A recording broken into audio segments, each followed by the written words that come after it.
Chapter 647. The Heavenly Tao has really put in a lot of effort. After a moment of silence, the group of powerful beings said in an inexplicable tone. Their words were already very clear. As long as they suppressed their strength below that of Tai Jingxian in the future, the Sea of Laws would not have the slightest effect on them. They could do whatever they wanted in the primordial world. The conditions had already been given. If they violated it and displayed strength comparable to Tai Jingxian, then don't blame the Heavenly Tao for being merciless and forcefully bringing them out of the primordial world. Fellow Taoists, you are all virtuous people.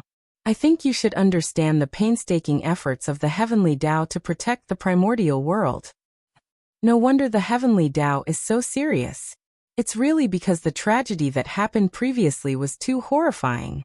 Seeing that everyone was gradually accepting the facts in front of them, Feng Zichen said hypocritically, "What painstaking efforts of the Heavenly Tao! This plan was clearly planned by him. The Heavenly Tao was just pushing the boat with the current. But now, in order to get himself out of it, Feng Zichen simply took advantage of the opportunity, when everyone did not understand the specific situation, and directly threw the blame on the Heavenly Tao. It was no wonder that Feng Zichen was like this.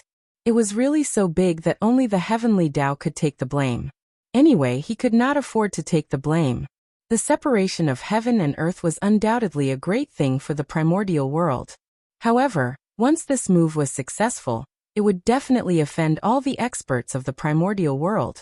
Even if Feng Zichen boasted that he had countless trump cards, he would not dare to do such a thing. Therefore, he was afraid that others would discover that he was the one who planned all of this behind the scenes.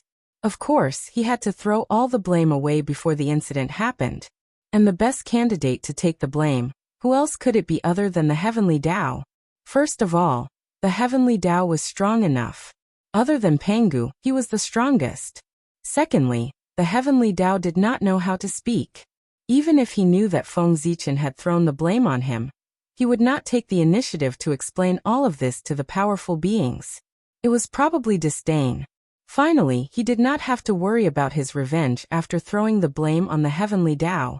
That was because this was according to his intentions. If the Heavenly Tao took revenge on Feng Zichen because of this, who would dare to work for him in the future? Your Majesty is right. Laughing awkwardly, the group of powerful beings said embarrassedly. Feng Zichen's words. It really made them unable to accept it. Who was the Heavenly Tao guarding against? It was all because of them, the great magics. If the magi and demons had not gone overboard back then and shattered the primordial world, causing the Heavenly Tao to be afraid, so many things would not have happened. The group of great mystic powers thought in their hearts as they were filled with regret. If they had known what was going to happen today, they wouldn't have stood aside and watched the battle between the liches and demons. Instead, they would have stepped forward to stop it. They believed that as long as they dissuaded them in time, the liches and demons would not fight at all. Moreover, even if they were to fight, the scale wouldn't be that big. At the very least, they could persuade people to fight in the chaos beyond the heavens. Not to mention how regretful everyone was. After Feng Zichen finished speaking, no one doubted his words. From this, it could be seen that Feng Zichen had successfully shifted the blame. That's right. Such an offending thing.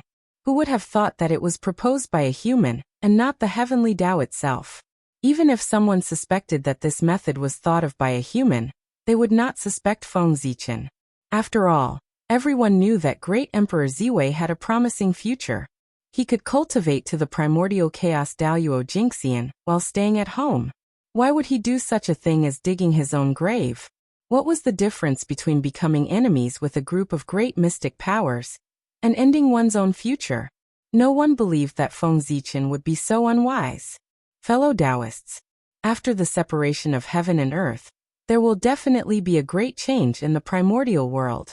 In my opinion, we should return to our respective dojos and observe the changes in heaven and earth. Seeing everyone's expressions, Feng Zichen knew that his plan to shift the blame to the Heavenly Tao had completely succeeded. He could not help but be overjoyed. However, his expression did not change. He still advised everyone unhurriedly. Yes. Poor Wei and the others will leave now. Go back and experience the changes in heaven and earth with your heart to deal with the future changes in the primordial world. After Feng Zichen finished speaking, everyone seemed to have found a way out, and left one after another. If they continued to stay here, it would be too awkward. They felt as if they were being targeted by the heavenly Tao. It was better to leave quickly. As for the matter of blocking the separation of heaven and earth, no one mentioned it at all. The sincerity of the heavenly Tao. It was already very obvious. If they raised an objection at this time, wouldn't it be obvious that they had a guilty conscience? Otherwise, why would they object? What were they trying to do by displaying the combat strength of a great mystic powers in the primordial world? At this moment, regardless of whether they had a guilty conscience or not, once they raised it, it would be like yellow mud falling into their pants. It would be shit even if it wasn't shit. They would definitely be remembered by the heavenly Tao. Therefore no one dared to object. They all left in a hurry. This matter. It's considered over, right? After everyone left, Feng Zichen let out a long sigh of relief and completely relaxed. Back then, when he formulated the plan to separate heaven and earth, he was only thinking about the benefits to the primordial world, and even the human race. He had forgotten that this was a job that would offend people. At that time he didn't think much of it. Now that he thought about it, he was really scared. Those were all the great mystic powers in the primordial world. If he was not careful, if he was hated by all the great mystic powers, he might suddenly disappear. Although Feng Zichen was powerful, almost no one in the primordial world could do anything to him. However, how many of the great mystic powers who could live until today were easy to deal with? Even the remnant spirit of the chaos demon god was killed by them. Not only did they fail to possess him, but they also swallowed him and became nutrients for his growth. From this, one could see how extraordinary the methods of the great mystic powers were. If he was targeted by them, even if he didn't die, he would lose a layer of skin.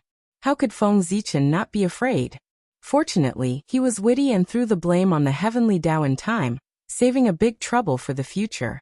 If he didn't mention it today, this matter would be over. Even if the great mystic powers reacted in the future, with the endorsement of the heavenly Tao, this matter would be ridiculous. Heaven and earth have been separated. The situation of the primordial world is about to change.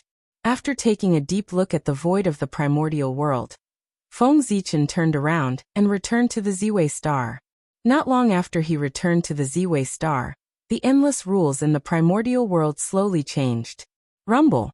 Endless Tao runes scattered out and scattered into the primordial world, causing inexplicable changes. The first to bear the brunt was naturally the world tree that stood between heaven and earth. Crash. The void cracked open silently, and the origin of heaven and earth flowed out of the huge crack. Like a waterfall, it poured onto the world tree, and the origin of heaven and earth, for the world tree, it was the best nourishment for growth. Phew. After absorbing the origin of heaven and earth, the world tree grew at a speed visible to the naked eye. Soon it grew taller. Rumble. Rumble. A huge rumble resounded throughout the entire primordial world. It was the sound of the heaven realm. It was constantly rising, and the distance between it and the primordial world was getting farther and farther. It was pushed up by the world tree. The world tree stood tall, and its crown held up the entire heaven realm. And now, as the world tree rose, the heaven realm above it would naturally be affected and rise with it. This was the beginning of the changes in the primordial world. Every time the heaven realm rose a little, the rules of the primordial world changed a little. It was still alright. Compared to before, although there were some differences, there were not many changes. However, the space-time laws of the entire world, and even the great Tao of space-time, underwent earth-shaking changes as the distance between the heaven realm and the primordial world continued to increase. The flow of time between the heaven realm and the earth gradually became unequal. To be precise, the flow of time in the heaven realm gradually slowed down. Compared to the primordial world, it seemed to be twice as slow. In other words, 2 days in the primordial world was only 1 day in the heaven realm. Moreover, this ratio wasn't fixed either. As the distance between the heaven realm and the primordial world increased, it was constantly changing. It was getting bigger and bigger. In short, this change could not be completed in a short period of time. It would take a long time to evolve. It would not stop until it reached a threshold. Not long after the separation of heaven and earth, the restrictions between heaven and earth naturally appeared in everyone's minds, allowing them to understand everything. Tai Jingxian level power is not allowed to appear? After hearing this news, the patriarchs of the myriad clans clearly heaved a sigh of relief. It was good that they did not completely cut off the connection between heaven and earth. This way, they would have a way out. Ha! Wait! Below Tai Jingxian Gold Immortal? Damn it! The human race is really good. After a while, some people seemed to have thought of something and could not help but snort coldly. The heavenly Tao was fair, it would not deliberately favor that race. Therefore, the restriction that did not allow power above the Gold Immortal level to appear was targeted at all living beings in the primordial world, including the human race. From this, it could be seen that the human race's actions were quite self-defeating.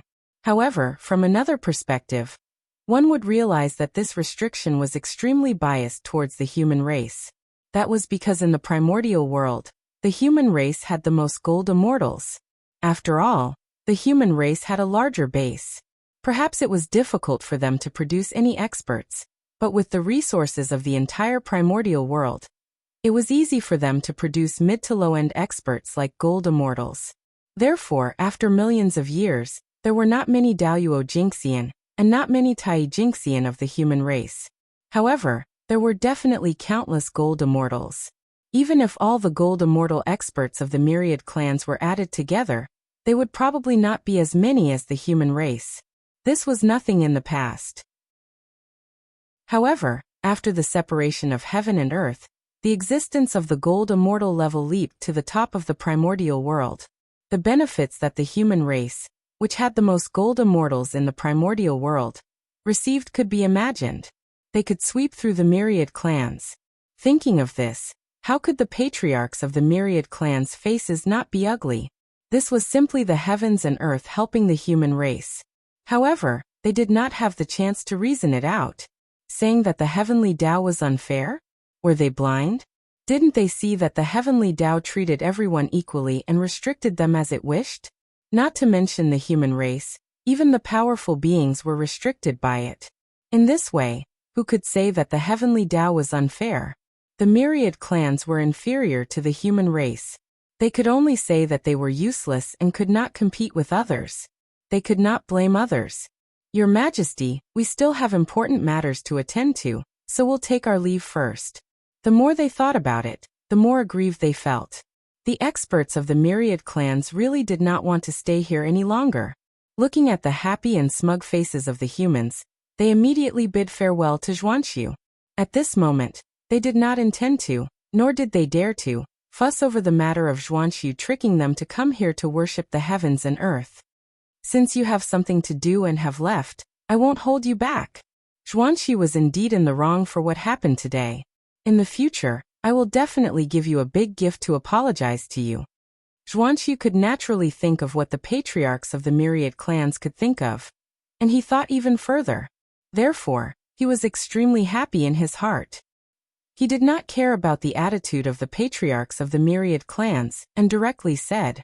At the same time, he also apologized to everyone. I wouldn't dare.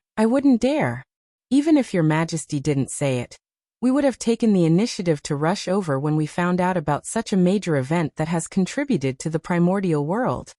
How could we blame your Majesty for this matter? Seeing Zhuanxiu's smug expression, everyone was extremely annoyed. However, they did not dare to show it on their faces. They all said with a righteous expression. At this time, the matter had already been done. It was useless to be upset and regretful. Instead, it would make others look down on them.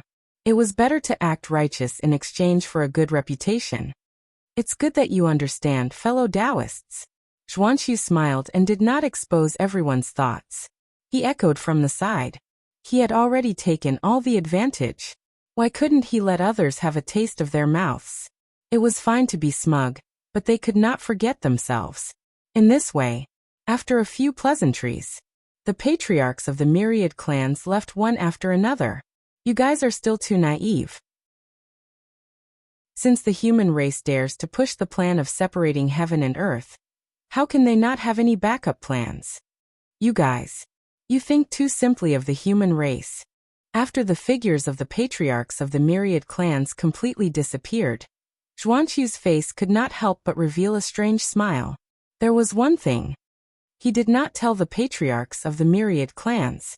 That was, the restrictions of the heavenly Tao did not affect him. He could still exert the strength of a half-step primordial chaos. He did not have to worry about being taken away by the guiding divine light. Moreover, it was not just him. Even the other elders and ministers of the human race were not affected in the slightest.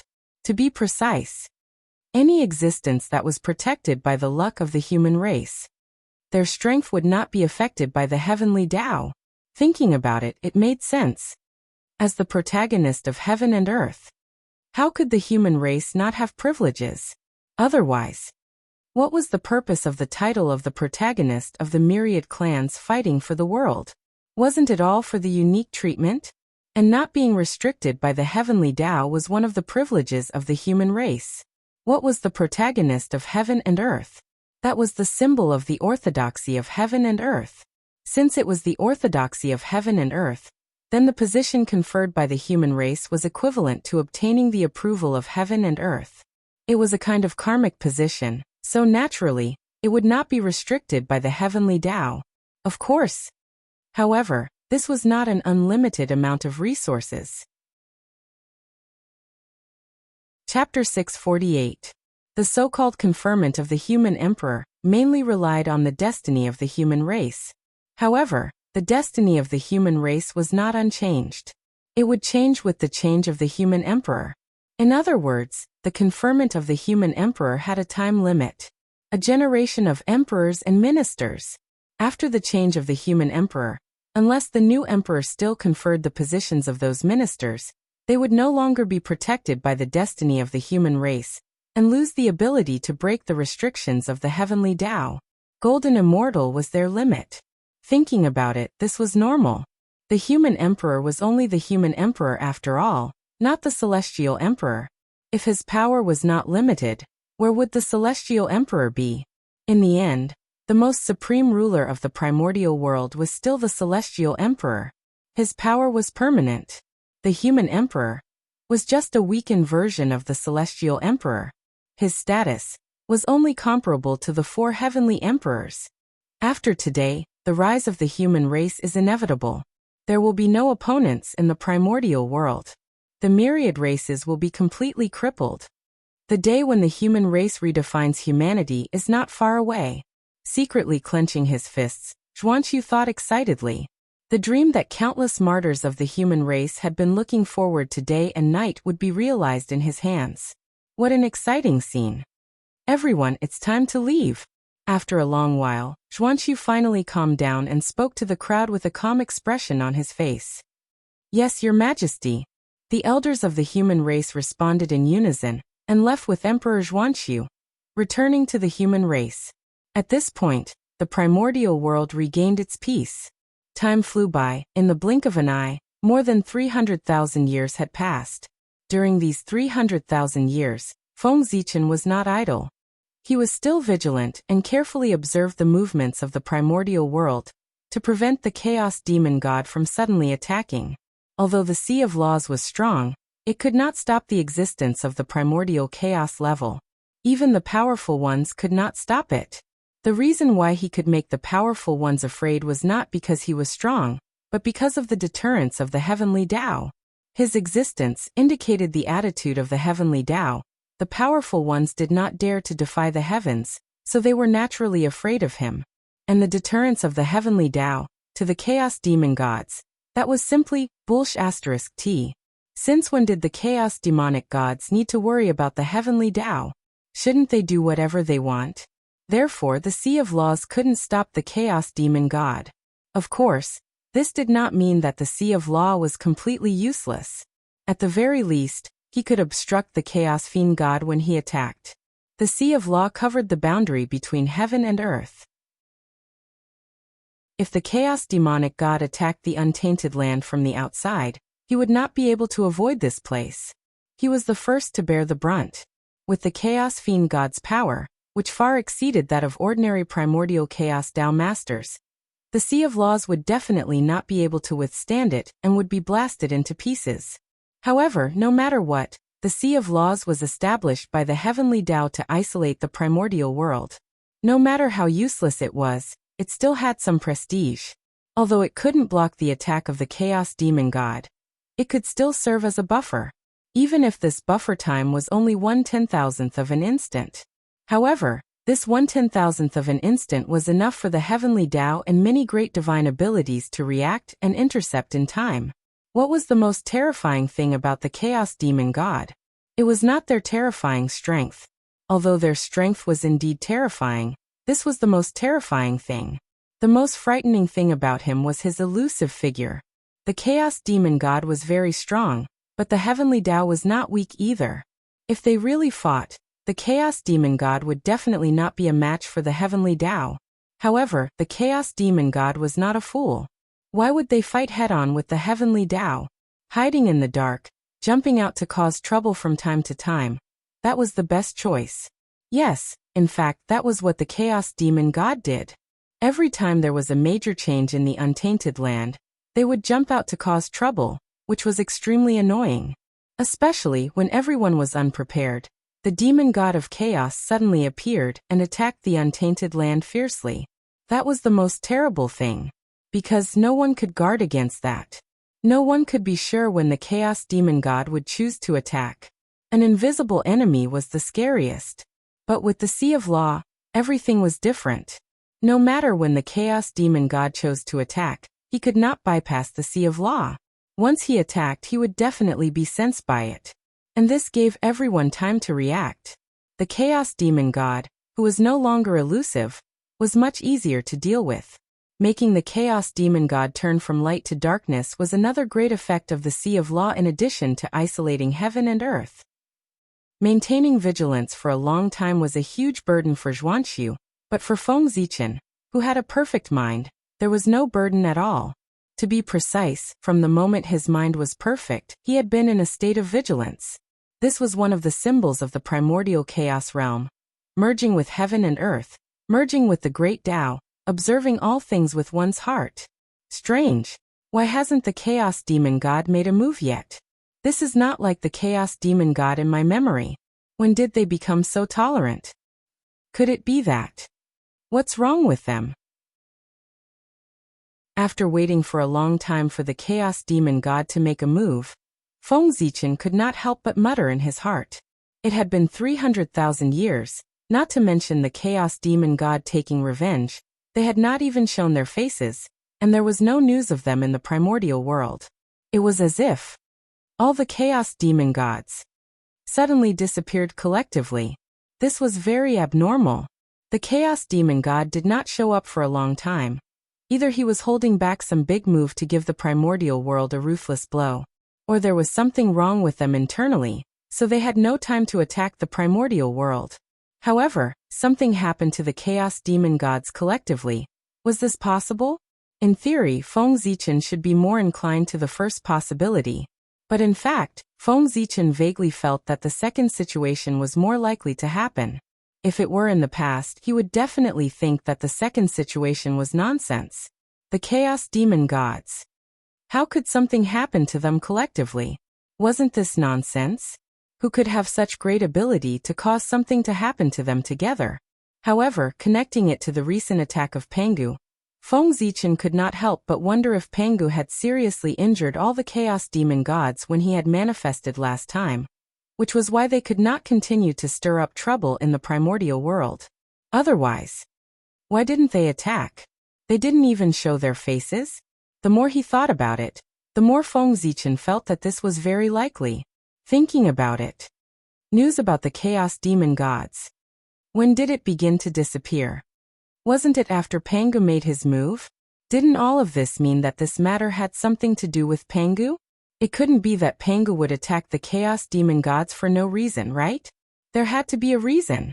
And suppressing the development of the chaos demon gods, so as to give the great mediums of the primordial world a chance to catch up. Wasn't that the best reason? After all, the cultivation of the chaos demon gods was called recovery of cultivation.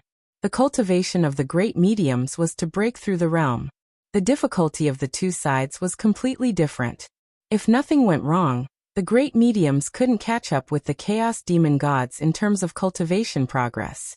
Therefore, at this time, they needed to cheat for the great mediums or increase the difficulty for the chaos demon gods to prevent the strength of the chaos demon gods from surpassing the great mediums too much, causing an imbalance between the two sides.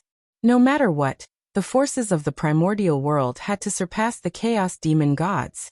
Even if they couldn't surpass them, at the very least, they should reach a subtle balance. Otherwise, if the gap between the two sides was too big, how could the great mediums play? It wouldn't be long before the entire primordial world would be swallowed by the chaos demon gods. It was probably because of this consideration that Panga chose to attack the chaos demon gods. Thinking about it, the chaos demon gods did not appear for a long time. It was not difficult to understand. Father God is Father God. He thinks more thoroughly than others. It's really hard for the chaos demon gods. It was not easy for him to get freedom. Before he could have a good time, he was targeted by Pangu again. It's really miserable. Feng Zichen, who imagined all this, couldn't help but feel sympathy for the chaos demon gods. No one would be happy to encounter such a terrible thing. As for whether his guess was accurate or not, Feng Zichen felt that it should be close to the mark. Even if there was a mistake, it wouldn't be too big. That was because the strength of the chaos demon gods should be suppressed. Look, the chaos demon gods had just been released, and there were already more than 20 Daluo Jinxian of primordial chaos on the surface, which had long surpassed the primordial world by a lot. And this was only on the surface. Who knew how many more were hidden in the dark? If they were not suppressed, how could the great mediums of the primordial world fight with the chaos demon gods? In the end, he was still suppressed by them. At that time, it was not certain who had the final say in the primordial world. In the face of such a situation, Feng Zichen pushed others. He felt that if he were Pangu, he would definitely limit the strength of the chaos demon gods to give the great mediums a chance to surpass them. Sigh. Father God is too much. He made a move without telling us. We are guessing here and there, and can't figure out his purpose. Feng Zichen sighed and said with emotion. Panga's move directly interrupted the current rhythm of the primordial world. He didn't know how many changes it would cause. What an eventful time. However, he was about to break through, and what he needed the most was stability. At this time, there were unknown changes in the primordial world. Wouldn't it give him a headache? As for his guess, it was easy to verify. As long as the next time the chaos demon gods made a move, he would be able to tell whether it was true or not. If the strength of the chaos demon gods did not increase much compared to before, then there was no doubt that they must have been affected by Pangu. On the contrary, if their strength had undergone an earth-shattering change, it meant that Feng Zichen's guess was wrong, and Panga's attack should be somewhere else. That was the real trouble, because oftentimes the unknown was the most frightening. 300,000 years was enough for too many things to happen. Especially for the current human race, there were changes every year, let alone 300,000 years. It was not an exaggeration to say that it was earth-shattering. After cutting off heaven and earth, except for some clansmen who did not want to stay in the human world and chose to ascend to the heaven realm, most of the experts of the human race chose to enter the heavenly palace and stay in the human world to protect the human race. Of course, one had to admit that in a sense, the future of going to the heaven realm was indeed more promising than staying in the human race. After all, the heaven realm had become the center of the primordial world. It gathered the luck of the entire primordial world, and even the endless big, small, and medium worlds. It also gathered countless experts. Compared to the heaven realm, the heavenly palace of the human race could not compare to the heaven realm except for the fact that it was on par with him in terms of spiritual energy, building a cart behind closed doors. How could it be compared to brainstorming? How could one know the vastness of the world if one did not see the vastness of the world? To be honest, if the human experts stayed in the human race and did not go to the heaven realm, it would not be a good thing. As time passed, they would gradually be abandoned by the times and fall behind others. However, from another point of view, it was precisely because of these experts that the human race's position as the overlord of the primordial world was established. It was hard to say whether the choice was good or bad. Of course, it was impossible for Feng Zichen to not see such an obvious drawback. In his heart, he already had a solution. One had to know that the goal of the human race was to surpass the shamans and demons. In order to achieve this goal, Feng Zichen had paid a huge price. Now, seeing that the human race had just shown signs of rising, and had the possibility of catching up with the shamans and demons, how could he allow such a thing to drag the human race down? Therefore, he planned to cheat the human race to solve this drawback. According to his plan, he planned to use the connection between the heavenly palace and Zhousing to forcefully open a passage between heaven and earth, so that the human experts could freely travel to and from the heaven realm. At this point, when the human experts had nothing to do, they could use this passage to visit friends in the heaven realm and ask for new information, so that they would not be abandoned by the times. If this method was successful, it could immediately solve the drawback of the human experts staying in the human world. And this was not Feng Zichen's entire plan. Opening a passage between heaven and earth for the human race might guarantee that the human race's strength would always far surpass the 10,000 races, but it could not guarantee that the human race's strength would be able to catch up with the shamans and demons. Therefore, this required a second plan. As for the second plan, Feng Zichen turned his attention to the countless large, medium, and small worlds outside the primordial world. Every world contained unimaginable good fortune. Even if they only obtained a trace of it, it was enough for cultivators below Daoyuo Jingxian to benefit endlessly. Feng Zichen's goal was to find a way to contact the upper-class world, so that the human race could benefit from it. This was naturally extremely difficult for others, but it was different for Feng Zichen. There was no other reason. He had the World Tree. With the ability of the World Tree, it could completely help him communicate with the various worlds. Chapter 649. If it was in the past. Even with the help of the World Tree, Feng Zichen might not be able to do this. But now, with the help of the origin of heaven and earth, the World Tree had just completed an upgrade, and its ability had been greatly improved. It was just enough to meet Feng Zichen's goal of connecting the 10,000 worlds. However, this matter was not urgent. Connecting the 10,000 worlds was one thing, and sending people into the 10,000 worlds was another. The difficulty of the two was completely different, and he still needed to plan carefully. The most important thing at the moment was to open up the passage of heaven and earth in the heavenly palace, so that it would be convenient for the human experts to return to the heaven realm. However, re-establishing contact with the 10,000 worlds this time was also of great significance to Feng Zichen. One had to know that before the demon clan slaughtered humans, he had sent many human prodigies into the upper-class world to fight for the future of the human race. He did not know how those human prodigies were doing in the upper-class world after so many years. Did he manage to forcefully take down a world, control its origin, and sit on the supreme position of the Realm Lord, as he had hoped? Of course. This was just Feng Zichen's extravagant hope.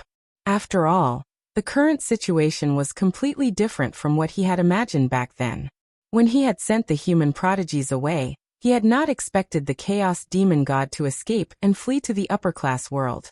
Just this point brought about a great change to his wonderful plan. At this moment, not to mention controlling the upper-class world, Feng Zichen's greatest request for those human prodigies was that they could survive well. For those young people, the thought of being enemies with the Chaos Demonic God was a terrifying thing. Speaking of which, Feng Zichen had sent them into the upper-class world with good intentions. His original intention was to find an opportunity for them to prove their Tao, and leave some seeds for the human race at the same time. However, he did not expect that the Chaos Demon God would suddenly escape. Instead, it made them, who should have been the safest group of people, the most unsafe group. It was really sigh. All kinds of words could only turn into a helpless sigh. Who could have foreseen such a thing? In fact, becoming the realm lord. It wasn't completely hopeless. At the very least, Feng Zichen was looking forward to it. It should be known that in the 3,000 sectors, in addition to the human clan's supreme talents, there were also his 3 disciples. Feng Jie, Jiang Xiong, Jiang Hui. These 3 people were all people with great luck. Their talents could be said to be peerless. In the future, their achievements would be unrivaled great magics.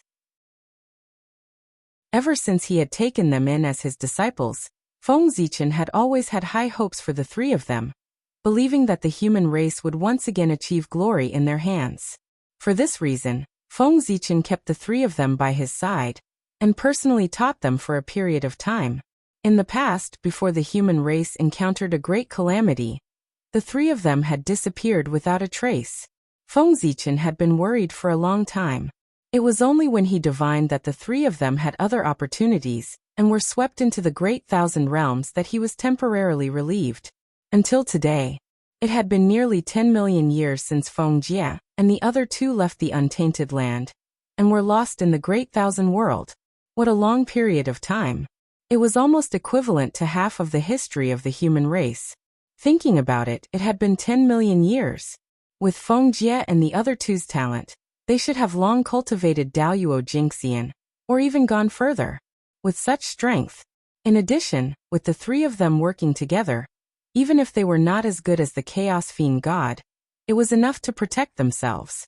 Perhaps, surpassing the Chaos Fiend God and taking over a world was still unknown. Cultivation. It was a miracle. Therefore, the matter of cultivators. Then anything could happen. Feng Jie and the other 2. They might be able to create miracles. This was Feng Zichen's greatest expectation for them. Perhaps, after I attain the Tao, I should go to the great 1,000 realms to take a look. Those children have been away from home for too long. It's time to look for them and see how they are doing. On the Emperor Star, Feng Zichen looked at the huge world tree that stood between heaven and earth. He seemed to see countless worlds, and he couldn't help but have a lot of thoughts in his mind. Rumble. In the void that no one could see, streaks of resplendent starlight descended from the boundless starry sky and landed in the territory of the human race, in the heavenly cycle palace that belonged to the human race.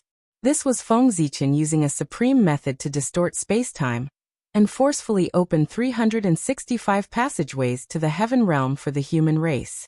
Because these passageways had to bypass the Sea of Laws, Feng Zichen had no choice but to rely on Zhouxing's power.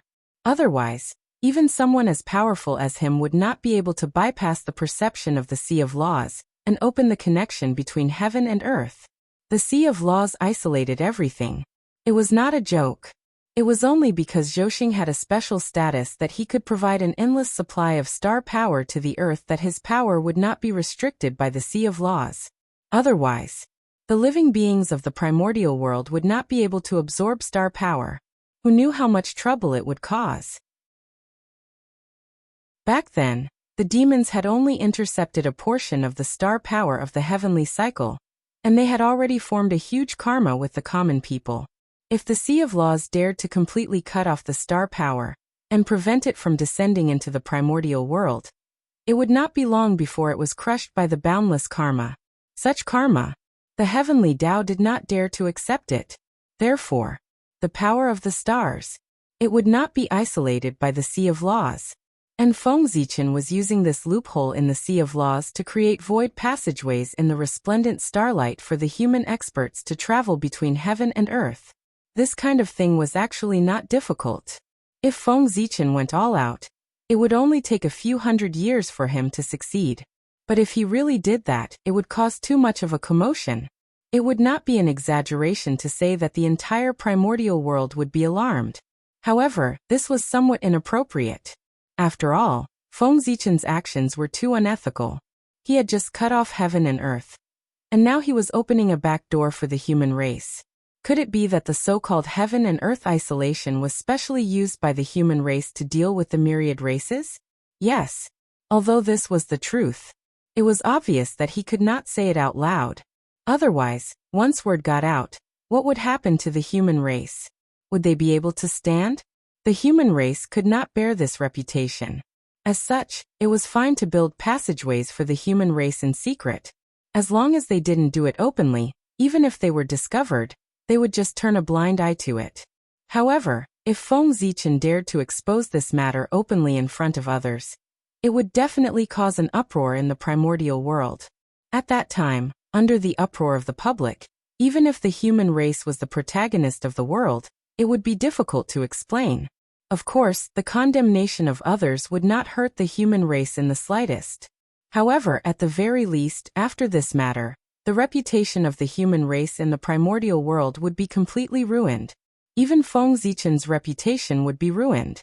Feng Zichen still cared about his reputation. The human race also cared about their reputation. In order to care about public opinion, it was better to do such an unethical thing secretly. At most, he would just have to put in more effort. Yes, it was indeed quite troublesome. With Feng Zichen's strength, if he did not hide it and used all his strength, he could complete it in at most 100 years. However, in order not to be discovered by outsiders, he had to divert a portion of his energy to conceal the secrets of heaven. This would undoubtedly greatly delay the progress of the project. It would take at least 100 times more effort. Tens of thousands of years. It was indeed a headache. Time flew by. In the blink of an eye, 30,000 years had passed. Feng Zichen's establishment of the heaven and earth passageway in the heavenly temple was finally completed.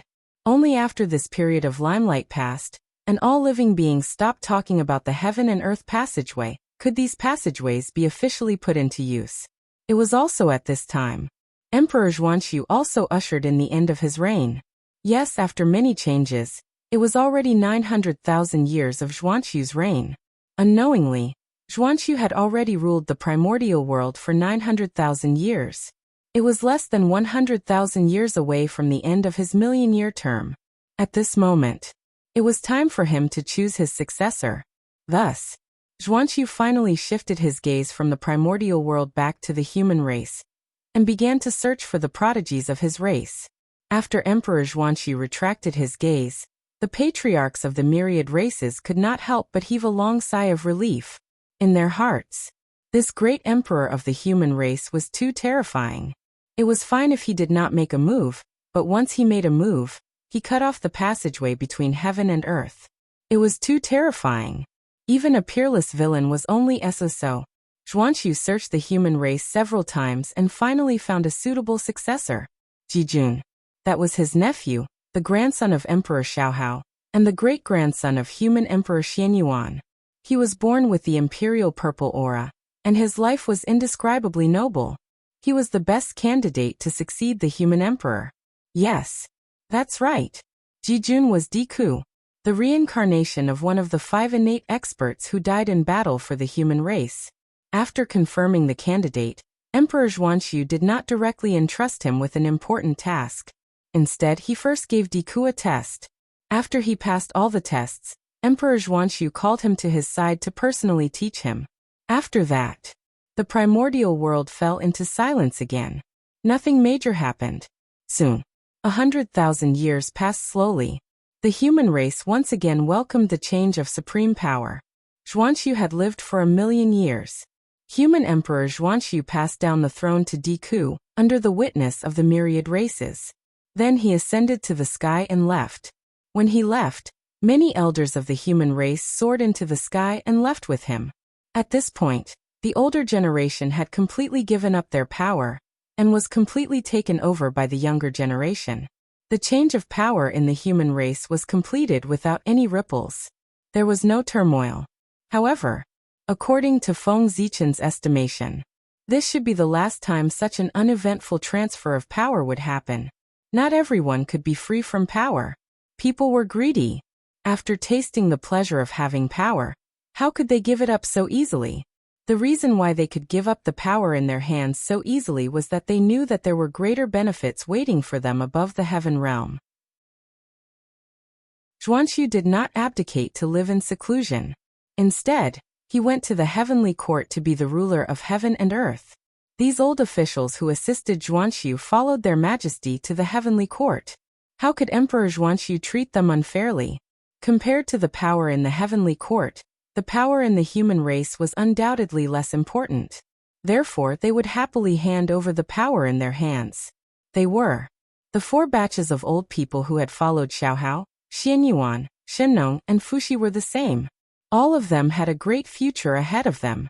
However, the benefits of going to the heavenly court to be an official, this was the only time. According to the plan of the 5 heavenly emperors, Emperor Zhuanxi would be the last heavenly emperor of the human race. After this, even if Haoyan had not returned, the next human emperor of the human race would not be able to become a heavenly emperor, because even if Feng Zichen agreed, the other great magicians of the primordial world would not agree. 5 heavenly emperors were enough. With a few more, it would probably become a routine for the human emperor to become a heavenly emperor after he abdicated. At that time, what would Haoyan do after he returned? He could not give the position of heavenly emperor to the human race, right? This was obviously impossible. Ever since Haoyan became the heavenly emperor, it was not an exaggeration to say that he had been cautious and conscientious. Not only did he not make a big mistake, he had made a great contribution, especially when he was forced to enter the cycle of reincarnation, because he wanted to save the primordial world. He had fallen to save all living beings in the world. It was fine if all living beings did not appreciate his kindness, but they took advantage of his reincarnation to seize his foundation. TSK. Anyone who had some sense of shame would not be able to do such a thing. Moreover, the heavenly Tao would not allow such a thing to happen. The heavenly Tao was fair. It would not let a hero bleed and then cry. Moreover, the power of the human race. It had already attracted the attention of many great magicians. In order to prevent forces like the shaman and demon race from appearing again, perhaps a group of great magicians would join forces to suppress the human race to curb its development. This was very likely to happen, because no one was willing to have another powerful force like the Lich to surpass them. Once they discovered that any force had such a sign, they would definitely join forces to suppress it. And the human race. Obviously there were such signs. But at this moment, the human race was protected by the heavenly Tao. Its rise was also carried out according to the will of heaven. Therefore, although the great magicians did not want to see the rise of the human race, they did not dare to interfere too much due to the might of the heavenly Tao. However, the heavenly Tao took care of the human race. There was also a limit. Once this limit was exceeded, the human race would no longer be protected by the heavenly Tao. And obviously, the matter of the 5 heavenly emperors. It was not under the protection of the heavenly Tao. Once the human race had 9 heavenly emperors, then the destiny of the human race would completely merge with the destiny of the heavenly court. At that time, in the primordial world, no one could keep the human race in check. However, how could the great divines tolerate such a thing happening right under their noses? They would definitely stop it. The 5 heavenly emperors. It was not the limit of the great magicians. It was the limit of the heavenly Tao. According to the thoughts of the great magicians, one was enough. It was good for you and good for me. However, when Fuxi first ascended the throne, he proposed the plan of the 5 heavenly emperors. Originally, the great magicians did not want to agree, but this move, following the will of heaven, it could help the human race prosper. Therefore, the heavenly Tao agreed. Chapter 650. Even the heavenly Tao agreed.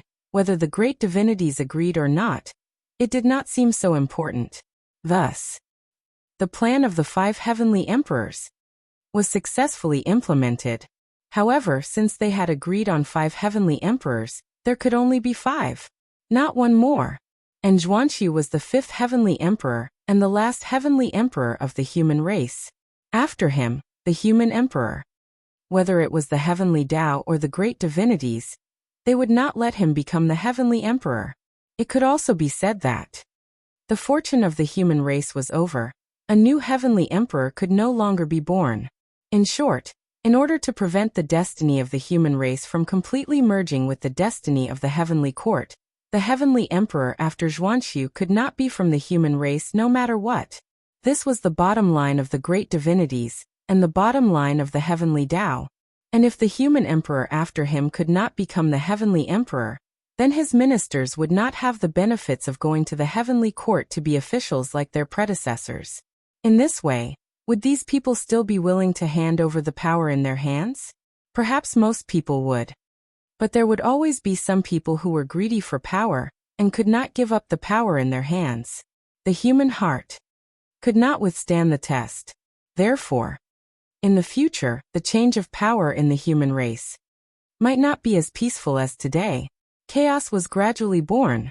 In Feng Zichen's eyes, the bloody storm of the change of power in the human race from the future was already reflected. However, although he had expected this scene, he did not make any preparations to prevent this scene from happening. Because Feng Zichen knew that this was inevitable in history. When every race reached this stage, the same situation would happen. It could not be stopped at all.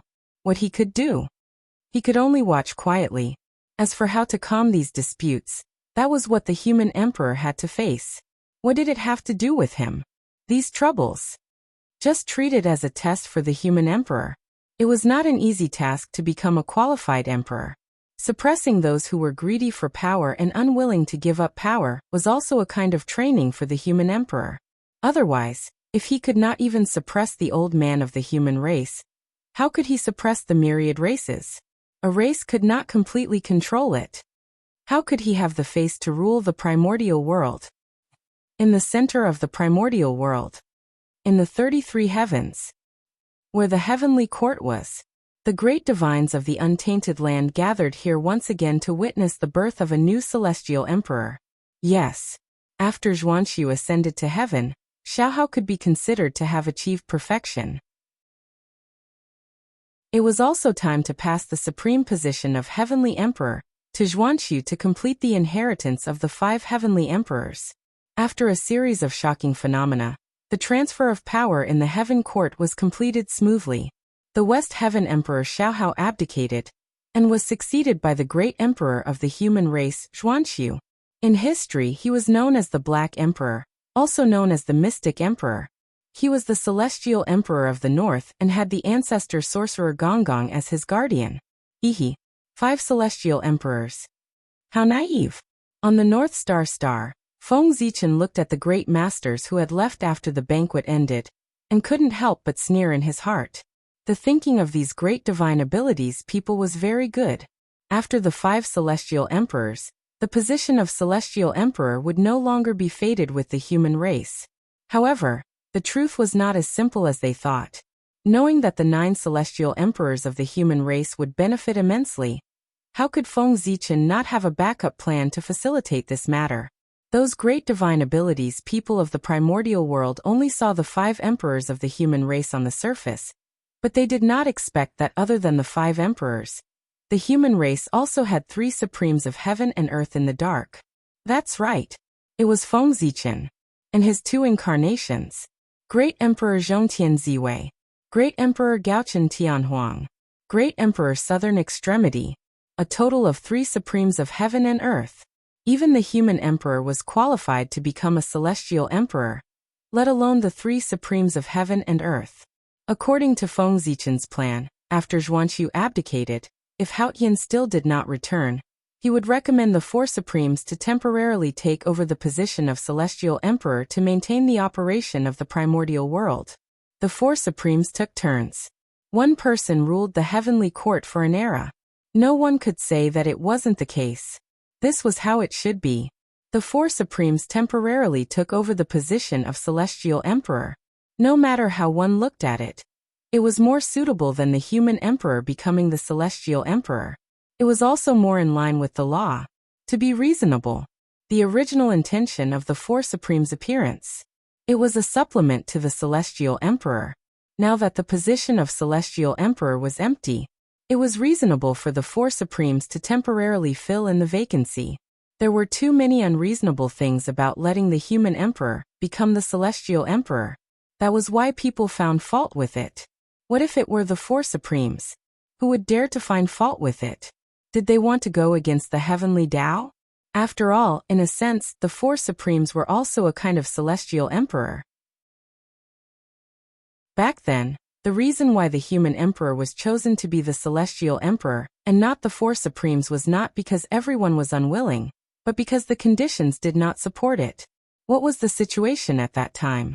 At that time, the calamity of the fiend ancestor had just passed. The two supremes, Haotian and Gaochen, had fallen. The great emperor of the South Pole was seriously injured and had to go into seclusion to recuperate. The Earth Empress was trapped in the netherworld and could not escape. Only the great emperor of Ziwei could barely appear, but he was also seriously injured. With the situation of these four supremes at that time, they could not even move freely. How could they take on the role of celestial emperor and maintain the operation of the primordial world? Therefore, letting the human emperor take on the role of celestial emperor became the only choice out of desperation. However, after a change, at that time, the four supremes were seriously injured and could not perform the duties of celestial emperor. But today, 5 million years later, their injuries had been recuperated for a long time. Even if they had not fully recovered, they should be more or less healed. Therefore, at this time, it was time for them to shoulder the burden, enter the heavenly court, call themselves celestial emperors, rule the world. The four supremes appeared. They wanted to take over the position of celestial emperor. Among the many powerful beings who dared to say no, not to mention that the righteousness was in their hands, with the four supremes working together, their strength was almost invincible in the primordial world.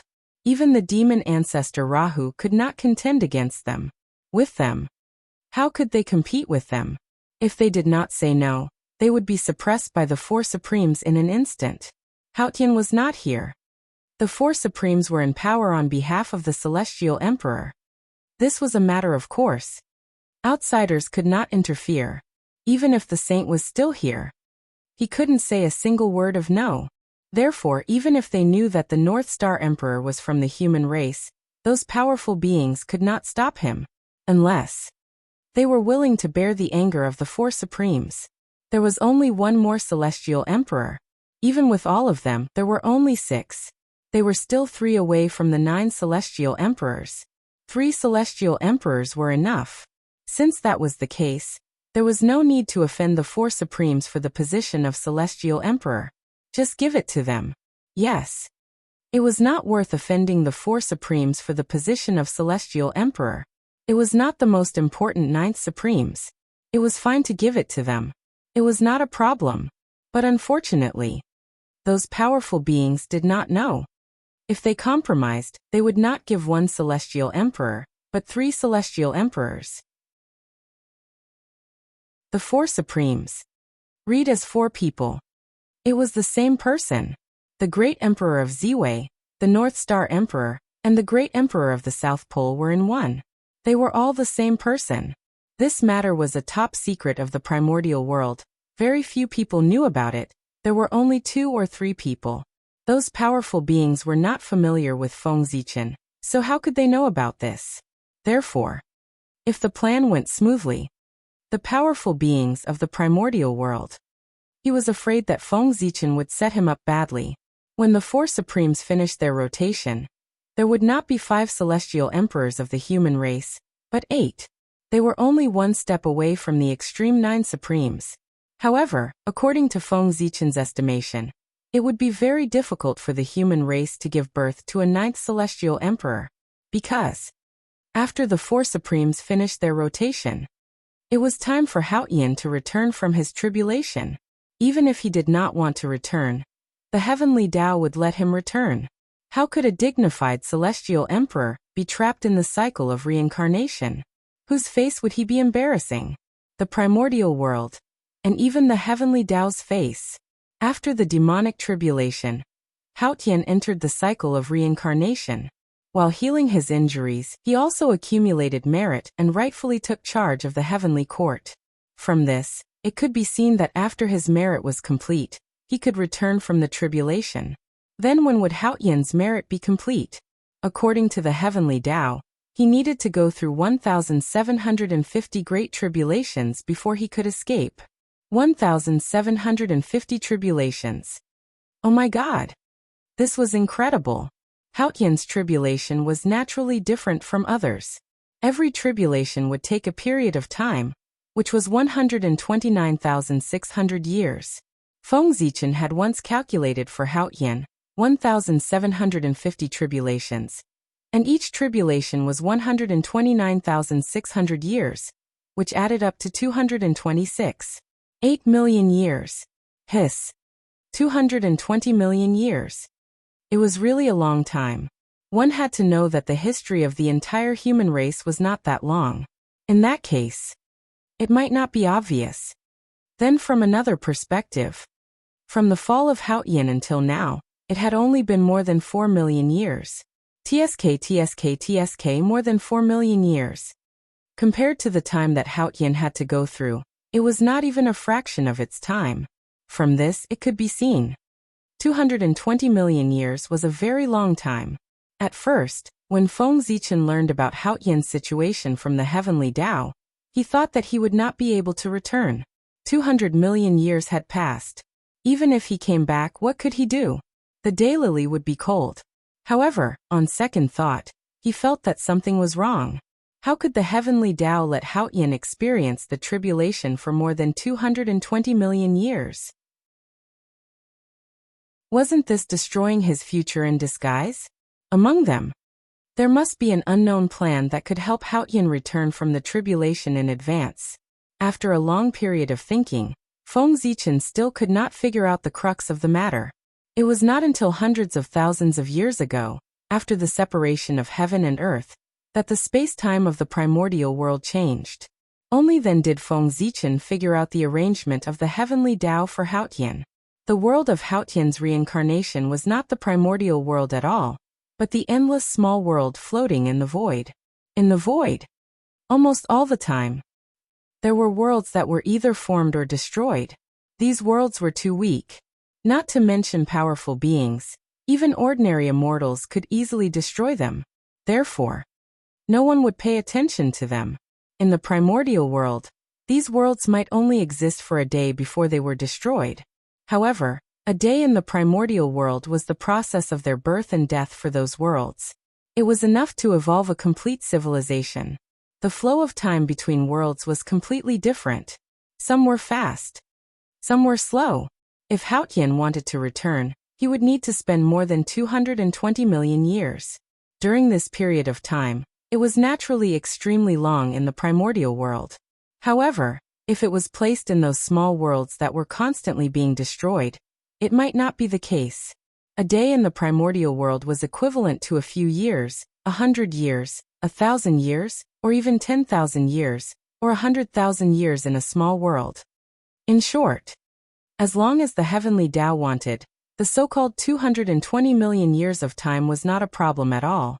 It could let Haotian return at any time. As for why until now, the heavenly Tao had not let Haotian return, that was unknown.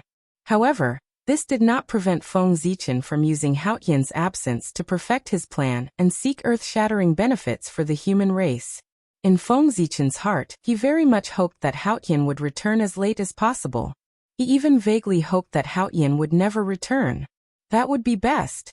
However, this was obviously impossible, no matter what. After the four royals finished their shifts, Haotian had to return, because this was the final deadline. If Haotian still had not returned after this time, the position of Heavenly Emperor would be rotated, and there would be no position for Haotian in the primordial world. He had made a great contribution. Not only did he not gain any benefits, he even lost his foundation. This could not be justified no matter what. The heavenly Tao would never allow this to happen.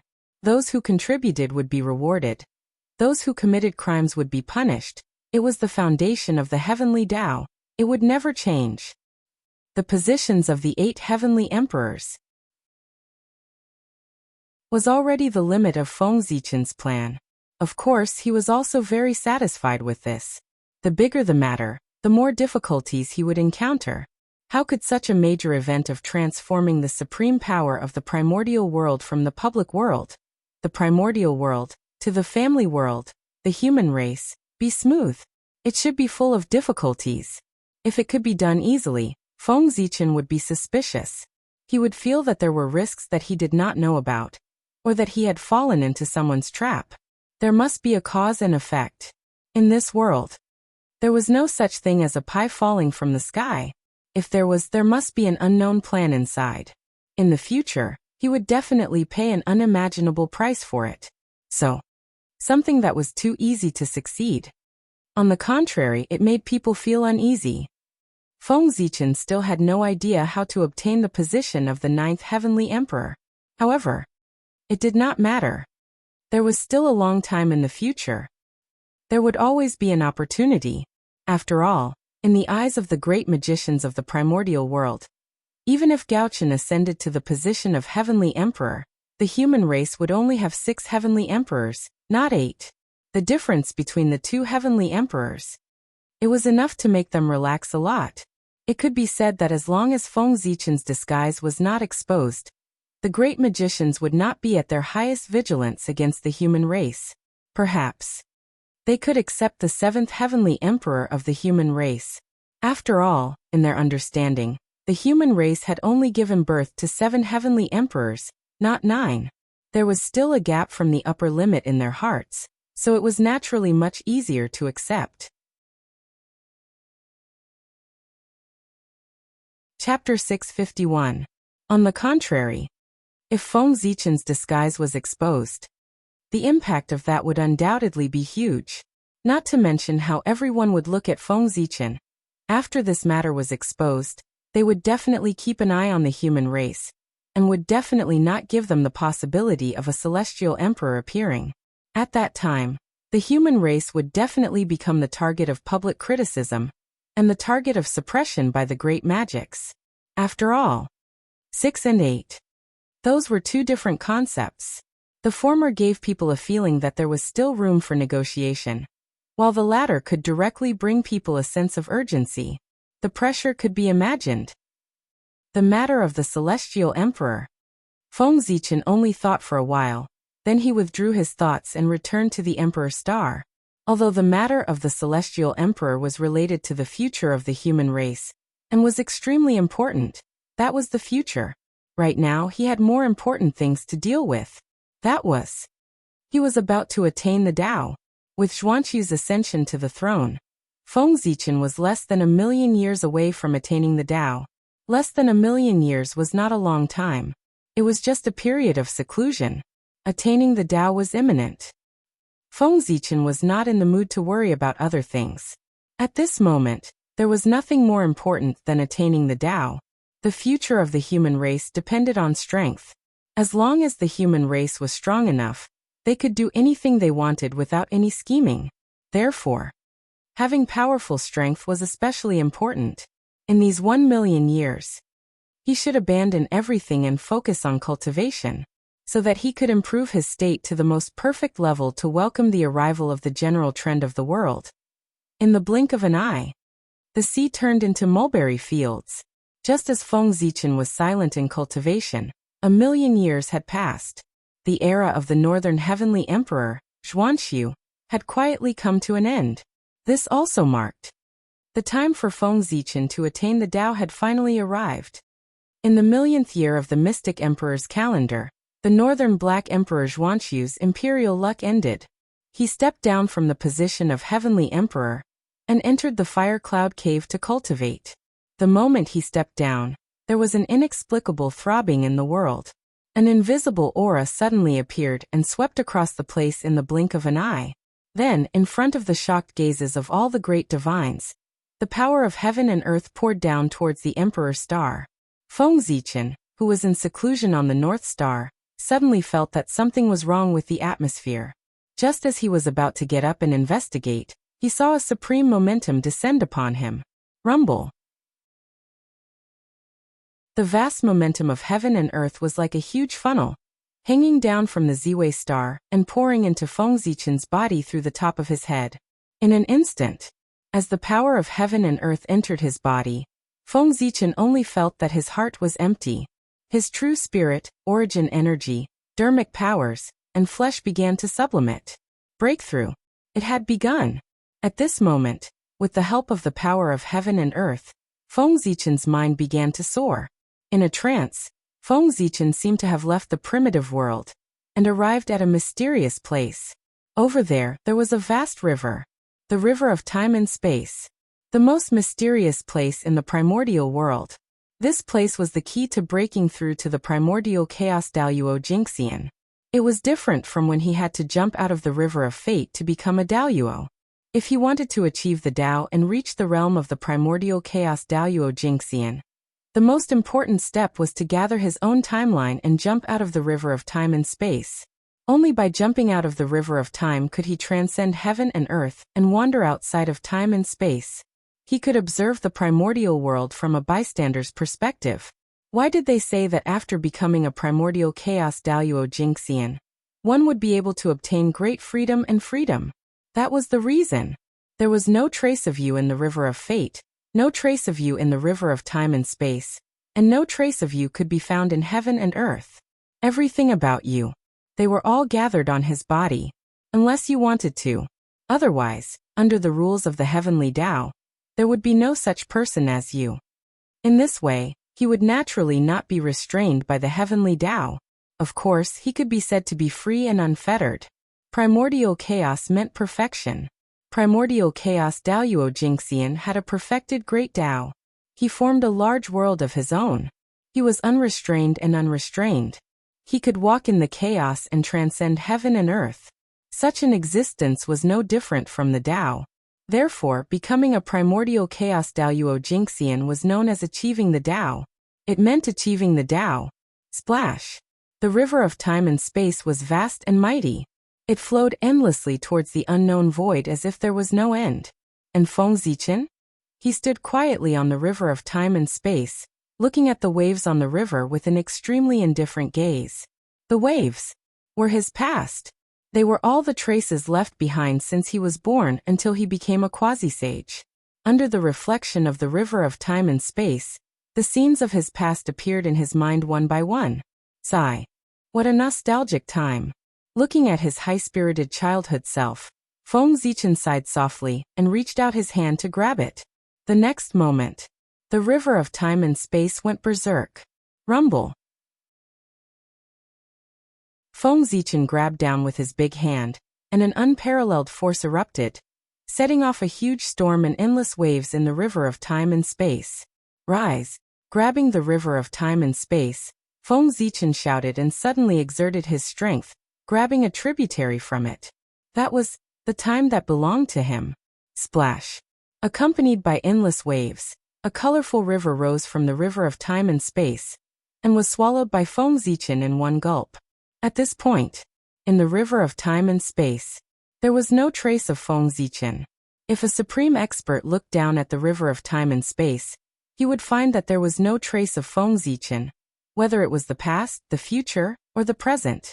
It was as if this person had completely disappeared from the primordial world. Gathering the timeline in one body, without the past, present, and future, he was primordial chaos Daoyuo Jingxian. At this time, Feng Zichen could already be said to be primordial chaos Daoyuo Jingxian. Whoosh! A huge sense of weightlessness came. Feng Zichen could not help but be absent-minded for a moment. When he came back to his senses and looked back, he found that he had already returned to the Ziwei star. Is it done? After carefully sensing it, Feng Zichen found that his body had undergone an earth-shattering change. Whether it was his origin, his physical body, or his mana, they were undoubtedly much stronger than before. It could be said that, the current him, it would have been easy for him to crush his former self. Achieving the Tao to him, it was so simple. It was so simple that Feng Zichen thought it was a dream. It was not until a long while later that he was sure that it was true. He had really achieved the Tao. That was right. His situation was different from others.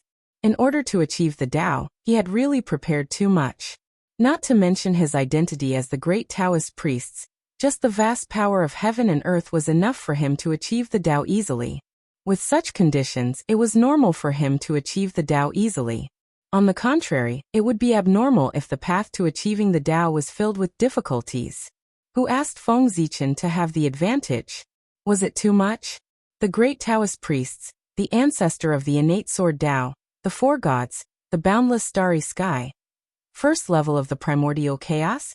After sensing his own state, Feng Zichen confirmed his realm. He had barely reached the peak of the first level of the primordial chaos. Far from what he had imagined. But it didn't matter. Because his foundation had begun to exert force. The power of the stars come. The power of the innate sword Tao come. The power of the Panga God come. Taking advantage of the fact that the power of heaven and earth had not left, Feng Zichen no longer held back and completely released the restrictions in his body. Immediately, all kinds of supreme powers appeared. They poured into Feng Zichen's body to help him break through his limits and cultivate to a higher realm. Even the power of the great Taoist priests, which was buried deep in his bloodline, was still gushing out. It cultivated his bloodline to speed up his transformation. Whoosh! Without a sound, the Panga God appeared. No. It was not the Panga God in the boundless starry sky, but the projection of the Panga that was formed from the entire primordial world. Just as Feng Zichen was breaking through, he appeared to help Feng Zichen. Rumble! A mysterious and great power appeared and poured into Feng Zichen's body. It constantly baptized his bloodline and body, causing it to constantly move closer to the Panga Dao body. Apart from that, there was also the power of the Khanate sword Dao, the power of Zhouxing, the power of the Emperor on the Ziwei star, and more supreme powers. They surged from all over the primordial world to help Feng Zichen transform. Each of these powers was no less than the power of the primordial chaos level.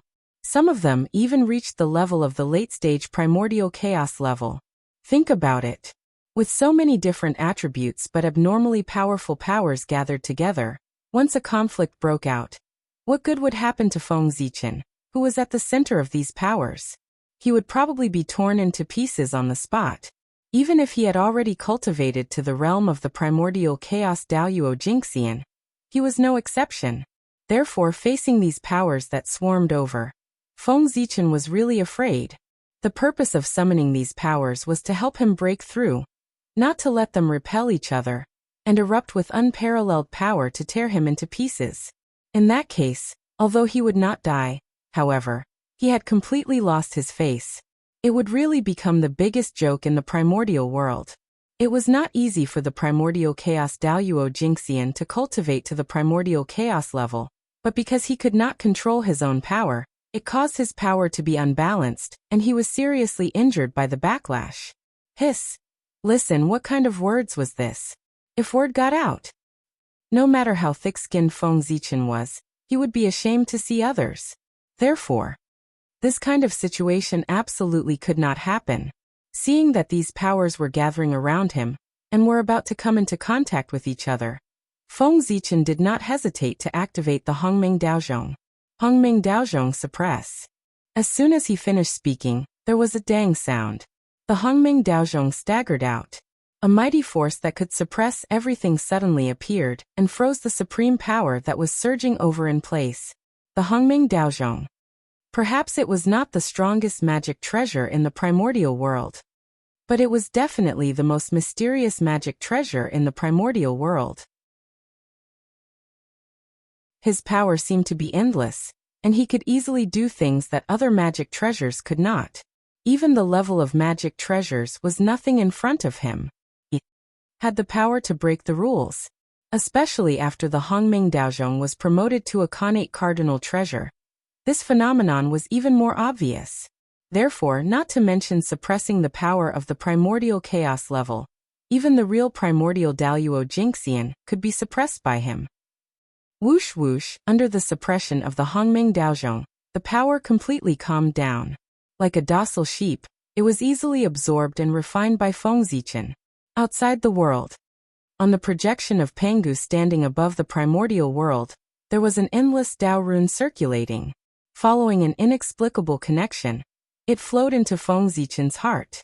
That was the profound meaning of Panga's Dao body. The primordial world had received a lot of favors from Feng Zichen. Therefore, when he was breaking through, Panga's projection had a reaction, and displayed all the mysteries of Panga's Dao body in front of him to help him condense Panga's Dao body. This was Penga's repayment to Feng Zichen. The heavenly Tao would not mistreat those who had contributed, let alone Pengu. The goals that he had been pursuing were now all displayed in front of him. One could imagine the excitement in Feng Zichen's heart. However, compared to before, the current Feng Zichen, his attitude towards Penga's Tao body had undoubtedly changed greatly. In the past, he had been copying everything. He wished that he could copy all the mysteries of Penga's Tao body onto himself.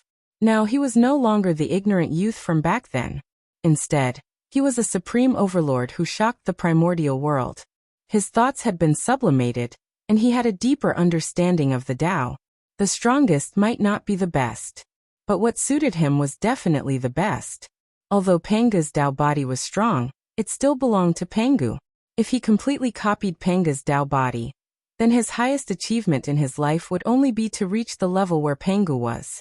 Indeed, at the level where Pengu was already the peak that all living beings in the primordial world could not reach. However, how could Feng Zichen, who had Hongming Daozhong, be willing to do so? He had even greater ambitions. One had to know that when the Tao of Hongming reached the end, it could be compared to the great Tao. This was a higher level than Pengu, and this was Feng Zichen's goal. He wanted to become an existence that surpassed Pengu. Since that was the case, it was somewhat inappropriate to copy Penga's Tao body. Therefore, when reversing Penga's Tao body, Feng Zichen combined the Tao that he cultivated and integrated his own insights. Moreover, regardless of whether he comprehended it or not, he imprinted the runes that represented the Tao of Hongmeng on Hongmeng Daozhong into his own body. He tried to use this method to evolve the legendary Hongmeng's Tao body.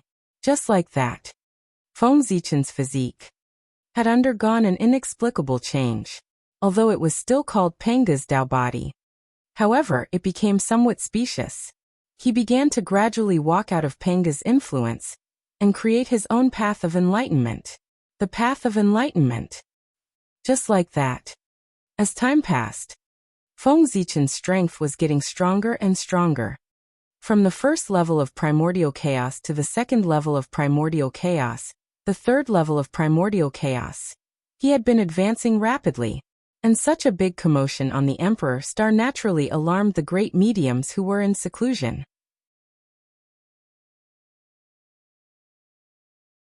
Chapter 652. What happened?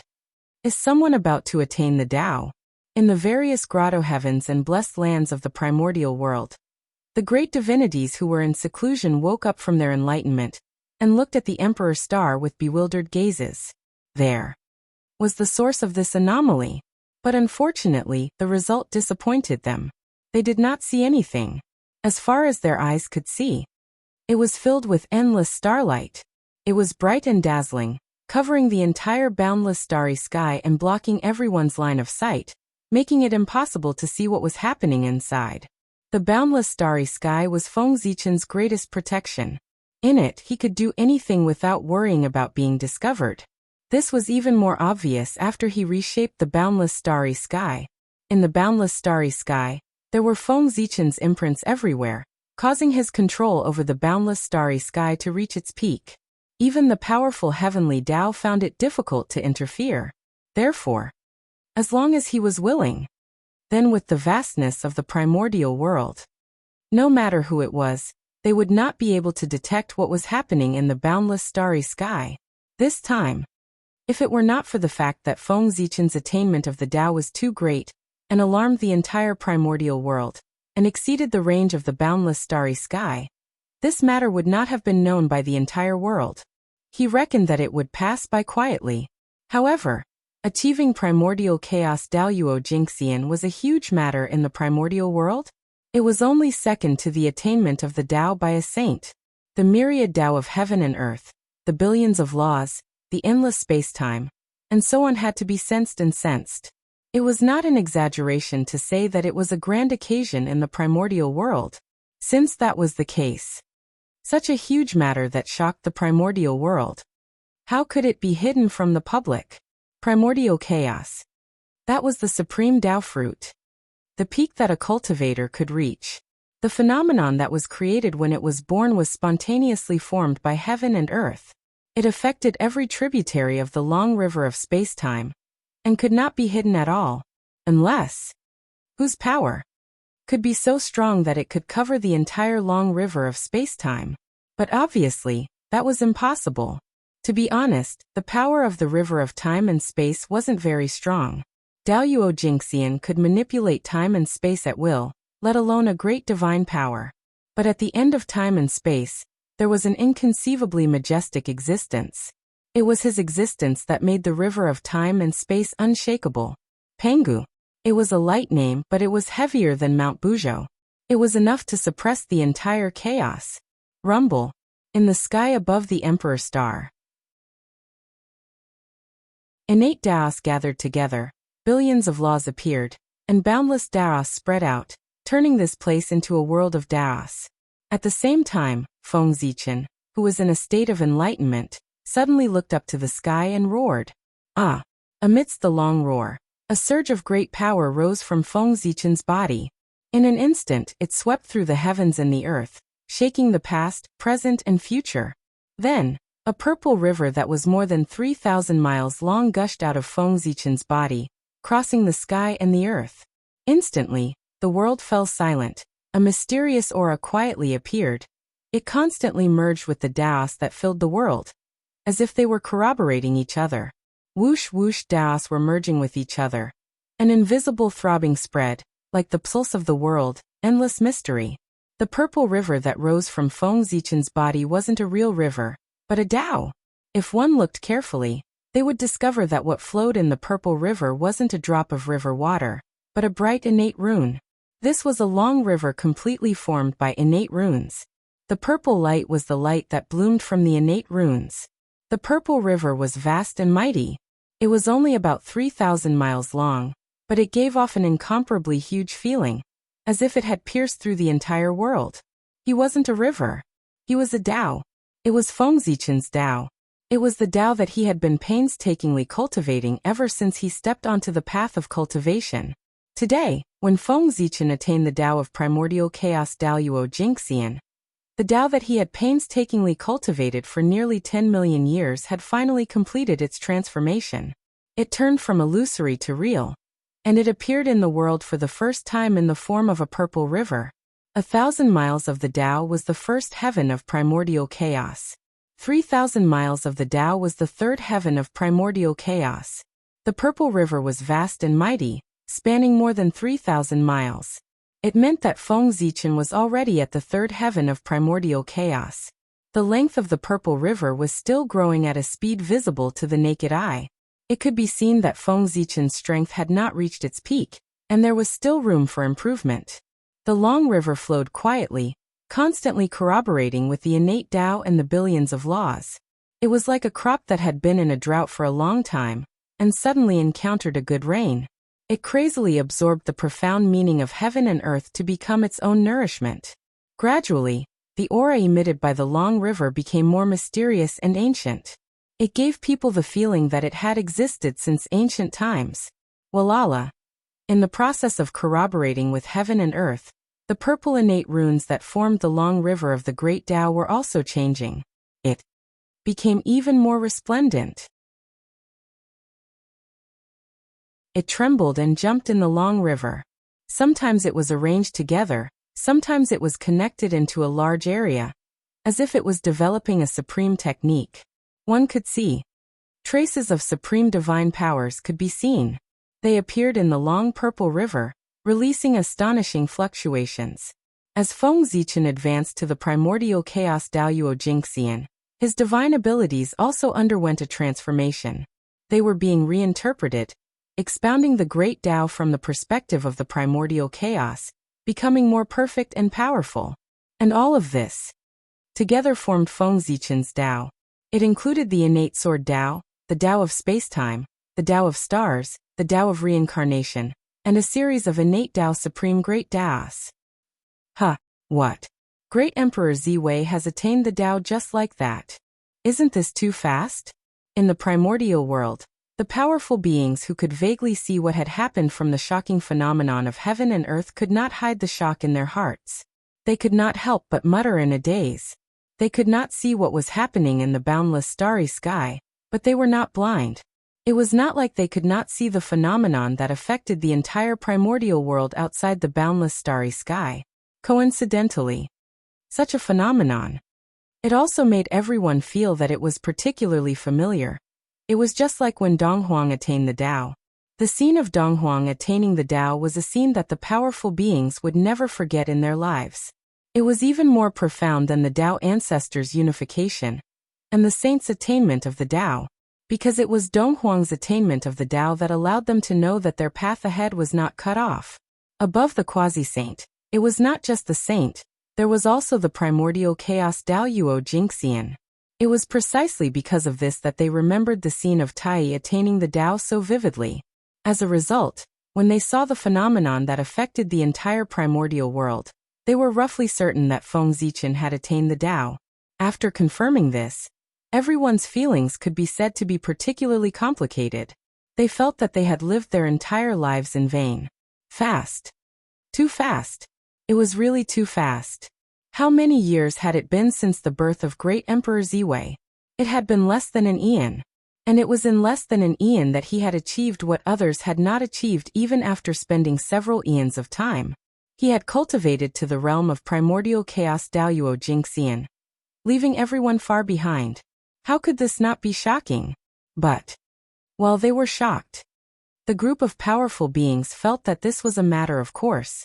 It seemed that Great Emperor Ziwei attaining the Tao was not something that was unacceptable. It was a matter of course, a matter of course.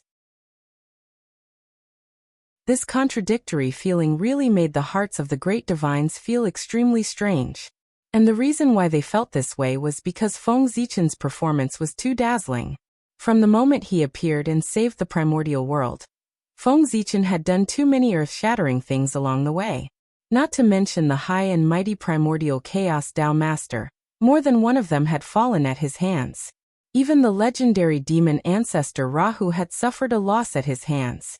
Such an existence brought too much shock to everyone. So much so that in the end, everyone was already numb. They thought that no matter how great his achievements were, it was a matter of course. So, after discovering that Feng Zichen had attained the Tao, everyone was shocked, but they also felt that it was a matter of course. They were really shocked to the point of numbness. Compared to Feng Zichen's previous amazing performance, it was not too much of an exaggeration for him to achieve Tao in less than an eon. A few chaos demon gods at the level of primordial chaos Daoyuo Jingxian had been killed by him. Wasn't it a joke to say that such a figure could not attain the Tao? In the face of such a situation, those great mediums could at most sigh and say, as expected of the orthodox Pangu, a noble existence of the same sect as the heavenly Tao. His cultivation talent is indeed terrifying. That was the end of it. What followed next was endless envy and anticipation. With the second, would the third be far away?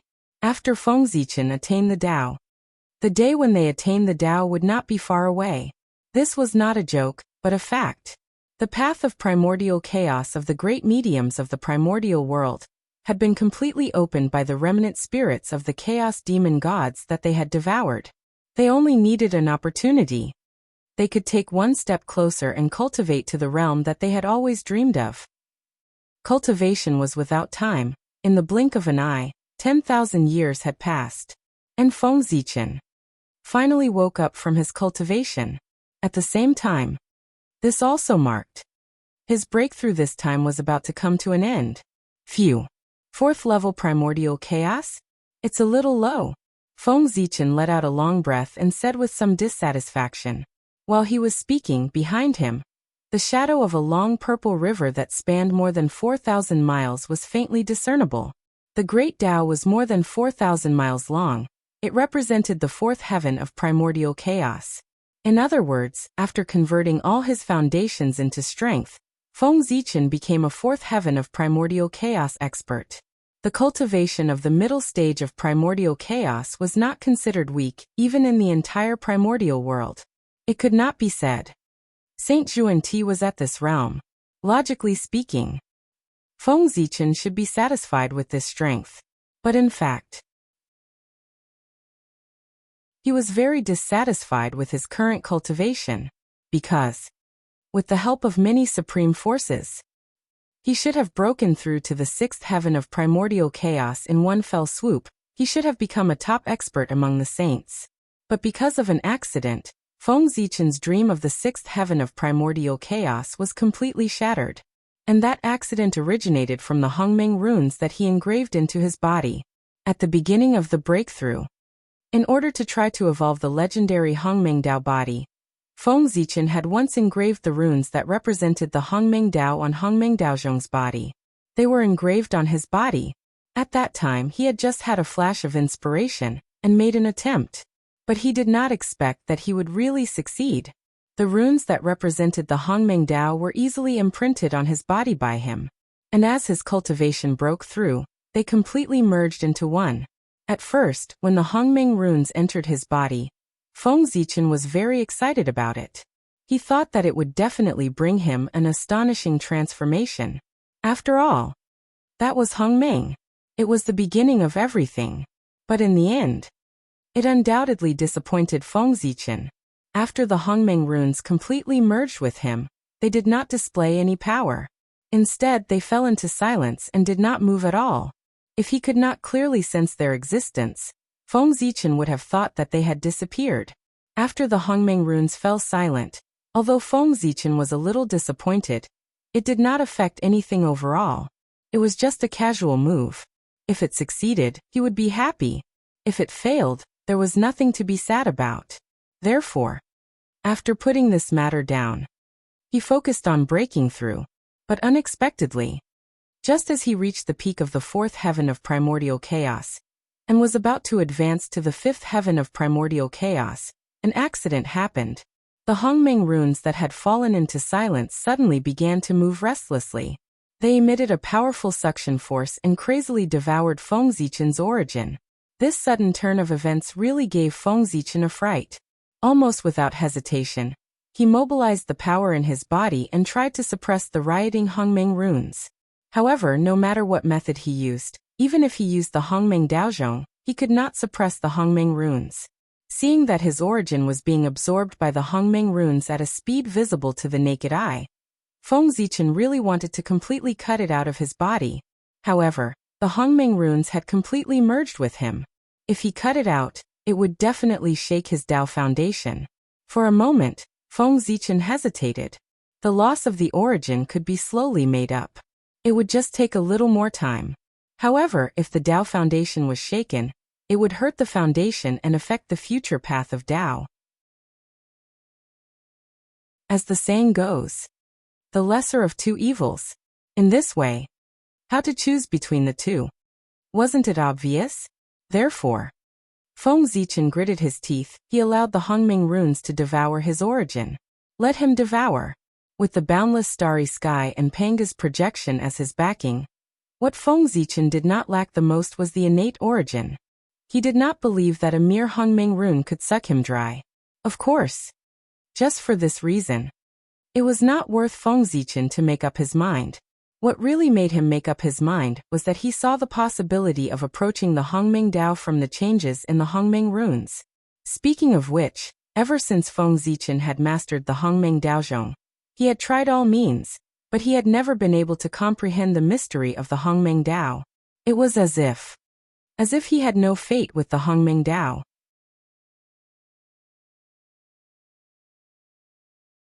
Chapter 653. Gradually, this matter was about to become Feng Zichen's sore point. If he could not comprehend the way of Hongmeng, he would not be able to completely refine Hongmeng Daozhong. This meant that Hongmeng Daozhong could leave him at any time. This made Feng Zichen very uneasy. It could be said that he was able to achieve what he had today, mainly because of Hongmeng Daozhong. Although it was partly due to his hard work, it was far from being comparable to the role played by Hongmeng Daozhong. In the primordial world, there were many people who worked hard. There were also people who worked harder than Feng Zichen. Why didn't others achieve so much? Not to mention anything else. Let's talk about the great magicians of the primordial world. Could it be that they didn't work hard enough? They had persisted in cultivating for hundreds of millions of years without relaxing. It could be said that they worked hard enough. But what about the achievements they had achieved? It was far from as high as Feng Zichen. And all of this was brought by Hongming Daozhong. It could be said that there was no Hongming Daozhong. There was no Feng Zichen today. Therefore, in Feng Zichen's heart, he naturally valued Hongming Daozhong very much. He did not want him to be lost in his hands. Although with his current strength, even without Hongming Daozhong, he could still dominate the primordial world and pursue a higher realm. However, the existence of Hongming Daozhong would undoubtedly allow him to take fewer detours, reduce a lot of risks, and cultivate to a higher realm faster. Therefore, this treasure could not be lost. And a treasure like Hongming Daozhong, in his own hands, it was better than in the hands of others, right? Hongming Daozhong had transformed into a primordial treasure in his hands. It must not be taken away by outsiders and become a wedding dress for them. It was because he was worried about Hongming Daozhong that Feng Zichen ignored his own safety when the Hongming runes mutated and allowed them to devour his innate origin. This was the first time he had seen the Hongming runes change. Therefore, no matter the outcome, he would let it continue to change. Because this might be the only opportunity for him to peek into the mysteries of Hongming's Tao. There was movement. It was better than nothing. If the Hongming runes continued to remain dormant, Feng Zichen did not know when he would be able to see the mysteries of the Hongming Tao. And there was movement. This represented an opportunity. This was like a huge gamble. He won. They would be able to comprehend the mysteries of the Hongming Tao and obtain endless opportunities. He lost. Although his life would not be in danger, his strength would be greatly reduced due to the fall of his source energy. But Feng Zichen did not care anymore. With the boundless starry sky and Panga's projection behind him, no matter how much source energy he lost, he could make up for it in an extremely short period of time. So, he could afford to gamble. Moreover, he might not lose. Faintly, Feng Zichen had a feeling. The mutation of the Hongming runes should be a good thing for him. After all, the Hongming runes had already merged with him. The two of them were bound together for good and ill, harming him. Not only would the Hongming runes not gain any benefits, but they would also pay an unimaginable price. Just like that, time ticked by second. In the blink of an eye, it was 10,000 years later. At this time, the Hongming runes seemed to have eaten their fill. They stopped devouring Feng Zichen's source and retracted into their bodies. They lay there quietly motionless. As the Hongming runes regained their calm, Feng Zichen also woke up. He had to wake up. His breakthrough had come to an end. He could no longer support his breakthrough. Fourth heaven of primordial chaos. This was Feng Zichen's current realm. Originally, he should have reached the sixth heaven of primordial chaos. Unfortunately, thanks to the help of the Hongming runes, they devoured the source that he used to break through, leaving him at the fourth heaven of primordial chaos.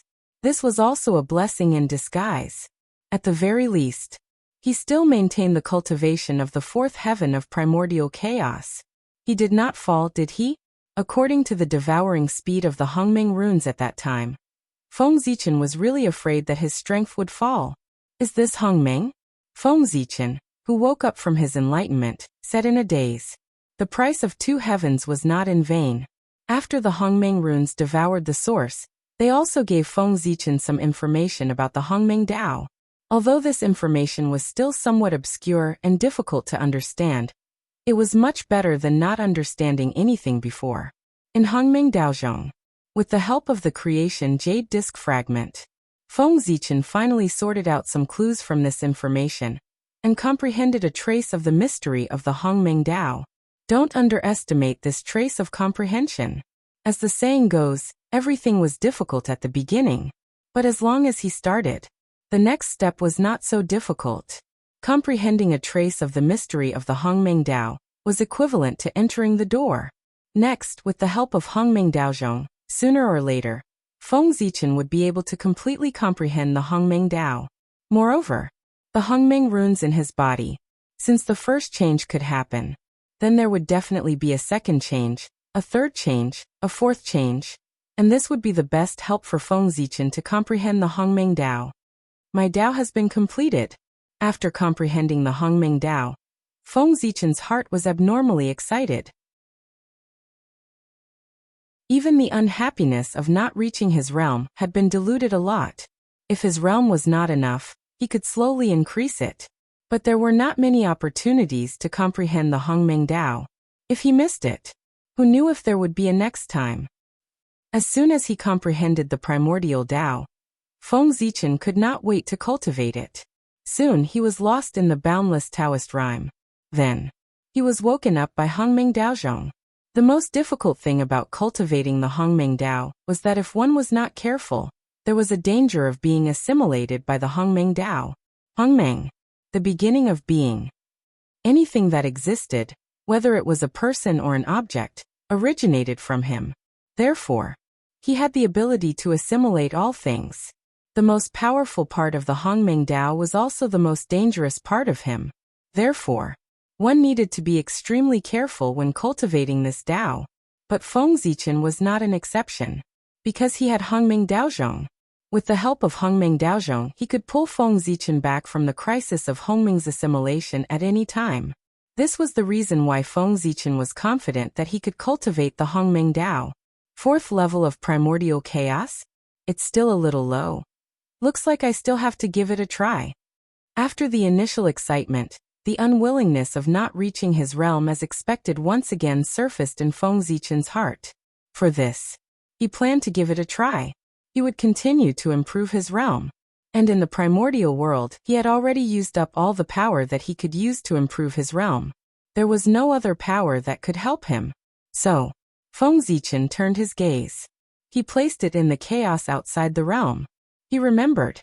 In addition to being the great Emperor Ziwei of the primordial world, he also had another identity in the chaos outside the realm. A creature of chaos, the Panga Zichen clan. This was back then, when he attained the Dao of Daoyuo Jingxian in the chaos outside the realm.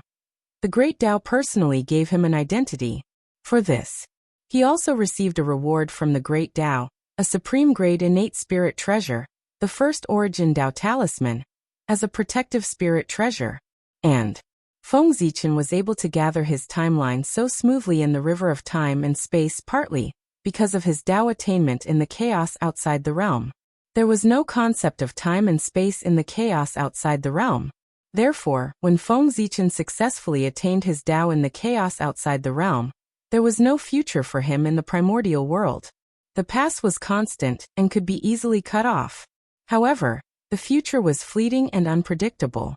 It was constantly changing, causing one to be unable to see through it or grasp it. Therefore, the future was the most difficult to cut off.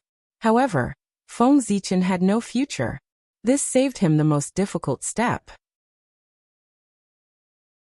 He easily gathered his timeline, jumped out of the river of time and space, and wandered outside the world. Imagine attaining the Dao in the chaos outside the realm. There were such great benefits. If he attained the Dao in the chaos outside the realm, wouldn't the benefits be even greater? Thinking about it, Feng Zichen was excited. He felt that he could give it a try. As for failure, he had never considered it. His Dao, it had already exceeded the scope of the Dao of stars. It was all-encompassing and all-encompassing. It was gradually approaching the Dao of Hongming.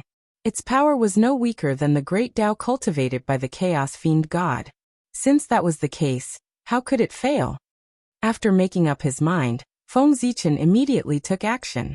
He first looked at the outside world and found that the phenomenon of his Dao attainment had yet to dissipate. At that moment, he secretly activated the power of Panga's projection and secretly interfered with the phenomenon of heaven and earth to prolong its existence, so as to hide the fact that he was not in the primordial world. After doing all this, Feng Zichen immediately released his spiritual will and crossed endless time and space to establish contact with the chaos bead hidden in the human Dao Emperor's seal. Then, his figure flashed. He disappeared on the spot. He came to the chaos bead. And no one noticed all of this. Not to mention the fact that the boundless starry sky blocked everything. Feng Zichen's current cultivation base was at the 4th level of primordial chaos. He could already make it so that no one could discover his tracks. Let's go. Inside the chaos bead, Feng Zichen waved his hand and opened the space-time door. With a step, he left the primordial world and arrived in the chaos outside the realm. Rumble. After many years, Feng Zichen had already undergone earth-shaking changes, but the chaos outside the realm was the same as before. Loneliness, emptiness, chaos, and the endless tyrannical chaos aura were always the theme of the chaos. Hiss. No wonder the chaos fiend god is so powerful. In such a harsh situation, if one is not strong enough, they will not be able to survive at all. Every time Feng Zichen came to the chaos outside the realm, he could not help but sigh at the environment here. It was really too harsh. The Daoyuo Jinxian of the primordial world was here. It would not be long before it was completely destroyed. The worse the environment, the more powerful the existence born. After sighing, Feng Zichen removed the protection and stepped into the realm of the chaos outside the realm. When he first stepped into the realm of chaos, not only did he not feel uncomfortable as he expected, but it gave Feng Zichen a comfortable feeling like a fish in water, as if he had returned to his mother's embrace. This surprised him. Rumble. Just as Feng Zichen was surprised, he seemed to sense a strange aura. The surrounding chaos aura suddenly became restless and swarmed toward him, wanting to devour him. Humph! Displeased, Feng Zichen was about to take action to suppress the chaos aura that was surging over when he saw a mysterious divine light blooming from his body. Shwa! Wherever the divine light shone, the restless chaos aura seemed to be tamed and floated obediently beside Feng Zichen. This is... In a trance, Feng Zichen seemed to understand something and reached out to touch his eyebrows. There, he did not know when suddenly, a mysterious imprint appeared on it. And that mysterious divine light was emitted from this mark. Zichen mark. It was the name of the mark. At the same time, it was also the symbol of Feng Zichen's identity as a chaos creature. This was the mark of life that the Great Tao gave to Feng Zichen. It was his real name. It could also be said to be the name of a god. It's been a long time since I've been to the chaos outside the realm. I forgot that as a chaos creature, how could I be afraid of a mere chaos aura? They should be the ones who should be afraid. With a chuckle, Feng Zichen opened his mouth and inhaled fiercely. He actually swallowed all the chaos aura that hovered around him. This is the real chaos aura. The power contained in it is many times richer than the chaos aura in the chaos outside the realm. Smacking his lips, Feng Zichen said with some emotion. After his strength reached the realm of primordial chaos, the connate aura could no longer meet his daily needs for cultivation. Only the chaos aura could allow him to continue to improve. However, after the chaos aura of the primordial world was filtered by the sky curtain, although the danger was greatly reduced, the power contained in it was undoubtedly weakened by a lot. It was far from being comparable to the pure chaos aura in the chaos outside the realm. It was no exaggeration to say that cultivating here for a day was better than cultivating in the primordial world for a year. It's time to find an opportunity to take back the chaos bead. Thinking of the benefits of cultivating in the chaos outside the realm, Feng Zichen decided to take back the chaos bead to make it easier for him to cultivate here. Originally, even if this didn't happen, he would have taken back the human Tao Emperor seal after the 5 emperors. A connate treasure. How could it always be in the hands of others? Forget it. Business is more important. Let's achieve the Tao first. Knowing that his time was limited, Feng Zichen didn't delay any longer, and decided to achieve the Tao first.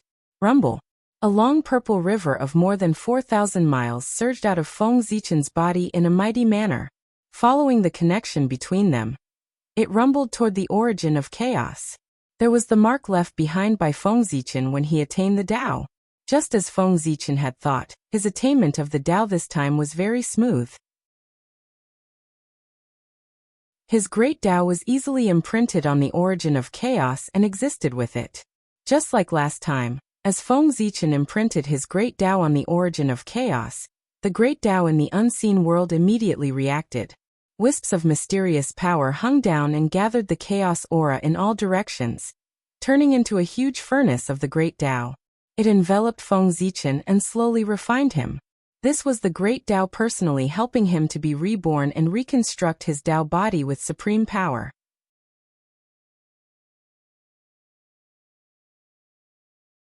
Chapter 654.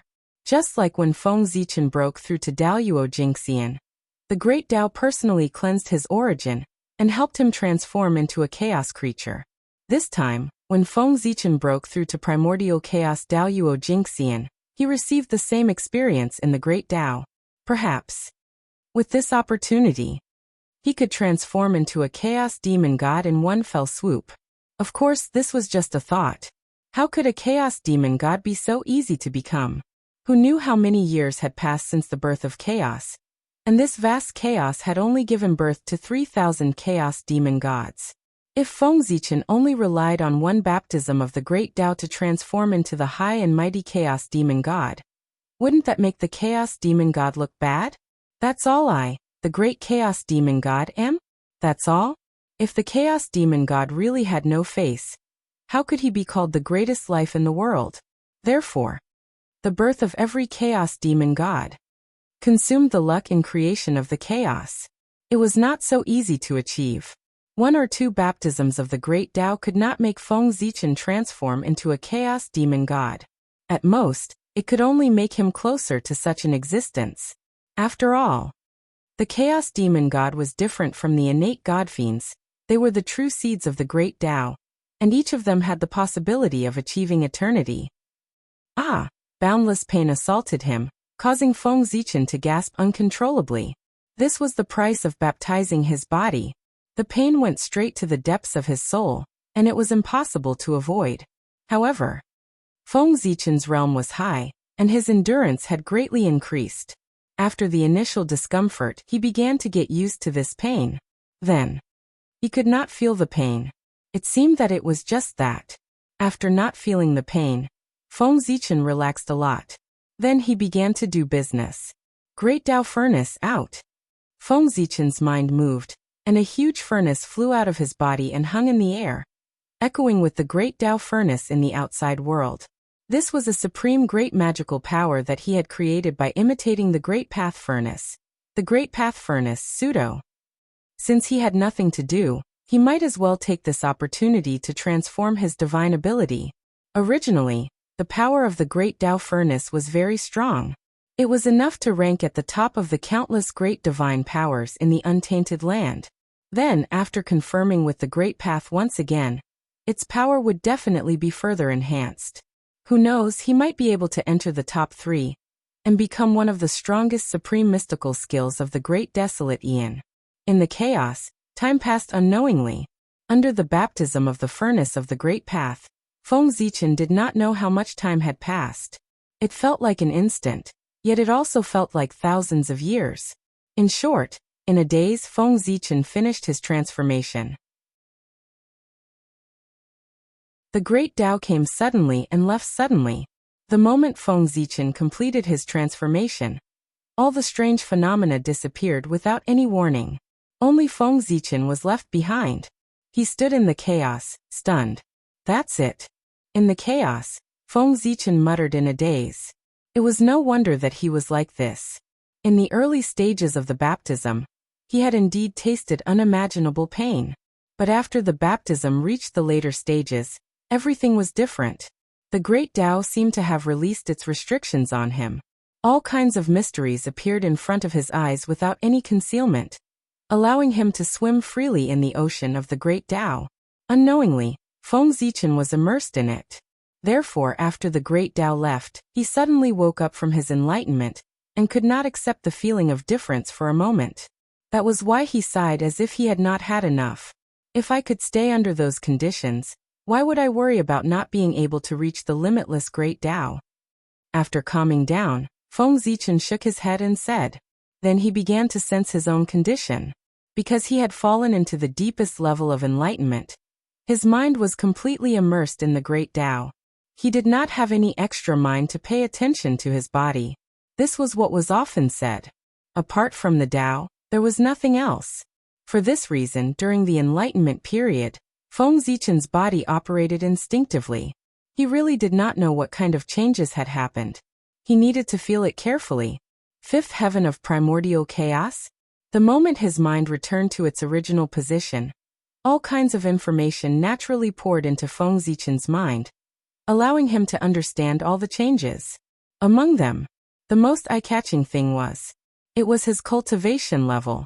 Fifth heaven of primordial chaos. He was one step closer to the fourth heaven of primordial chaos. It still did not satisfy Feng Zichen. That's right. The Great Tao had personally taken action.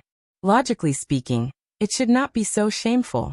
Even if it did not raise Feng Zichen's realm by 5 or 6 levels, it should have raised it by 2 or 3 levels. Only then would it be in line with the identity of the Great Tao. But in the current situation, how should he put it? The performance of the Great Tao was indeed not worthy of his identity. He had only raised his cultivation level by 1 level. If word got out, Feng Zichen felt embarrassed for the Great Tao. Where was the face of the Great Tao? This time it was all gone. At the very least, the Great Tao's impression in Feng Zi's heart plummeted. Although this was useless. After complaining about the realm, Feng Zichen looked at the Hongming runes. After all, to him, this was the most important thing. After calming his mind, Feng Zichen focused his attention on the Hongming runes. Immediately he had a different feeling. The power of Hongming. He felt the power of Hongming. No, to be precise, he had mastered part of Hongming's power. In Feng Zichen's body, the mysterious Hongming runes were no longer silent. Instead, they became abnormally active. They came to Feng Zichen's divine sea and trembled inexplicably. They emitted wisps of mysterious power, and began to temper Feng Zichen's magic power. After being tempered by the Hongming runes, Feng Zichen's magic power condensed from starlight actually inherited some characteristics of the Hongming Qi. For example, it assimilated everything. In itself, the Ziwei star power in Feng Zichen's body could be said to be domineering and peerless. It had the power to destroy all laws. Now, in addition to the Hongming Qi's ability to assimilate everything, it had become even more domineering. That's right. The power of the Hongming Qi and the power of the Ziwei star power not only did not cancel each other out. Instead, they strangely merged into one, and turned into an even more powerful force. Not to mention that it could destroy all laws. It even showed signs of destroying everything. It could even destroy the power of the Tao. Go. Subconsciously, Feng Zichen mobilized the magic power in his body, and threw a punch forward. However, a dragon's roar sounded, and then an endless purple aura erupted. It moved forward in a mighty manner, as if it was going to sweep everything away. Rumble. The surrounding chaos shook as a result. Wherever that purple stream of air passed, the surrounding chaotic aura would rapidly melt away like snow encountering the blazing sun. No, it was not melted. It was assimilated by it. It became a part of the purple aura. After a long time, the wave that erupted in the chaos finally subsided. Looking in the direction of Feng Zichen's punch, the chaos aura could no longer be seen. It was empty, forming a huge passage. And the surrounding chaos aura did not make up for it. Hiss, so powerful. Even Feng Zichen was shocked by the power of the attack. If he had this ability before, even if he did not rely on external forces, he who was only a half-step primordial chaos realm would dare to directly challenge the real primordial chaos Tao Master, an existence specially created by Daoyuo Jingxian who had just entered the primordial chaos realm. No wonder even the Great Tao personally made a move, but my realm only increased by 1 level. So this is the problem. At this time, Feng Zichen finally understood why his realm only increased by 1 level. It turned out that the extra power had been devoured by the Hongming runes. The Hongming runes would not change for no reason, and the only thing that could change them now was the power of the Great Tao. Combined with Feng Zichen's current situation, wasn't the answer very obvious? The Hongming runes must have been used by the Great Tao to increase the power of Feng Zichen's realm, which was why there was such a huge change. Was it worth it? Of course it was worth it. Mastering the power of Hongming gave Feng Zichen the capital to fight above his level. This was something that could not be brought about by the increase of his realm. One had to know. At the end of the realm, without the help of external forces, it was very difficult for the previous situation of fighting above his level to happen. Those who could reach the primordial chaos realm Which one of them was not a stunning genius? Each of them had left their own legends in the history of cultivation. Such a figure. Who would be worse than who? Fighting above his level, it was impossible to think about it. After mastering the Hongmeng runes, Feng Zichen had this possibility. How could this not be exciting? If his realm was low, he could slowly increase it.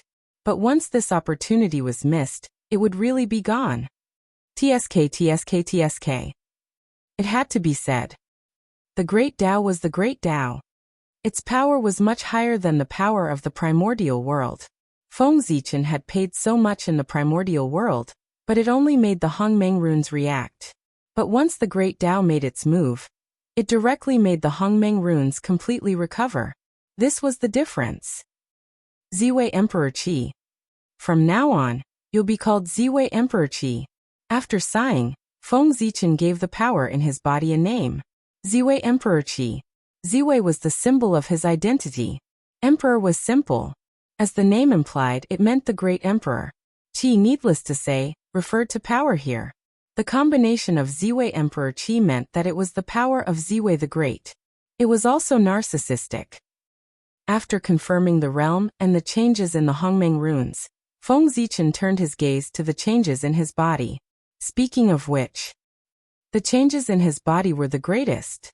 After all, this was the goal of the Great Tao's transformation. Compared to before, the origin has improved a lot. It's more perfect and more in line with the Great Tao. It's just that there's still a long way to go before I become a chaos demon god. After feeling it, Feng Zichen said. Overall, he was very satisfied with the changes in his body. Although he did not succeed in becoming a chaos demon god, he was very close and had the possibility of becoming a chaos demon god. Perhaps if he continued to transform like this, when Feng Zichen's cultivation reached the 12th level of the perfected primordial chaos, he would be able to transform into a true chaos demon god in one fell swoop. Perhaps the perfected primordial chaos realm was not enough. But when Feng Zichen reached the limitless Daoyuo Jingxian, he would definitely be able to transform into a chaos demon god. He had the confidence. He also had the confidence. However, after this transformation, even if Feng Zichen did not transform into a chaos demon god, with his current background, it was enough to enter the top 3 of the primordial world. Even Lian Sanqing, in terms of background, could not compare to him. Moreover, the path of the God Fiend mainly cultivated the physical body. Since Feng Zichen had achieved the Tao with the path of the God Fiend, it meant that his physical body was very powerful. He had already cultivated the Panga's Tao body, specious but not.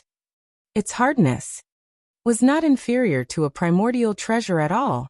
Even if Dijiang was reborn and Huta came in person, she did not dare to say that she was better than Feng Zichen in terms of physical body.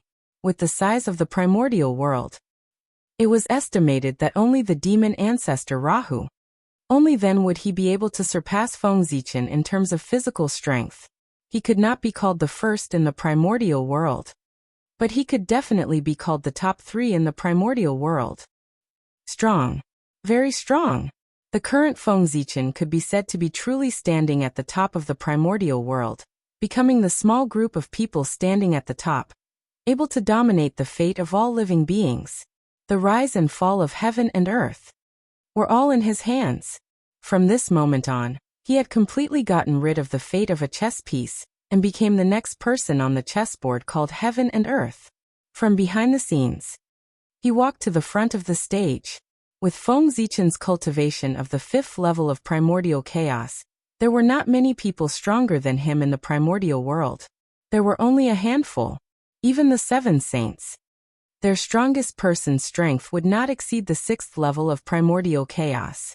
It could be said that the current Feng Zichen could completely do whatever he wanted in the primordial world. Daoyuo Jingxian, who had reached primordial chaos, already had the capital to flip the table with the heavenly Tao. And this was the capital to roam the world. On this trip to chaos, Feng Zichen could be said to have gained a lot. His strength had increased too much. In one fell swoop, he had become one of the top 10 experts of the primordial world. There were only 10 primordial chaos experts alive now. 7 saints, Tao ancestor, demon ancestor, Feng Zichen. Now that he thought about it. Every time Feng Zichen came to the great chaos outside the realm, he would be able to obtain unimaginable gains. The great chaos outside the realm. It could be said to be his blessed land. His road to rise. It was here that the foundation was laid. In the future, if there was nothing, he should come here more often. After all, this was his blessed land. If he walked a few more times, he might be able to find some other opportunities. This trip to the chaos outside the realm, he had gained so much. Feng Zichen was generally satisfied. However, it wasn't as if there were no regrets. This time, because he had not become a chaos fiend god. The great Tao did not bestow a magic treasure as his lifelong spiritual treasure like before. This was Feng Zichen's greatest regret. Back then, he only became a creature of chaos. The great Tao gave him a supreme grade innate spirit treasure. Then if he became a chaos fiend god, wouldn't a magic treasure bestowed by the great Tao be even better? One had to know that every chaos fiend god had a chaos spirit treasure. Without a chaos spirit treasure, Feng Zichen would naturally feel very regretful. However, it didn't matter. This chaos spirit treasure, he would get it sooner or later. He would treat it as a temporary deposit in the hands of the great Tao, and keep it for him for a period of time. The attainment of the Tao is over. The next chapter is back to the primordial world.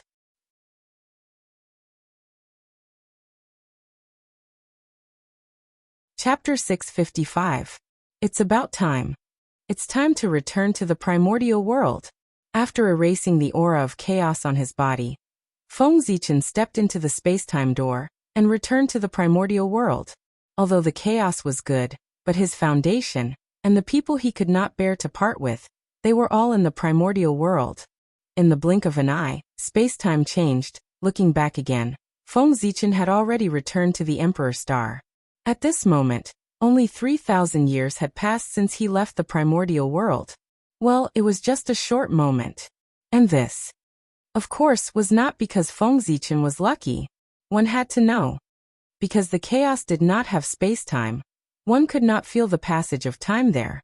Therefore, if one was not careful, one might think that one had only stayed in the chaos for a moment, but in fact, tens of thousands of years or even hundreds of thousands of years had passed in the primordial world.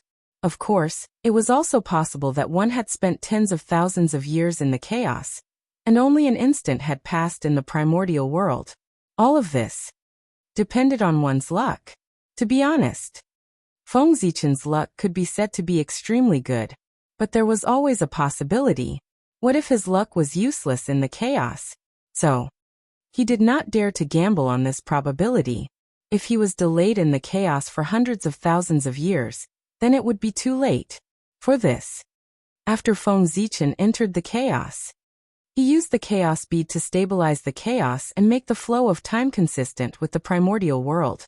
In this way, no matter how many years had passed in the primordial world, no matter how many years had passed in the chaos realm, the reason why Feng Zichen could return after 3,000 years was because of this.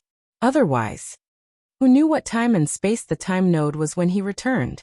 Feng Zichen's age was already past the time to gamble on luck. The current him was focused on planning before acting. Without sufficient preparation, how could he let himself take the initiative to put himself in an unknown situation? That was not only irresponsible to himself. It was also irresponsible to the forces behind him and the people who cared about him. Feng Zichen. He was no longer a loner. He had a wife. He also had clansmen. He had friends. 3,000 years. In addition to the 10,000 years before that, that's a total of 13,000 years. That's not a short time. It's time to go out. If we don't go out now, it will arouse suspicion. After returning to Emperor Microstar, Feng Zichen estimated the time that had passed and felt that it had been a bit too long. He didn't have time to rest and immediately removed the Tao attainment phenomenon. Outside, there was still a large group of powerful beings waiting. Indeed, they did not know how long it would take to attain the Tao. Therefore, it was reasonable to say that Feng Zichen could come out whenever he wanted. But don't forget, there would also be a day when these great beings would attain the Tao. If that day really came, and they remembered what happened today, he only needed to compare it with the time he attained Tao to know that something was amiss. This would bring unnecessary trouble to Feng Zichen. In order to prevent such a situation from happening, Feng Zichen still had to put on a full show. He had to remove the phenomenon of heaven and earth in time to announce to the world that he had successfully reached the realm of primordial chaos Daluo Jingxian. Rumble. As the phenomenon of heaven and earth disappeared, a vast fluctuation suddenly spread out from Emperor Microstar. In an instant, it swept through the entire primordial world. At that moment, heaven and earth seemed to have stopped. After that, heaven and earth returned to normal. However, the living beings of the primordial world had already unknowingly prostrated themselves in the direction of Emperor Microstar. That was Feng Zichen releasing his aura to announce to the world that after Donghuang Tai, the new primordial chaos Daluo Jingxian was born. Of course, in order to keep a trump card, and also to prevent scaring others, Feng Zichen only displayed the cultivation base of the third heaven of primordial chaos to the outside world, not the fifth heaven of primordial chaos. Once he attained the Tao, he would be at the fifth heaven. If word got out, it would be like a myth. It was indeed a little scary. It was better to keep a low profile. At the same time, he could also trick a group of people at the critical moment. The moment Feng Zichen's aura rose, everyone knew that great Emperor Microstar had successfully attained the Tao. In this primordial world, another supreme expert was added to the mix. Suppressing the restlessness in their hearts and restraining the envy in their eyes, the group of great mediums walked out of their cave abodes one after another, and headed outside the boundless starry sky to congratulate Feng Zichen for successfully breaking through to primordial chaos Daluo Jingxian. It was no exaggeration to say, the congratulations of everyone came from the bottom of their hearts, because they were all the beneficiaries of Feng Zichen's Tao attainment this time. In the primordial world, there was no such thing. When one person attained the Tao, he suppressed the situation where everyone else could not attain the Tao. In fact, the situation in the primordial world was exactly the opposite. The more people attained the Tao, the easier it was for the people after that to attain the Tao. In the primordial world, above Daluo Jingxian, there was actually no path left. Daluo Jingxian was already at the end of the Tao. But unfortunately, there were many capable people in the primordial world who forcefully broke the limit and walked a path above Daluo Jingxian. This was the origin of primordial chaos, and the new realm had just appeared. There were definitely many imperfections. This required generations of people to work hard to perfect it. And every time there was an additional primordial chaos Daluo Jingxian, the new realm would be perfected a little, and future generations would be able to take fewer detours. Attaining the Tao would also become easier. In this way, everyone had received benefits from Feng Zichen. Even if they did not accept his kindness, they would not speak ill of him. It was just a few words of congratulations. It was not like they would lose a piece of meat if they said it. How could it be compared to the benefits they had received? On the Emperor Star, Feng Zichen saw that everyone was rushing towards the boundless starry sky. It was not good for him to continue sitting down. He quickly got up and went out to welcome them. Poor Wei and the others congratulate Your Majesty on attaining the Tao and enjoying the limitless Tao fruit. Your Majesty attaining the primordial chaos Tao fruit is equivalent to breaking free from the cage of heaven and earth. From now on, you will be free and unrestrained. You are really envious of others. When everyone saw Feng Zichen walk out, they all went forward to congratulate him. Fellow Taoists, you are too polite. The Emperor Star is just one step ahead. I think that with your strength, it won't be long before you can take that crucial step and become a primordial chaos Tao realm like me. Waving his hand, Feng Zichen also smiled and congratulated everyone. Just like that, both sides spoke one after another. Outside the boundless starry sky, they flattered each other. During this period, Feng Zichen did not mention anything about letting everyone enter the boundless starry sky for a chat. As for the crowd, they did not find this strange at all. He did not let everyone enter the boundless starry sky.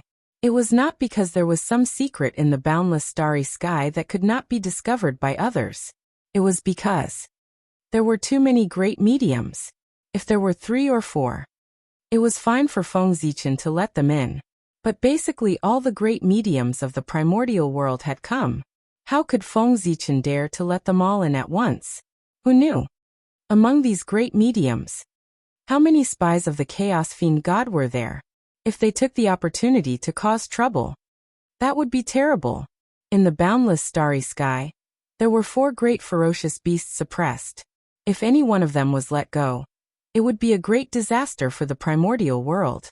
Therefore, Feng Zichen could not gamble. Since he could not determine which group of people were the spies of the Chaos Fiend God, he might as well not let them in. Without a doubt, there must be spies among the great mediums, and there would be many of them. Ever since the Chaos Fiend God possessed the great mediums, these great mediums of the primordial world could not be trusted. Who knew who was the Chaos Fiend God in disguise? There must be some unlucky people who were possessed by the Chaos Fiend God, and were not exposed. There were quite a number of these unlucky people. They hid among the great mediums, like poisonous snakes hiding in the dark, and could give the primordial world a fatal blow at any time. Therefore, Feng Zichen had to be careful of them and not give them a chance to make a move. Regarding the matter of spies, Feng Zichen knew. The great mediums knew. In the primordial world, almost all the existences with the strength of the quasi-saint realm knew. Feng Zichen did not dare to let everyone enter the boundless starry sky because he was worried about the spies. In order to prove their innocence, everyone did not mention entering the boundless starry sky. What did they want to do by entering the boundless starry sky at this time? No matter what the purpose was, the person who made this request would definitely arouse everyone's suspicion. As everyone was afraid of each other, they began to exchange pleasantries in front of Feng Zichen's house. Gradually, Feng Zichen realized that it was not a good idea to continue like this. If word got out, it would make him seem impolite. Therefore, after some consideration, Feng Zichen decided to bring everyone to the heavenly court for an exchange. It was also because Haotian was not around, and Zhuanqiu had abdicated. The heavenly court was in a state of being without a master that Feng Zichen dared to do so. If the heavenly court had a master, Feng Zichen's actions would be a slap in the face. No heavenly emperor would be happy. But now the heavenly court had no master. Of course he had the final say. Fellow Taoists, it's not convenient for us to talk here. Why don't we go to the heavenly court? It just so happens that we can also discuss the candidate for the next heavenly emperor. The heavenly court has a rule to maintain the operation of the primordial world. It can't be without a master for a long time. After the greetings, Feng Zichen suggested to everyone with a smile. All right. Regarding this, everyone had no objections and agreed. Thus, Feng Zichen led everyone. They headed towards the heavenly court in a mighty manner. Fellow Taoists, now that Zhuanqiu has abdicated, causing the position of heavenly emperor to be vacant, the heavenly court cannot be without a master for a day. Do you have a suitable candidate? In the Lingxiao Palace, after some small talk, Feng Zichen finally asked about serious matters.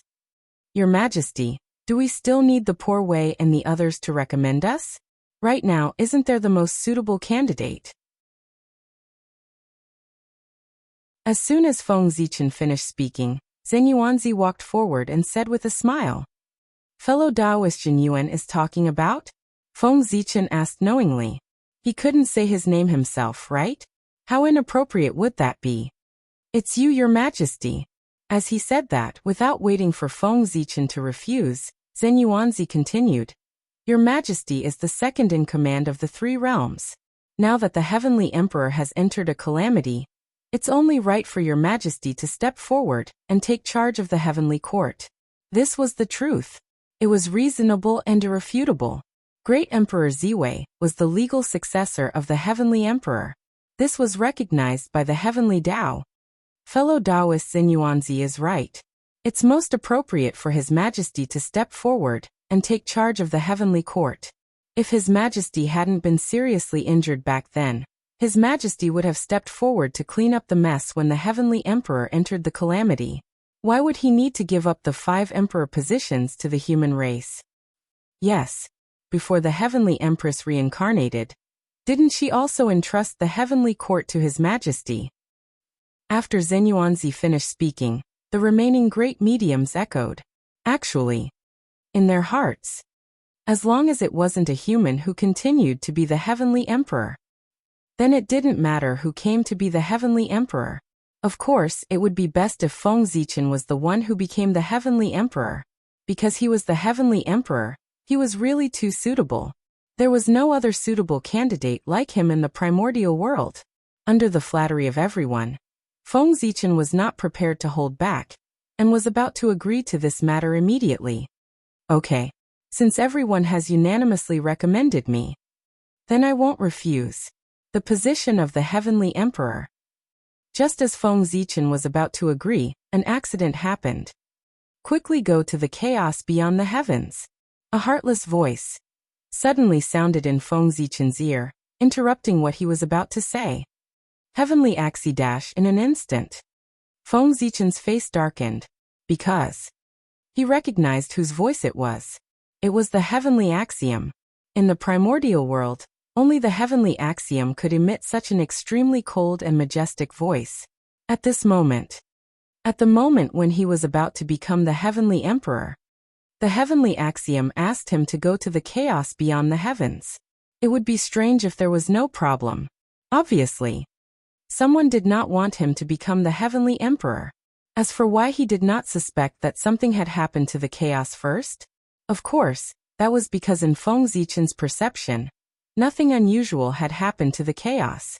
If something happened to the chaos beyond the heavens, it would definitely be difficult to hide from his perception. Because Panga's projection covered the entire primordial world, and he controlled Panga's projection, this meant that the entire primordial world was under Feng Zichen's surveillance.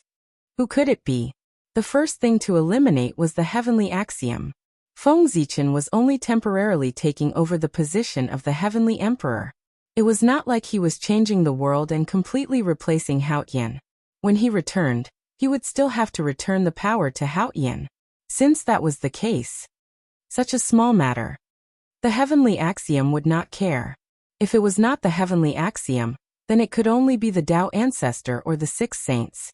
In the primordial world, only they could mobilize the power of the heavenly axiom to stop him from becoming the heavenly emperor.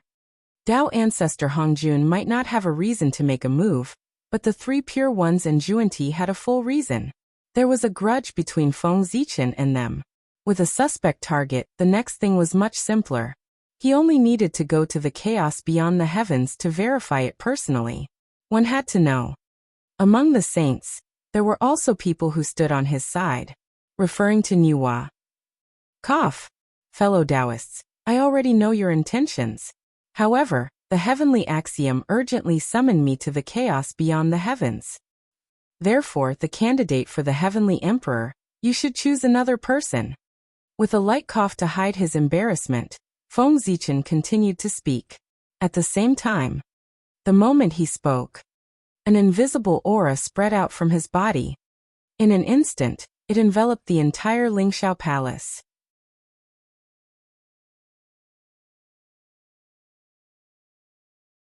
Chapter 656. The sudden change caused everyone's expressions to change. They hurriedly released their divine senses to check what had happened. Rumble. The majestic divine senses surged out and swept through the Lingxiao Palace in the blink of an eye. Time and space are frozen. This is. After everyone sensed it, they did not find any danger. They only felt that the time and space here seemed to be isolated, and had fallen into a stagnant state. I see. After thinking for a while, everyone understood Feng Zichen's intention. The heavenly axiom had summoned him, and he had to go. However, at this time, the candidate to succeed the heavenly emperor was still undecided, so he could not leave directly. The matters of both sides could not be delayed. For this reason, Feng Zichen simply froze the time and space here, so that it could not flow. In this way, no matter how much time had passed in the Lingxiao Palace, the time in the outside world would not move, and would always remain at the previous moment. This move could be said to be killing two birds with one stone. It would not delay Feng Zichen's time to go to the chaos beyond the heavens, nor would it prevent him from choosing the next heavenly emperor. This made Feng Zichen much more relaxed. What happened just now? Ziwei had no choice but to do so. I hope everyone can forgive me. After everyone calmed down, Feng Zichen said apologetically. Although there was a reason for his action of freezing time and space, he did not inform everyone in advance. It was inevitable that it would cause everyone's displeasure. It was an emergency. Understandable. Understandable. When everyone heard this, they hurriedly waved their hands to show that they did not care about what happened just now. Now they only had shock in their hearts. How could they care about their displeasure? Too strong. Feng Zichen's performance just now. It was really too strong. Just like that, he froze time and space in front of them, and they did not have any means to stop it. If such a method was used to deal with them, the consequences would be unimaginable. Their minds were completely immersed in the scene of Feng Zichen's action just now. How could they dare to go against Feng Zichen? As long as he did not go overboard, naturally, he would do whatever he said. His power was inferior, so it should be like this. Looking at everyone's expressions, Feng Zichen knew that he had achieved his goal of intimidating them. He made a move to freeze time and space. Saving time was only one aspect. On the other hand, it was to show everyone how powerful he was to intimidate them. Primordial world. After all, this was a place where strength spoke louder than words. If he did not show off his muscles, who would know how much he was worth? Who would take his words to heart? Fellow Taoists, are there any other candidates? Now that he had achieved his goal, Feng Zichen did not want to force them too much, lest it backfired. Therefore, he asked about the important matter. This. For a moment, everyone hesitated, not knowing what to say. In the end, it was because they could not figure out Feng Zichen's thoughts. In the vast untainted land, wasn't it easy to find a few people who were qualified to become celestial emperors? Even if that didn't work, couldn't they take the field themselves? The reason why they didn't speak was that they didn't know who could satisfy Feng Zichen. Thinking about it, they happily recommended a candidate that they were satisfied with, but Feng Zichen rejected it. Wouldn't that be awkward? Moreover, looking at Feng Zichen's attitude, it was obvious that he didn't want everyone to recommend him. Everyone was smart. From Feng Zichen's performance, they could roughly see that he already had a suitable candidate in his mind. But he was too embarrassed to say it out loud. What he was waiting for was just a step. He naturally said the candidate in his mind. And the step came very quickly. Your Majesty, let's not talk about whether there is a suitable candidate in the minds of Poor Wei and the others. Let's talk about whether there is a suitable candidate in your Majesty's mind. If there is, why don't you say it out loud and let Poor Wei and the others discuss it? As if seeing Feng Zichen's dilemma, Zhen Yuanzi was very sensible and gave him a way out. Yes, yes, yes. We have already recommended him just now. Now it's time for your Majesty to recommend him. Hearing this, everyone hurriedly echoed. This. Seeing everyone's performance, Feng Zichen was very satisfied. But on the surface, he looked hesitant. It wasn't until after hesitating for a long time that he said with a troubled expression, "Since everyone says so, then I'll recommend a candidate. Look, what do you think of the Earth Empress?" As soon as he finished speaking, in an instant, the entire hall became so quiet that one could hear a pin drop. The faces of the great divines froze on the spot.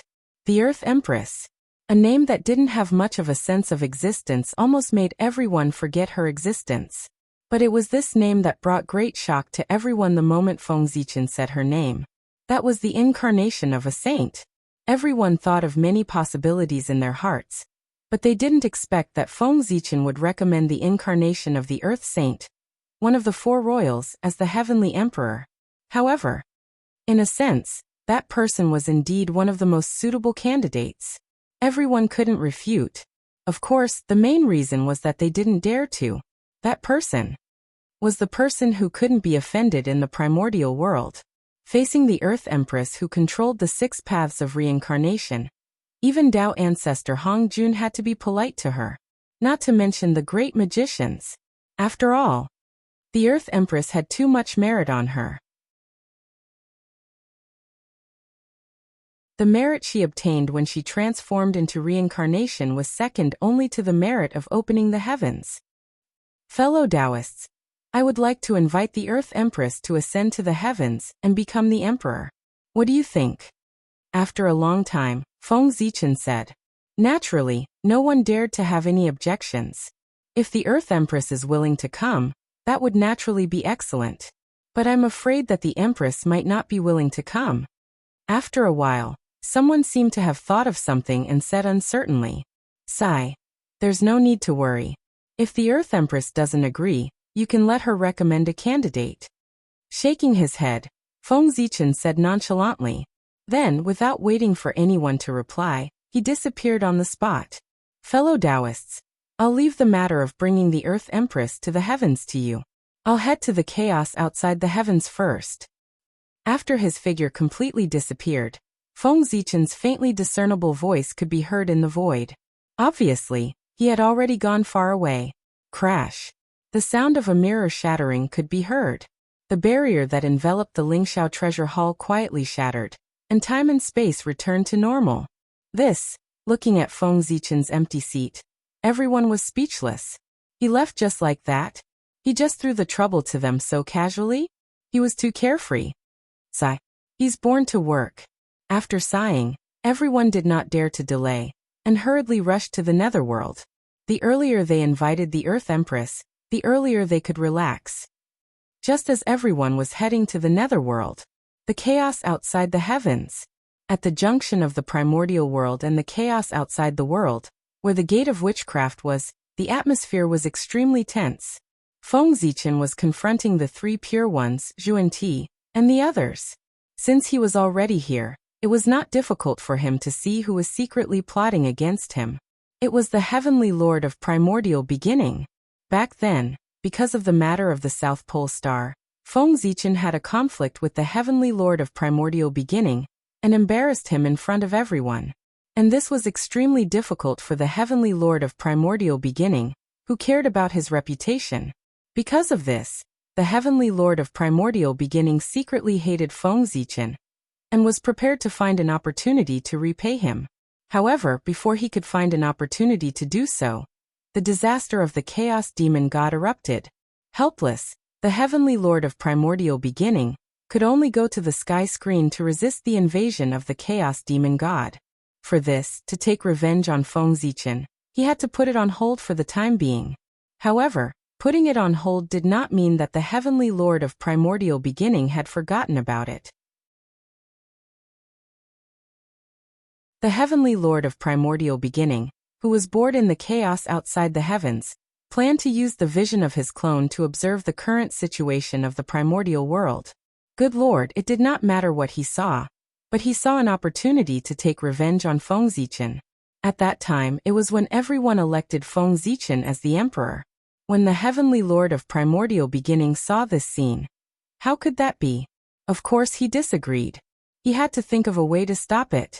After Feng Zichen attained the Tao, it was already very difficult to deal with him. If he became the Celestial Emperor, it would definitely encourage his arrogance. It could not be said that even a saint would find it difficult to restrain him.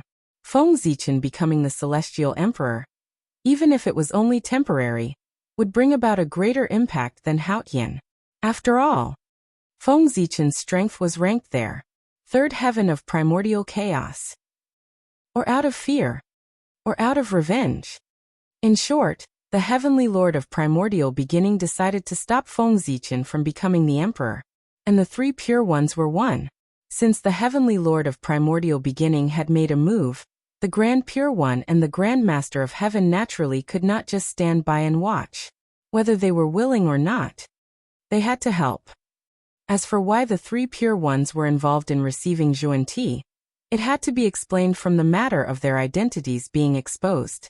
Because of their background, the two of them had been faintly excluded from the circle by the crowd. For this, the two of them already had a bad relationship with the Panga divine system, and it fell to the freezing point. It could even be said that they had become enemies. Since that was the case, when the two of them saw the internal strife in the Panga divine system, they were naturally extremely happy. They had become enemies. Of course, they could not bear to see the other party doing well.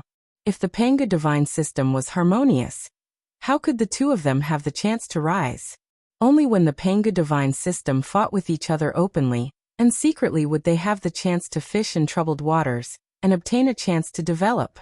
Under such circumstances, when they saw the three pure ones, who were the authentic Panga divine system, targeting the other authentic Panga divine Emperor Ziwei, they naturally did not want to stop them. Instead, they wanted to add fuel to the fire and make the relationship between them even worse. Only in this way would it be in their interests. Therefore, it was precisely because of this consideration. When the three pure ones made a move, receiving Xuanti also secretly helped. The power of the five saints working together was enough to affect the operation of the Way of the Heavens for a short period of time. This was also the reason why the Way of the Heavens called Feng Zichen to the chaos beyond the heavens. It was completely the result of the saints behind the scenes. Heavenly Lord of Primordial Beginning. What do you mean? Standing in the chaos, Feng Zichen coldly questioned the Heavenly Lord of Primordial Beginning opposite him. As he spoke, an invisible aura erupted. It pressed forward with a loud bang, crushing the surrounding chaos aura. To be honest, compared to the chaos aura of the great chaos beyond the realm, the chaos aura of the chaos beyond the heavens was as weak as a baby. Too weak. Feng Zichen could shatter it with a slight move. Feng Zichen was very angry, very angry. The position of Celestial Emperor was right in front of him, but it was gone just like that. No matter who it was, they would be angry. Moreover, was Feng Zichen angry about losing the position of Celestial Emperor? He was angry about the occurrence of the variables. The situation had already somewhat exceeded his control. One had to know that the position of Celestial Emperor was related to the future of the human race. In the end, it was lost by the Heavenly Lord of Primordial Beginning just like that. How could he not hate? If it weren't for the fact that the other party had more people, Feng Zichen would probably have made a move directly. However, he couldn't even defeat the three pure ones when they joined forces, let alone the two of them who were receiving Xuanti. However, even if he couldn't defeat them, he couldn't lose his momentum. After all, he was in the right. Moreover, the three pure ones probably couldn't afford to lose that person, and would join forces to attack him. If Xuanti was receiving Xuanti, Feng Zichen believed that the two of them would join forces. However, the three pure ones might not be so. It was not a good thing to care about face. Fellow Taoist Ziwei, what do you mean by this? Seeing Feng Zichen's aggressive posture, the Grand Pure One asked with some displeasure. At the same time as he spoke, he gently waved his hand and created a breeze. He easily resolved Feng Zichen's aura. Oh. Seeing this scene, Feng Zichen's pupils constricted. Just from this move, it could be seen that the Grand Pure One's cultivation was not weak. One had to know. In order to gain the upper hand, when Feng Zichen unleashed his aura, although he did not use the Ziwei Emperor Qi, he used the power of the boundless starry sky. With the domineering power of the boundless starry sky, even if Feng Zichen unleashed it with the cultivation of the third heaven of primordial chaos, its power was not weaker than the full-strength attack of an ordinary primordial chaos expert. It was such an attack, but it was easily resolved by the Grand Pure One. From this, it could be deduced that he had at least the sixth heaven of primordial chaos. Well, most importantly, or because Feng Zichen could not see through the realm of the Grand Pure One. With his cultivation of the fifth heaven of primordial chaos, he could not see the true realm of the Grand Pure One. Without a doubt, the Grand Pure One was definitely stronger than him. That was the sixth heaven. Of course, Feng Zichen could not see the realm of the Grand Pure One. However, the realm of others could not be hidden from him. Heavenly Lord of Primordial Beginning, Grandmaster of Heaven, Saint Jia-in, and Goddess Nuwa were all at the fifth heaven of primordial chaos like him. However, because of the mending of the heavens, there was something wrong with Goddess Nuwa's condition. She looked a little weak. Although she was at the fifth heaven and was even close to the sixth heaven of primordial chaos, she could not unleash her full strength. After the Tao body mended the heavens, it still affected her strength in the end, causing her to become a saint in one fell swoop. However, there were gains and losses. Although her strength had decreased, her realm had increased. The peak of the fifth heaven of primordial chaos was second only to the Grand Pure One's sixth heaven of primordial chaos. It was even higher than Feng Zichen's realm.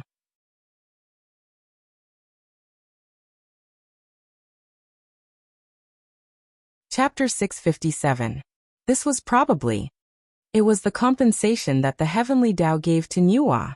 Since she was injured because of the world, the heavenly Tao would naturally not treat her unfairly to avoid losing fairness. Anyway, in general, Nuwa did not suffer any losses. She even made a small profit. After all, after reaching the primordial chaos, the realm was harder to improve than the origin. Primordial chaos transcended time and space. Time was meaningless to them. They had an almost eternal lifespan. And the origin would slowly increase with the passage of time. But the realm would not. The realm was only related to the comprehension of the Tao. It would not slowly increase with the passage of time. After the four saints was Saint Xuanti, and he was the only person who could make Feng Zichen feel gratified, because Xuanti's realm was only at the fourth heaven of primordial chaos. Compared to Feng Zichen, he was a level lower. He could be said to be the existence with the lowest realm among the seven saints. As for why it was the seven saints and not the six saints, the reason was that although Feng Zichen did not know the true strength of the Hutu, he knew that it was definitely not lower than the fifth heaven of primordial chaos. One had to know that once the Hutu broke through, she was already at the fourth heaven of primordial chaos. Now that so many years had passed, it was impossible for her not to improve. And this meant that the Hutu's realm was higher than that of Saint Xuanti. So, Feng Zichen dared to say, the realm of Saint Xuanti could be said to be at the bottom of the seven saints. This did not mean that Saint Xuanti's talent was worse than the other six saints. On the contrary, for existences at their level, most of their talent was about the same. Even if there was a difference, it would not be too obvious. And the reason why such a big difference happened was mainly because of Saint Xuanti himself. He did not work hard. Among the seven saints, only Saint Xuanti did not cultivate diligently. While everyone was working hard to cultivate, Saint Xuanti was working hard for the revival of the Western sect. It was precisely because of this.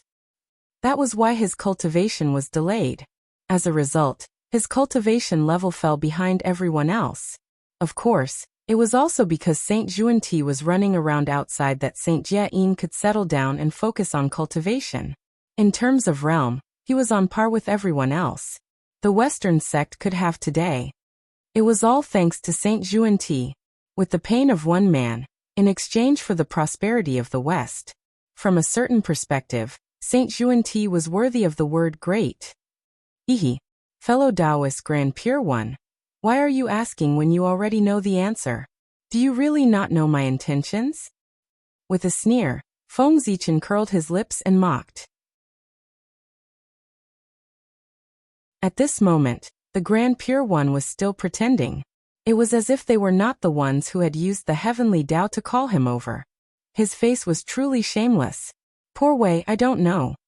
Poor Wei only saw fellow Taoists speaking ill of my second brother the moment you arrived, and even wanting to attack him. The Grand Pure One shook his head and said. And from what he said, it was as if Feng Zichen was being unreasonable. What do you mean by lying through your teeth? What do you mean by making bogus accusations? This was it. You. Feng Zichen was so angry that he was speechless. If the three pure ones refused to admit it, he would not be able to find any evidence. After all, The one who called him over was the heavenly Tao, not the three pure ones. He could secretly interfere with the operation of the heavenly Tao, but he could not say it. Did the heavenly Tao not want face? Therefore, once such a thing was said, it might cause a huge storm. It was normal for the three pure ones not to admit it. Good. Very good. Is this the leader of the saints? His methods are indeed impressive. I've seen it today. This is a loss. This solitude accepts it. However, Grand Pure One, since you're willing to bear this karma for the Heavenly Lord of Primordial beginning today, don't blame me for giving you retribution in the future. There's still a long way to go. Let's wait and see. Suddenly Feng Zichen smiled. He could not help but shake his head and say to the Grand Pure One. He did not let it go. Instead, he remembered this matter in his heart. At this moment, the other party had the advantage in numbers. If Feng Zichen continued to cause trouble, no matter what the outcome was, he would definitely be the one to suffer in the end. Since that was the case, he might as well put this matter aside for the time being and wait for an opportunity to take revenge in the future. The battle of primordial chaos was not in a moment, but in a lifetime. One had to know that the human race was still in his hands. If the Grand Pure One wanted to preach in the human race, he would definitely not be able to bypass Feng Zichen. And this was his chance to take revenge. Sigh. Fellow Taoist, why bother? Hearing that, the Grand Pure One did not have much of a reaction.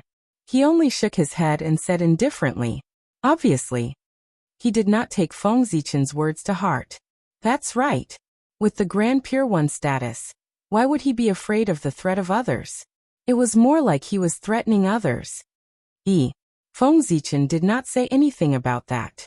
He turned around and walked to the side to study the sky screen. It was useless to say anything about such matters.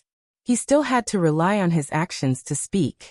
When the Grand Pure One was schemed against by him, he would regret it as much as he was arrogant today. Anyway, no matter what, today Feng Zichen and the Grand Pure One had completely formed a grudge. Trouble. On the other side of the chaos beyond the heavens, Feng Zichen could not help but have a headache. What happened just now not only made him think too much. Just as the plan of the four royals was set, he was called to the chaos beyond the heavens. Was this really a coincidence? Perhaps there was a force in the dark that was interfering with everything. Being in the chaos beyond the heavens, Feng Zichen would probably not be able to return to the primordial world in a short period of time. Then the matter of him becoming the celestial emperor would be completely ruined. In this way, even if the plan of the four royals was carried out as usual, the human race would not be able to gather 8 celestial emperors. The difference between 7 and 8 celestial emperors seemed very small, but who knew how many variables would appear during this period? The difficulty of planning the positions of 2 celestial emperors was completely different from that of 1. In short, Feng Zichen's plan was completely messed up. I knew that the matter of the 9 celestial emperors wouldn't be so simple to complete. At this point, Feng Zichen had no choice but to take one step at a time. Most things in the world were like this. The greater the benefits, the more difficult it was. This was the so-called good things are strewn with setbacks. At this moment, in the primordial world, in front of the netherworld, a group of great divine abilities stood there quietly, as if waiting for someone to arrive. They were waiting for the Lady of Earth. With the speed of the great divine abilities, they naturally arrived at the netherworld very quickly. However, it was not until they arrived at the netherworld that they realized that the netherworld was still in a sealed state. In other words, they could not enter. That was awkward. However, even if they could not enter, they still had to do it. Therefore, Zenyuanzi stepped forward and contacted the Lady of Earth across worlds. Why Zenyuanzi? Because he was a famous good person in the primordial world. He had face with everyone. Moreover, Zenyuanzi and the Lady of Earth were both cultivators of the path of Earth. They had a friendship in the early years. It was best for him to step forward. Just as everyone was silent, the Lady of Earth came slowly. Fellow Taoists, please don't blame me.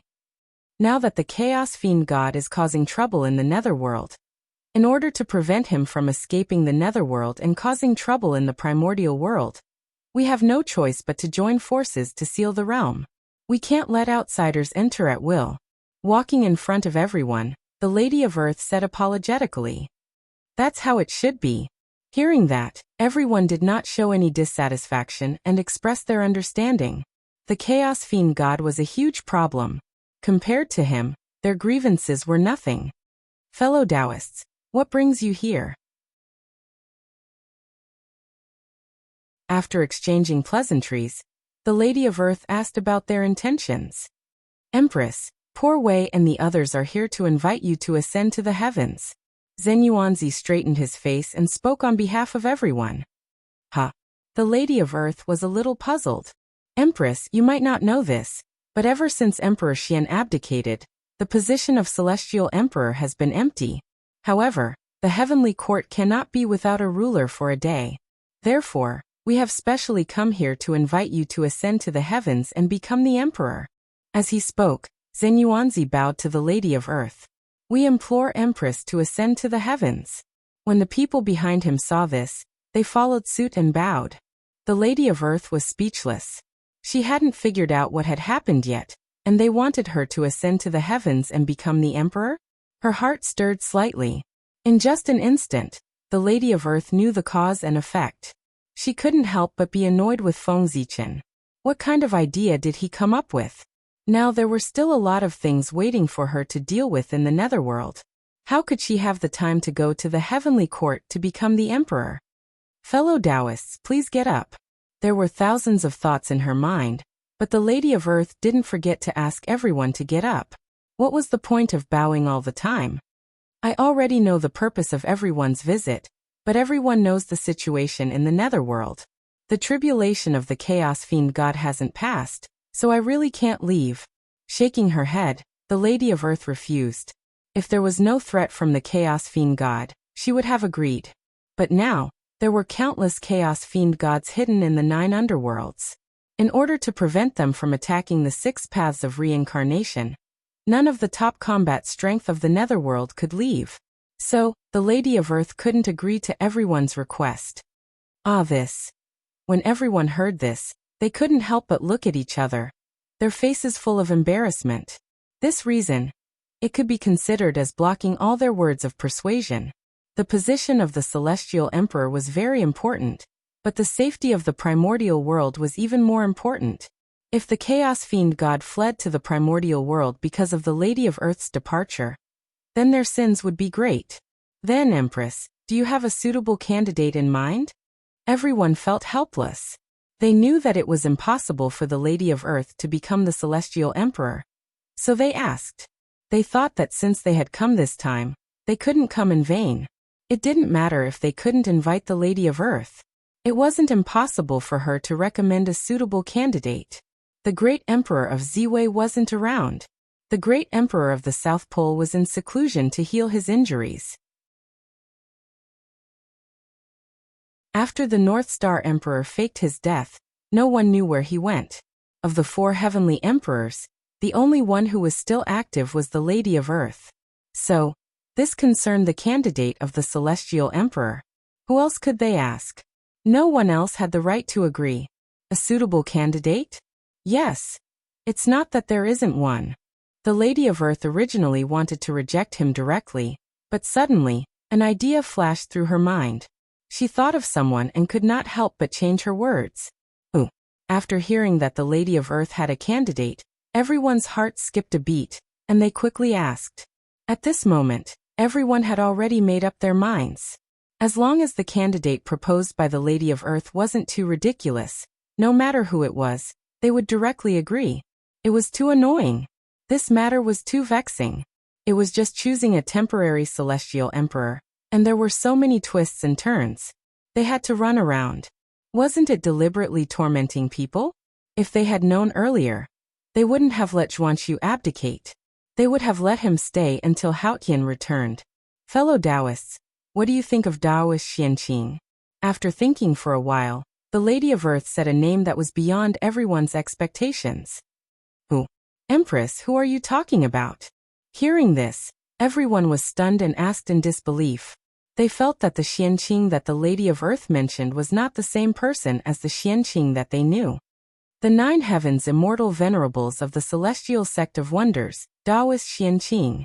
He is also the grand disciple of Tao ancestor Hongjun, the eldest disciple of fellow Taoist Shangqing, and your disciple nephew. Seeing that everyone was puzzled, the Lady of Earth repeated and emphasized Xianqing's origin. A genius of the celestial sect of wonders. The first person of the 3rd generation. This is one of your own. To let one of your own become the celestial emperor. I, the Lady of Earth, am generous enough. Empress, you're talking about disciple nephew Xianqing. If it's him, it's not impossible. I just don't know how his cultivation is now. If you want to be the celestial emperor, you can't be too weak. After thinking for a while, everyone nodded. If Xianqing officially became the celestial emperor, these powerful beings naturally wouldn't agree. They couldn't accept a future life sitting on their heads.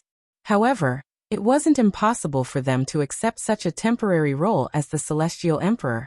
It was only 1,000,000 years. At most, they would go into seclusion for 1,000,000 years. However, there was one thing that they didn't understand. Why would the Lady of Earth recommend Xianqing? One had to know. Xianqing was a member of their celestial sect of wonders. The kind that couldn't be in the middle. Moreover, Xianqing was from the 3 pure ones. As everyone knew, the relationship between the 3 pure ones and the 12 ancestral shamans had always been bad. This made people have to investigate whether there was any conspiracy behind the Lady of Earth's recommendation of Xianqing. However, it didn't matter. Even if there was any conspiracy, it was aimed at the 3 pure ones. It had nothing to do with them. It should be the 3 pure ones' headache. And all he had to do was to complete his mission. Empress, since that's the case, poor Wei and the others will take their leave. Let's go to the East Sea to see how strong Xianqing is. We'll make plans after that. After bowing to the Lady of Earth, everyone took their leave and hurried to the East Sea. Looking at her anxious look, it was obvious that she had set her sights on Xianqing. It was not easy to find a suitable candidate. There could not be any more accidents. Of course, it was better to find him as soon as possible. If they remembered correctly, Xianqing should have broken through to the quasi-saint realm. This strength might not be enough to be the real celestial emperor, but it was enough for the time being. Taoist Xianqing. With this, the karma between you and me can be considered to have been settled.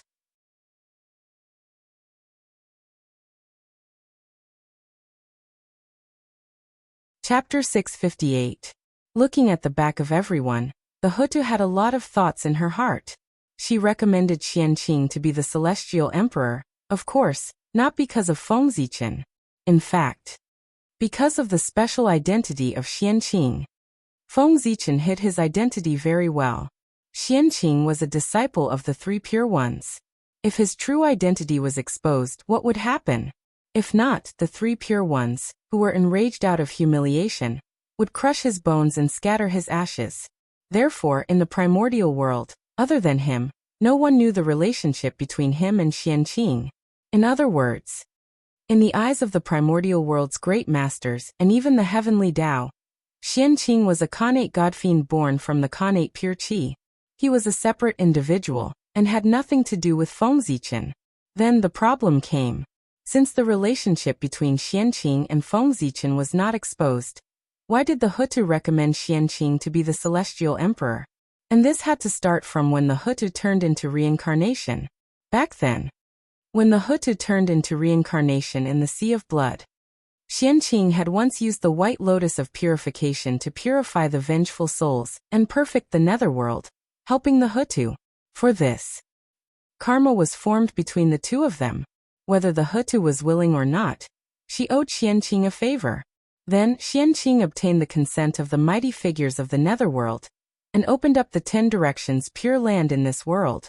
He used the white lotus of purification as a boat to guide the billions of suffering people in the primordial world. And the 10 directions pure land became the nail that the celestial sect of wonders buried in the netherworld. At the same time, it was also the only force of the celestial sect of wonders in the netherworld. The 10 directions Pure Land was formed. What was settled was only the karma between Xianqing and the netherworld, but the karma between him and the Hutu was not settled. No matter what Xianqing's original purpose was, he did contribute when the Hutu turned into reincarnation. The Hutu had to accept his favor, whether she was willing or not.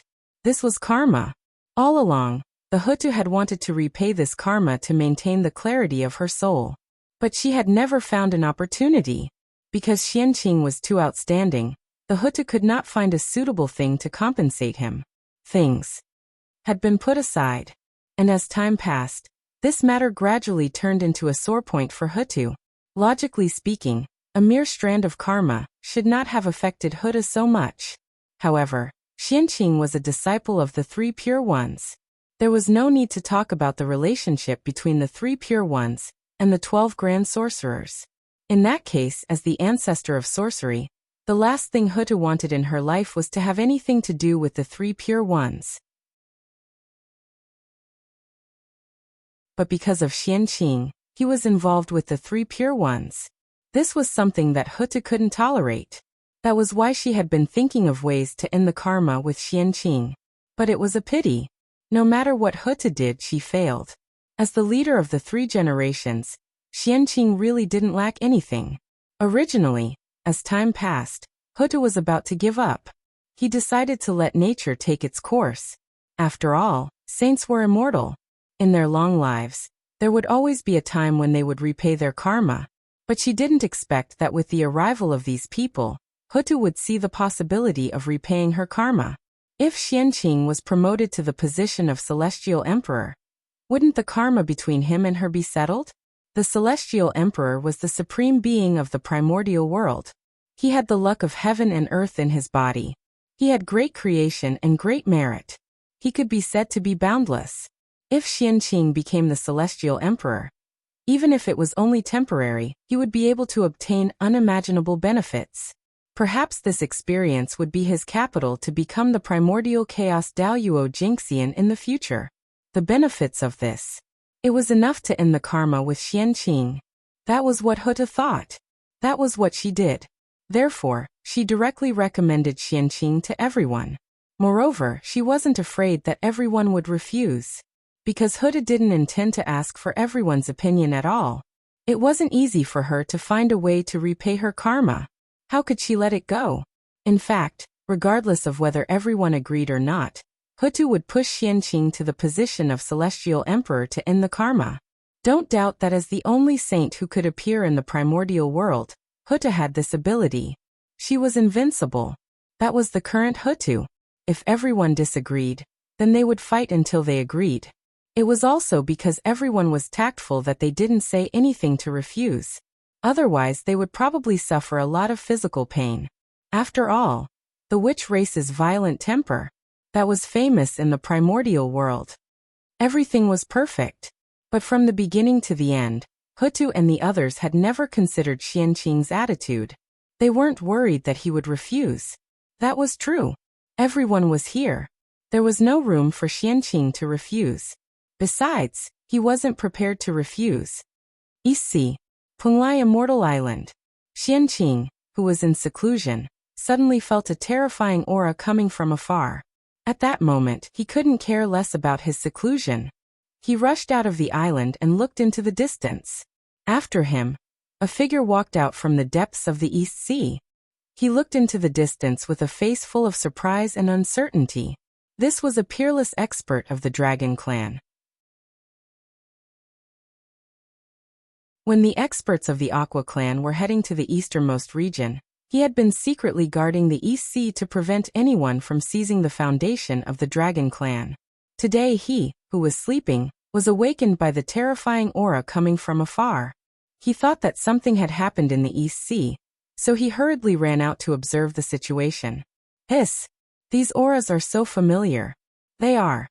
Above the East Sea, Xianqing looked at the large auspicious clouds floating in the distance in bewilderment. He couldn't figure out why everyone had rushed to the East Sea.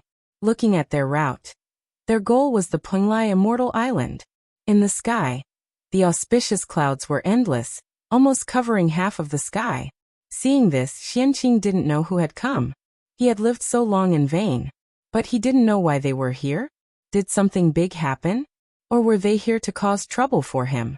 Thinking of this, Xianqing couldn't help but reflect on his recent actions. But he suddenly realized that he had been in seclusion on the Penglai Immortal Island recently. He hadn't done anything. So, they weren't here to cause trouble for him. Something big had happened, and it had something to do with him. Faintly, Xianqing felt his mind shake, and a divine light appeared in front of his eyes. It was as if something amazing was about to happen to him. A whim. This was a sign that something good was about to happen. Thinking of this, Xianqing completely relaxed. He squeezed out a smile and greeted the people who had rushed over from afar. Uncle Masters, why didn't you greet Xianqing before you came here? So that Xianqing could be prepared and not be rude.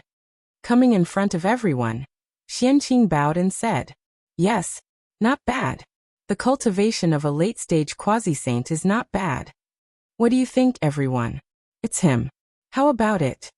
Everyone ignored Xianqing. They just went forward and carefully sized him up before communicating with each other. Sure.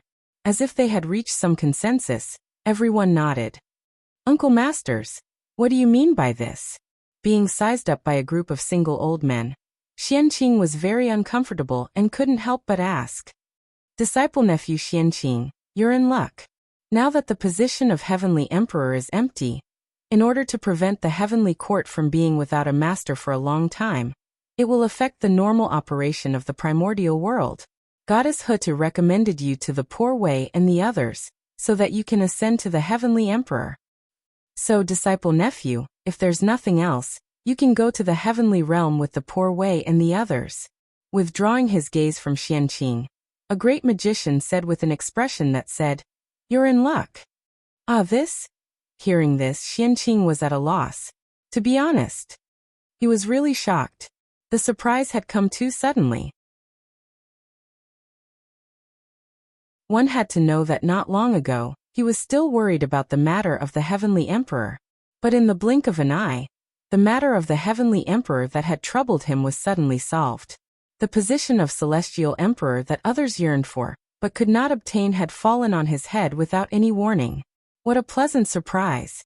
If Xianqing was the Heavenly Emperor, he could fill the vacancy of the original body and allow the human race to continue to have 8 Heavenly Emperors, thus correcting Feng Zichen's plan. Everything would return to normal. No. If Xianqing was the Heavenly Emperor, then the next thing would be much simpler than the original plan. The 9th Heavenly Emperor didn't need to plan at all. As long as he let nature take its course, it would naturally appear. After the initial shock, Xianqing's heart surged with ecstasy, but he didn't show it on his face. Instead, he deliberately put on a difficult look and pretended to say to everyone, "This isn't appropriate, is it? Xianqing's ability is low. How can he spy on the supreme position?" According to Xianqing's intention, of course he couldn't agree directly. He had to pretend to decline. In the end, under the persuasion of everyone, he reluctantly agreed to everyone's request, to show that he wasn't greedy for power. Originally, this was nothing. After all, this was almost a convention. Starting from Fuxi, every generation of Heavenly Emperors had been like this. But when it came to Xianqing, there was a change. What was the identity of the previous Heavenly Emperors? The human emperor that was personally conferred by the heavenly axiom had the support of the heavens and earth. And his identity was incomparably noble. Therefore, even if everyone was unwilling, they had to accompany them to finish the show. Because the human emperor had this qualification. But what was Xianqing's identity? Was he everyone's disciple nephew, their junior? Since that was the case, what qualifications did Xianqing have to make everyone accompany him to play the trick of abdicating? So, Xianqing's show was halfway through. He was forcefully interrupted by the impatient crowd. "Your Majesty, it's getting late. We should leave." Fellow Taoist in the sky, I'm afraid you're already waiting anxiously. With that, without waiting for Xianqing to reply, the group of great mediums carried him and flew towards the heavenly court. During this period, Xianqing had been in a state of confusion. This script was completely wrong. It shouldn't be that he refused. Everyone invited him again. And then he refused again. After doing this again and again, did he just agree with a difficult expression? F***ck, noun a kind of plant. How could this situation be explained? It was really quite speechless. To be forcefully carried to the heavenly court, he was probably the most aggrieved heavenly emperor in the history of the primordial world. Even Haotian had never been so aggrieved. It wasn't that Xianqing hadn't thought of resisting. However, he was only at the late stage of the quasi-sage realm.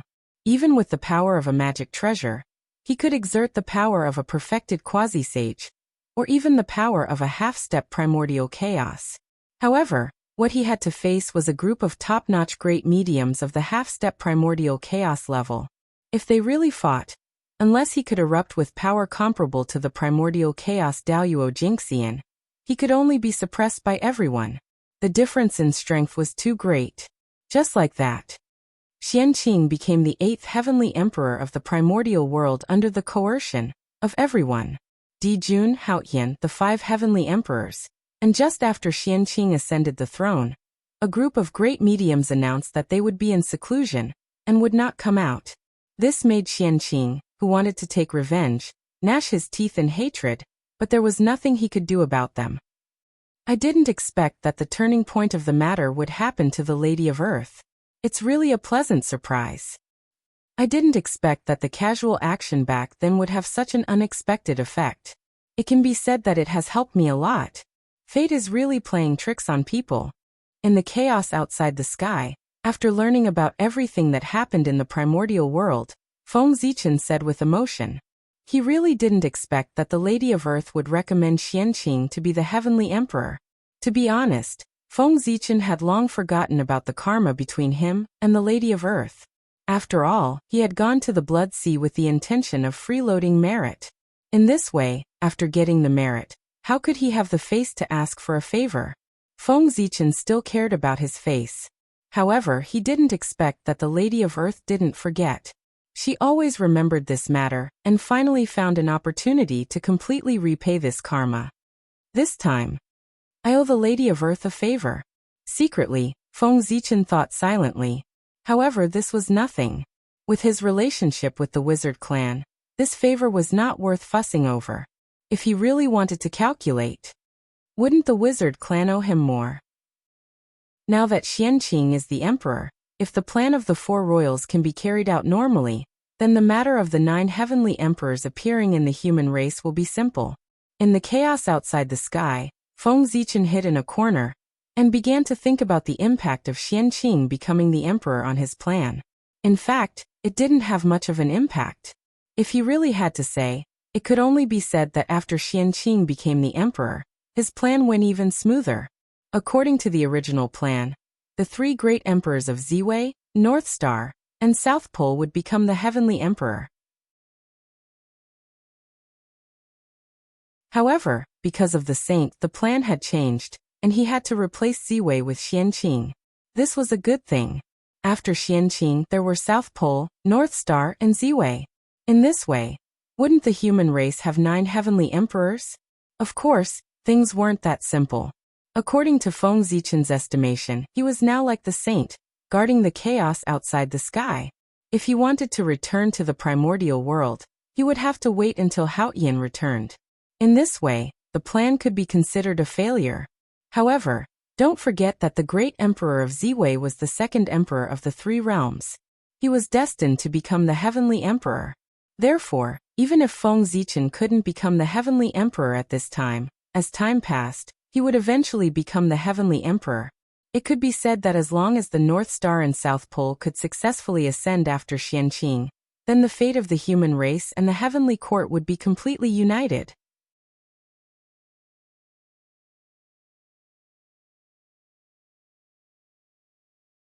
Chapter 659. Right now, the only thing he needed to worry about was the time for Haotian to return. If Haotian suddenly returned after Xianqing abdicated before the 2 emperors of the North Star, and the South Pole ascended to the throne, then everything would be over. No matter how perfect Feng Zichen's plan was, it would be useless. Because Haotian was the true celestial emperor recognized by heaven and earth. unless he lost his virtue in the primordial world. Otherwise, no one could compete with him for the position of celestial emperor, not even Feng Zichen. Therefore, for the sake of the human race, no matter what, he could not let Haoyan return before the North Star and the South Pole. He had to do everything he could to stop him. This matter can't be delayed. Millions of years have passed. Haoyan might return at any time. I need to make plans early. I can't let him ruin my plan. Thinking of the impact of Haoyan's return after the tribulation, Feng Zichen made a decision in his heart. Therefore, he used the excuse of looking at the sky screen to walk to the other side of the chaos to avoid everyone's sight. The three pure ones and the others had no objection to this. They did not want to see Feng Zichen either. Since both sides hated each other, they might as well not meet. Anyway, the three pure ones and the others were not worried that Feng Zichen would do anything. He had already come to the chaos outside the sky. Could he still jump across the boundless chaos and interfere with the normal operation of the primordial world? Therefore, the three pure ones and the others were very assured of Feng Zichen. It was a pity that they still did not know Feng Zichen very well. Not to mention the chaos outside the sky. Even in the chaos outside the world, Feng Zichen had a way to interfere with the normal operation of the primordial world. The huge projection of Pengu standing above the primordial world was the reason why he could still control the primordial world after leaving it. After all, the name of Pengu went deep into every corner of the primordial world. Feng Zichen walked for a long time in the chaos outside the sky. He only stopped when he could not see the figures of the three pure ones and the others. It's here. Calming his mind, Feng Zichen followed the connection and established a connection with the projection of Pengu standing above the primordial world. Sacrifice. An extremely small fluctuation emitted from Feng Zichen's body, crossed the boundless chaos, and entered the projection of Pengu. Then this inconceivably huge existence suddenly opened its eyes. Soon after, an invisible aura burst out and shook the entire untainted land. Rumble. At this moment, all the living beings in the untainted land, including the powerful divines and the saints in the chaos outside the sky, felt their hearts throbbing inexplicably. They could not help but feel a chill in their hearts, as if they were being targeted by some great existence. But no matter how they probed, they could not find the source of this throbbing. Just as everyone was puzzled, another supreme power swept over and swept past their bodies. After that, these powerful beings all forgot what had just happened. It was the same for the saints. The reason for all of this was the power of Pengu's projection. Pengu's strength could be seen from this. Of course, not everyone was affected by the power of Pengu's projection. After all, Pengu's projection was only Pengu's projection. It was not the real Pengu, so its power was not limitless. And this upper limit was the perfected primordial chaos. Therefore, Tao ancestor Hongjun, who was in the Purple Cloud Palace, was not affected by this power. He still remembered everything that had just happened. What? Pengu. Why would Grand Monarch Pengu's power suddenly appear? Could it be that there's some change in the primordial world that the Porway doesn't know about? In the Purple Cloud Palace, Tao ancestor Hongjun stared at the primordial world in surprise, hoping to find something wrong. But unfortunately, he stared with his eyes wide open for a long time, but he did not find anything unusual. The primordial world was still operating normally. It shouldn't be. After staring for a long time, Tao ancestor Hongjun did not see anything. He could only helplessly withdraw his gaze and continue to comprehend the heavenly Tao. He blamed all of this on the fact that Pengu's power was too strong, beyond his understanding. Therefore, he could not see anything. It was normal for Tao ancestor Hongjun to think so. After all, it was not the first time that he could not see the impact of Pengu's attack. For example, last time, Pengu's will suddenly appeared and blasted at the chaos demon god from afar. He could not see what Pengu's purpose was. This kind of thing might be shocking once or twice, but after experiencing it many times he would get used to it. Just as Tao ancestor Hongjun continued to comprehend the Tao, in a place that he could not see, under the influence of Pengu's projection, the vast and unfathomable heavenly Tao slowly changed. the heavenly Tao changed. Countless changes immediately occurred in the heavenly Tao. Everything that had been arranged in the dark began to undergo unknown changes. Among these changes, Haotian's arrangement was the most variable. The time for his return from the tribulation was silently delayed and set to 3 million years later. Under the intervention of Panga's projection, no matter when the heavenly Tao arranged for Haotian to return from the tribulation, it was now 3 million years later, and 3 million years was the limit that Fengzichen could do. At the same time, it was also the limit that the heavenly Tao could bear. If it exceeded this time, even with Panga's projection, Fengzichen would still not be able to escape the backlash of the heavenly Tao. However, although 3 million years was not long, it was enough to give birth to 3 celestial emperors. This was exactly what Fengzichen needed. In this way, then everything will be fine.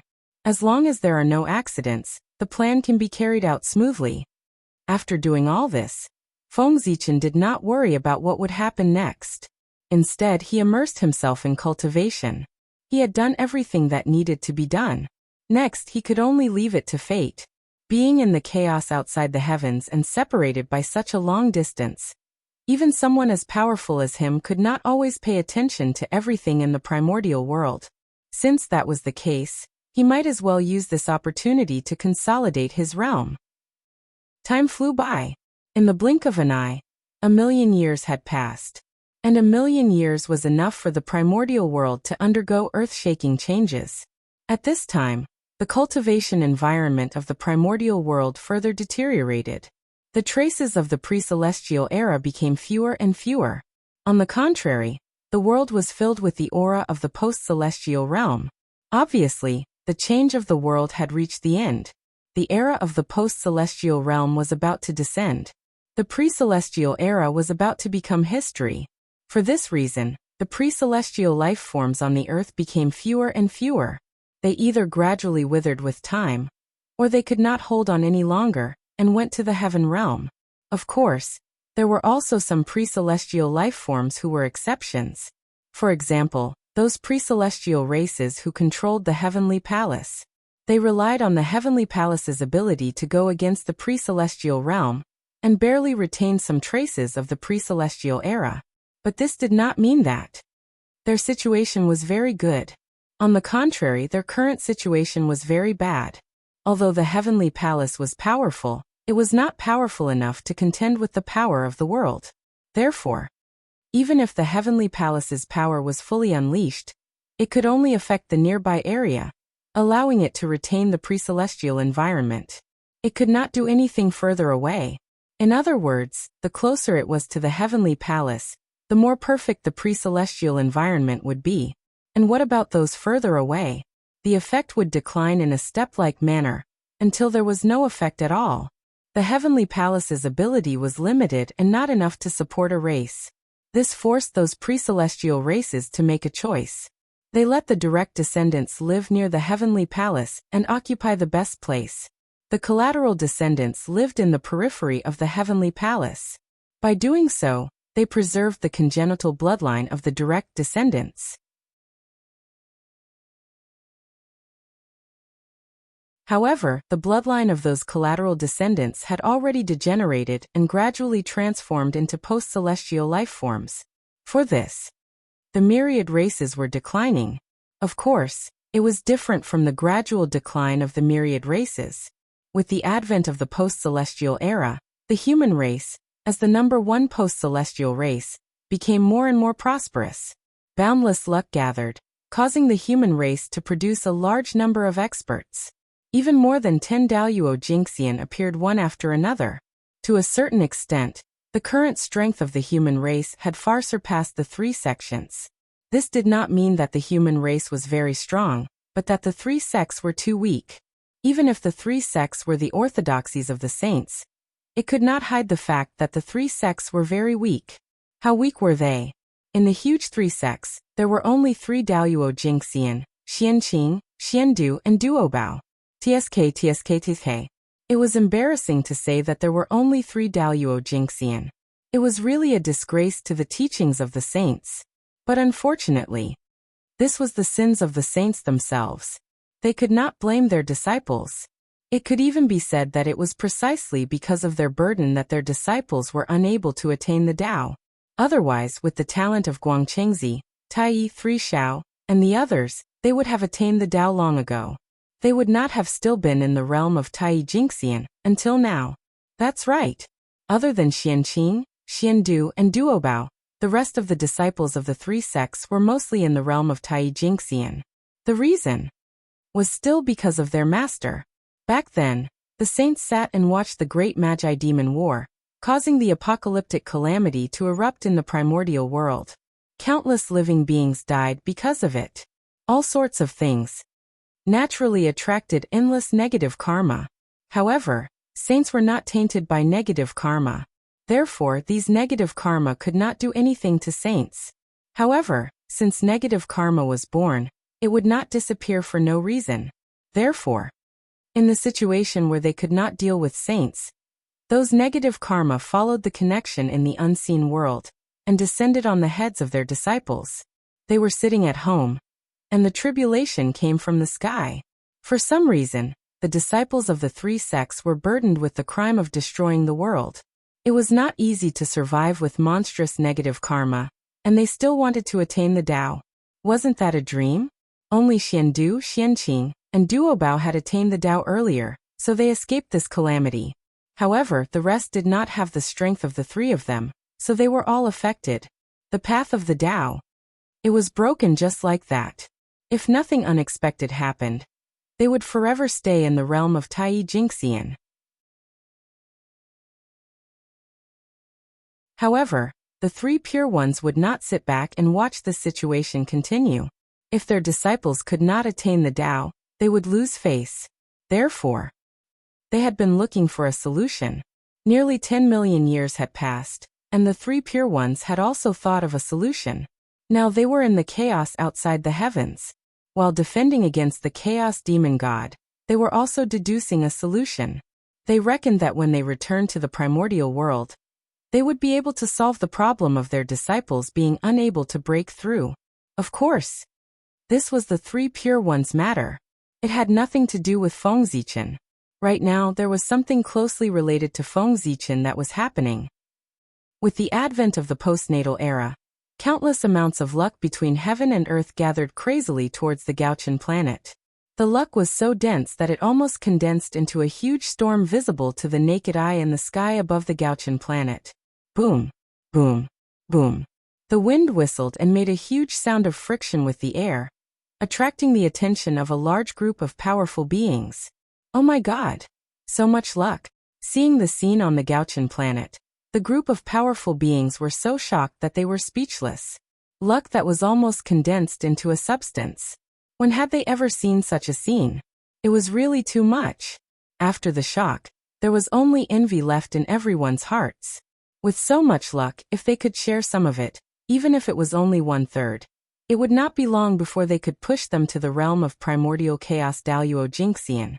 But unfortunately, this kind of thing could only be thought about. This was the luck that the heavens and earth gathered spontaneously. It could not be snatched or destroyed. Therefore, even if everyone was envious, they could not touch it at all. Without a doubt, this luck all belonged to Fengzichen, the emperor of the Gauchan. With the arrival of the postnatal era, as the number one living being in the postnatal era, Fengzichen also began to gradually show his sharpness. The luck of heaven and earth gathered. This was the first step. After that, there were endless benefits waiting for him. If Fengzichen could seize the opportunity and imitate the great Tao passed down by Tao ancestor Hongjun, then under the push of endless luck, he might have the possibility of becoming a Tao ancestor. The postnatal Tao ancestor was Fengzichen's future Tao ancestor. I didn't expect that the number one living being in the postnatal era would have such benefits. The great Taoist priest's encounters are really enviable. With the help of this luck, I'm afraid that it won't be long before there will be another primordial chaos Daluo Jingxian in the primordial world. Looking at the luck on the Gauchan planet, everyone said with envy. Back then, They felt that as the number one living being in the postnatal era, Feng Zichen would definitely have great fortune in the future. However, they did not expect that this fortune would be so great. It completely exceeded their imagination. That was also true. At that time, the primordial world was at the peak of the postnatal era. At that time, who would have thought that such a glorious postnatal era would wither and be replaced by the postnatal era? Everything was fate. There was no point in being envious. However, from the looks of this luck gathering on the Gauchan planet, the Emperor of the Gauchan was indeed faking his death last time. Really, Sai? Through this luck, it was not difficult for everyone to sense the true situation of the Gauchan. If the Gauchan had really fallen, then the postnatal luck would not appear at all. At the very least, it would not appear before he was resurrected. This was because the dead had no karmic luck.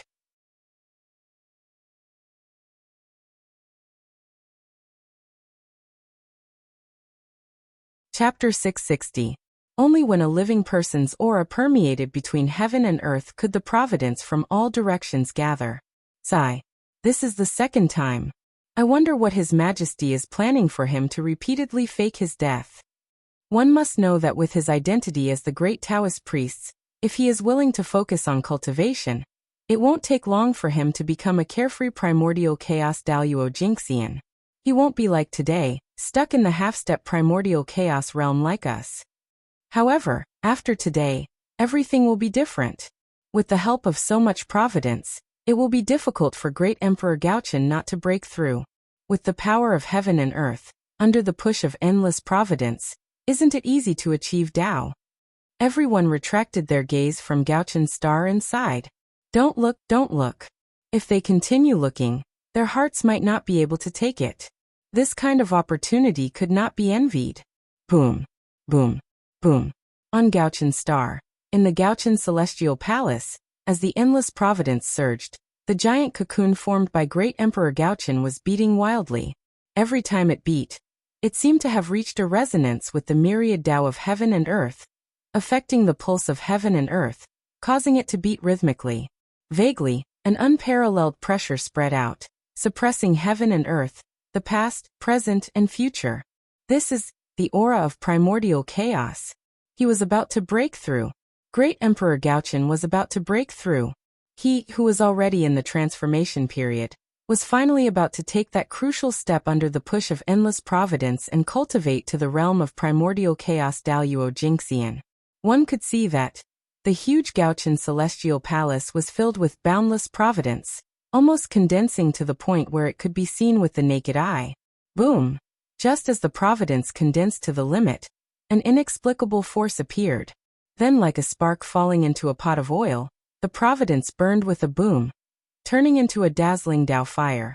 It burned fiercely and released unparalleled energy, surging toward the giant cocoon formed by great Emperor Gauchan. Providence was the number one treasure of the primordial chaos. It had unimaginable power. His power could be said to be mysterious to the extreme. The power of a flame ignited with him as the fuel could be imagined. It was absolutely beyond imagination. You can see that. Under the burning of the fire of providence, the cocoon formed by the North Star Emperor underwent a tremendous change. Sizzle, wisps of black smoke rose from it and slowly dissipated into the void. Those were the impurities from the North Star Emperor's body. To be precise, it was the impurities in the power of faith. Back then, in order to recover his strength as soon as possible, the North Star Emperor had chosen to use the power of faith. He used his great magic to transform the power of faith accumulated by the Gauchan celestial palace for nearly 10 million years into a huge cocoon of light.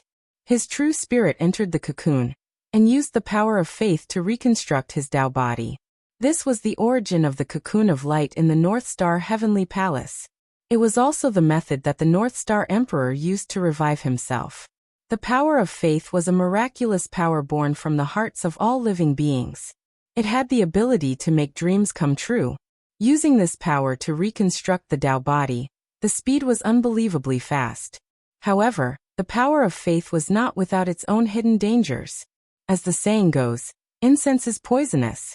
How could the power born from the hearts of all living beings be so easily absorbed? The power of faith was mainly formed by the thoughts in everyone's hearts. They may be good or bad, but all of them carried the distracting thoughts of all living beings. Perhaps one or two wouldn't be a problem, but if the thoughts of countless living beings attacked together, even a great divine ability expert would probably lose himself completely under the impact of the thoughts of all living beings. Even though the faith force used by great Emperor Gaochen had been refined by Xian Hua and removed the 7 emotions and 6 desires of the living beings, it was still not enough. But after all, Xian Hua was just the Xian Hua of the human race. Its power was limited, and it might not be able to remove all the impurities in it. If it was any other time, some impurities might not affect anything. However, things were different when one broke through to primordial chaos. A primordial chaos cultivator's primordial chaos was perfect and flawless. The slightest flaw was enough to cause the breakthrough to fail. Therefore, making use of this rare opportunity, the North Star Emperor used his fate as the fire to temper his body. He wanted to completely resolve the hidden danger of the faith power in his body. Luck was the most mysterious power in the untainted land. If even he could not solve the hidden dangers of incense and willpower, then there was really no other way to solve the hidden dangers of incense and willpower in the primordial world. But was this possible? There might be things that luck could not solve, but it would definitely not be incense and willpower. As time passed, more and more luck gathered, causing the fire of luck under the light cocoon to burn even more brightly. And under the burning of the fire of luck, more and more impurities were refined out of the light cocoon. Great Emperor Gaochen's Tao body became even more perfect. An aura that was close to perfection was emitted from his body. It was abnormally mysterious. He was getting closer and closer to primordial chaos Tao Yuo Jingxian. He would probably attain Tao in another 1,000,000 years. And after 1,000,000 years, it would be his turn to become the Celestial Emperor. With primordial chaos Tao Yuo Jingxian's potential to ascend to the position of Celestial Emperor, the scene at that time would definitely be very exciting. Thinking about it, it was really exciting. Time passed unknowingly, and Great Emperor Gaochen had been silently transforming in the Gaochen star, waiting for the day he attained Tao. In 1,000,000 years, it was enough for too many things to happen. The most famous one was the abdication of the human emperor, Emperor Yao, and the succession of the human emperor, Emperor Shun. Just like that, the human race welcomed the 5th and last great emperor. Not long after the transfer of the supreme power of the human race, the high and mighty heavenly court's power also changed. On this day, Heavenly Emperor Xianqing, who had not moved for 1,000,000 years, suddenly walked out of the heavenly court and headed to the South Pole in the boundless starry sky. No one knew the purpose of Heavenly Emperor Xuanqing's actions. They only saw that 3 days after Heavenly Emperor Xianqing went to the South Pole, the South Pole suddenly emitted a bright divine light, shocking the entire primordial world. Then an endless amount of lightning began to spread. It was like an ocean that covered the entire sky. Rumble. Thunder rumbled incessantly, until 3 years later, it turned into a heavenly palace and slowly disappeared. It was also on this day, the South Pole Emperor reappeared in the primordial world, and walked out of the South Pole to the heavenly court. In the name of the South Pole Immortal Emperor, he ruled the primordial world. This also marked the change of ownership of the heavenly court. The era that belonged to Heavenly Emperor Xianqing had become a thing of the past. The current primordial world welcomed the era of the South Pole Emperor. Boom! It was like a bolt of lightning. The news of Xuanqing's abdication and the South Pole Emperor's ascension spread among the great mediums at an astonishing speed. Soon, almost all the great mediums were awakened by this news, and looked at the heavenly court in bewilderment. They were puzzled as to why the South Pole Emperor suddenly appeared, and took over the authority of the heavenly court. However, although they were puzzled, they could not stop it. Because unlike the human emperor and Xianqing, the South Pole Emperor was the supreme of heaven and earth. In the era when the heavenly emperor did not appear and the other great emperors were in seclusion, he was the well-deserved master of heaven and earth. It was most appropriate for him to take charge of the heavenly court. Even the heavenly Tao approved of this. In the past, if the heavenly court changed owners and a new emperor ascended the throne, It had to be witnessed by everyone to complete the last step and obtain the recognition of heaven and earth. But the South Pole Emperor did not need it. Because he was the supreme of the primordial world recognized by heaven and earth. Why did he need others to recognize him? A group of great mediums had the ability to stop the human emperor from becoming the heavenly emperor, but they did not have the ability to stop the 4 heavenly emperors from becoming the heavenly emperor. An outsider becoming the heavenly emperor was called promotion, and the 4 heavenly emperors becoming the heavenly emperor was fulfilling their duty. If an outsider dared to stop them, it would be defying the heavens. It would definitely attract the wrath of the heavens and end up in a miserable state. Therefore, with the ascension of the South Pole Emperor, the great mediums of the primordial world had already lost the ability to control the heavenly court. How the heavenly emperor would choose in the future was the matter of the 4 heavenly emperors. It had nothing to do with them anymore. They could finally go into seclusion properly. Boom, boom, boom. Above the heavenly court, countless bolts of lightning were ready to strike. They locked onto the primordial world from afar, as if they were about to descend upon the world and destroy all life. This strange phenomenon was the symbol of the South Pole Emperor as the heavenly emperor. Although the South Pole Longevity Emperor was known as the Longevity Emperor, in fact, he was the emperor who controlled the power of punishment in the primordial world. He had the power to control lightning, and was known as the Lord of all lightning. Because he controlled the heavenly tribulation, he was also known as the Lord of heavenly tribulation. The heavenly emperor, who controlled the power of punishment, knew what it would bring to the primordial world. During the reign of the South Pole Emperor, he took it as his responsibility to maintain the operation of the heavenly Tao. Anyone who dared to defy the heavens, commit heinous crimes, or violate the heavenly rules, and so on would be punished by him. The connate divine thunder that densely covered the sky above the heavenly court was prepared for this. It could be said that, during the reign of the Thunder Lake Emperor, it could be considered the best era of the primordial world, and it was also the happiest time for mortals to live. In this era, even someone as strong as Daoyuo Jingxian did not dare to kill mortals wantonly, let alone ordinary cultivators. Otherwise, what greeted them would be the anger of the South Pole Longevity Emperor. The true anger of thunder. Oh right, during the reign of the South Pole Emperor, there was one thing that had to be said. That was the so-called heavenly rules, which were also the laws against immortals. It was perfected in the hands of the South Pole Emperor. It was that rule that caused a lot of trouble in the later generations. The rule that immortals and mortals could not fall in love was also set by the South Pole Emperor. This was not because the South Pole Emperor had any problems in his heart, but because the heavenly Tao had made such a rule. Feng Zichen was such a lazy person. How could he specially take out a portion of his time to deduce heavenly rules for the heavenly court? Of course, it was to directly copy the heavenly Tao and list all the things that the heavenly Tao did not allow. Wasn't this a ready-made heavenly rule?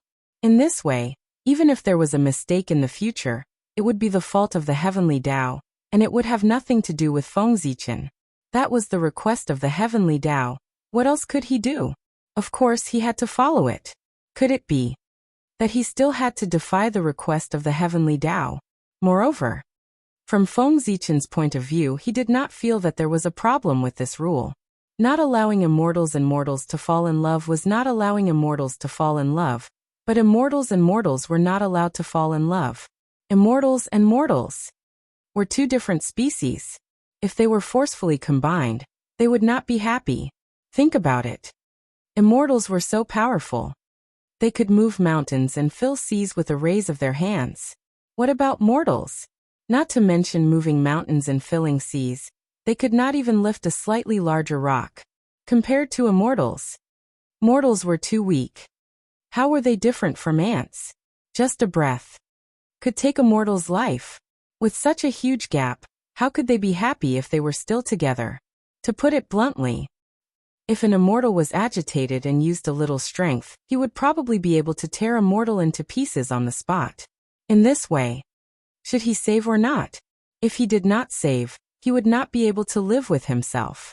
If he saved, he would really be courting death.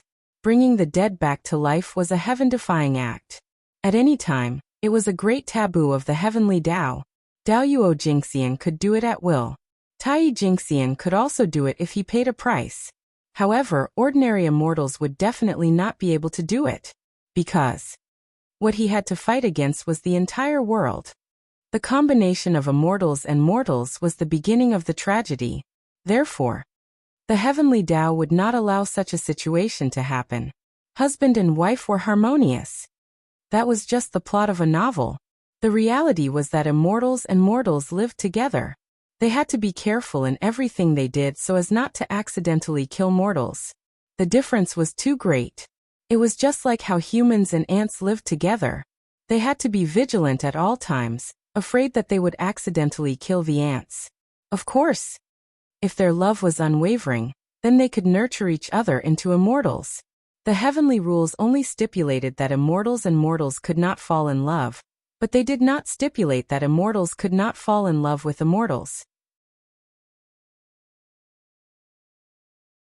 If they wanted to fall in love with mortals, they could either cripple their own cultivation, reincarnate, or nurture each other into immortals. The heavenly rules were so harsh. Of course, no matter how strong the heavenly rules were, they were only targeted at ordinary immortals.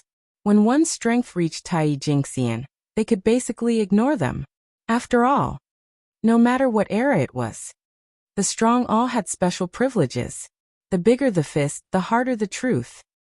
Amidst the rumbling of thunder, time quietly passed. Unknowingly, 1,000,000 years had passed. Rumble. On this day, the destiny of the human race shook.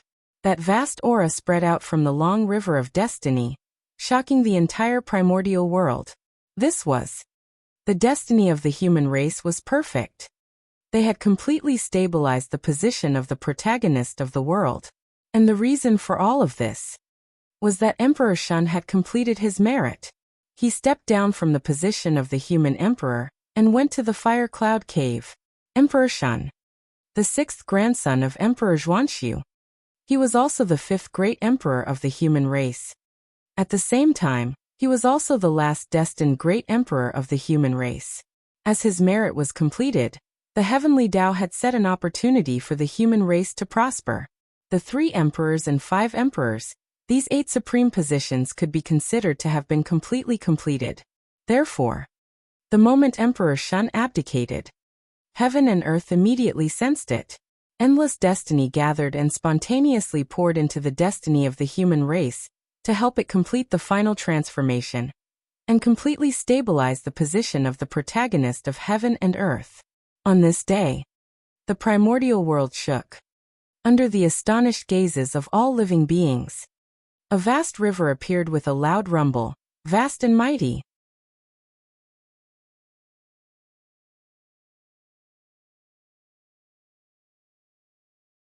Chapter 661. That was the River of Destiny, the place where the fate of all living beings gathered. It was also the most mysterious place in the primordial world. Rumble. The River of Destiny was vast and boundless. It appeared from the mysterious and unknown void and spanned between heaven and earth. It was vast and mighty, passing through the past, present, and future. Countless universes appeared clearly in front of everyone. At this moment, all living beings who raised their heads to look at the River of Destiny found a trace of their future trajectory in the vast river. Vaguely, some living beings seemed to have understood something. They grasped a trace of opportunity from the future and had the possibility of confirming their Tao. However, most of them still gained nothing. They looked at the River of Destiny blankly, not knowing what had happened. Boom! Suddenly, an inexplicable vibration shook the entire primordial world and attracted everyone's attention.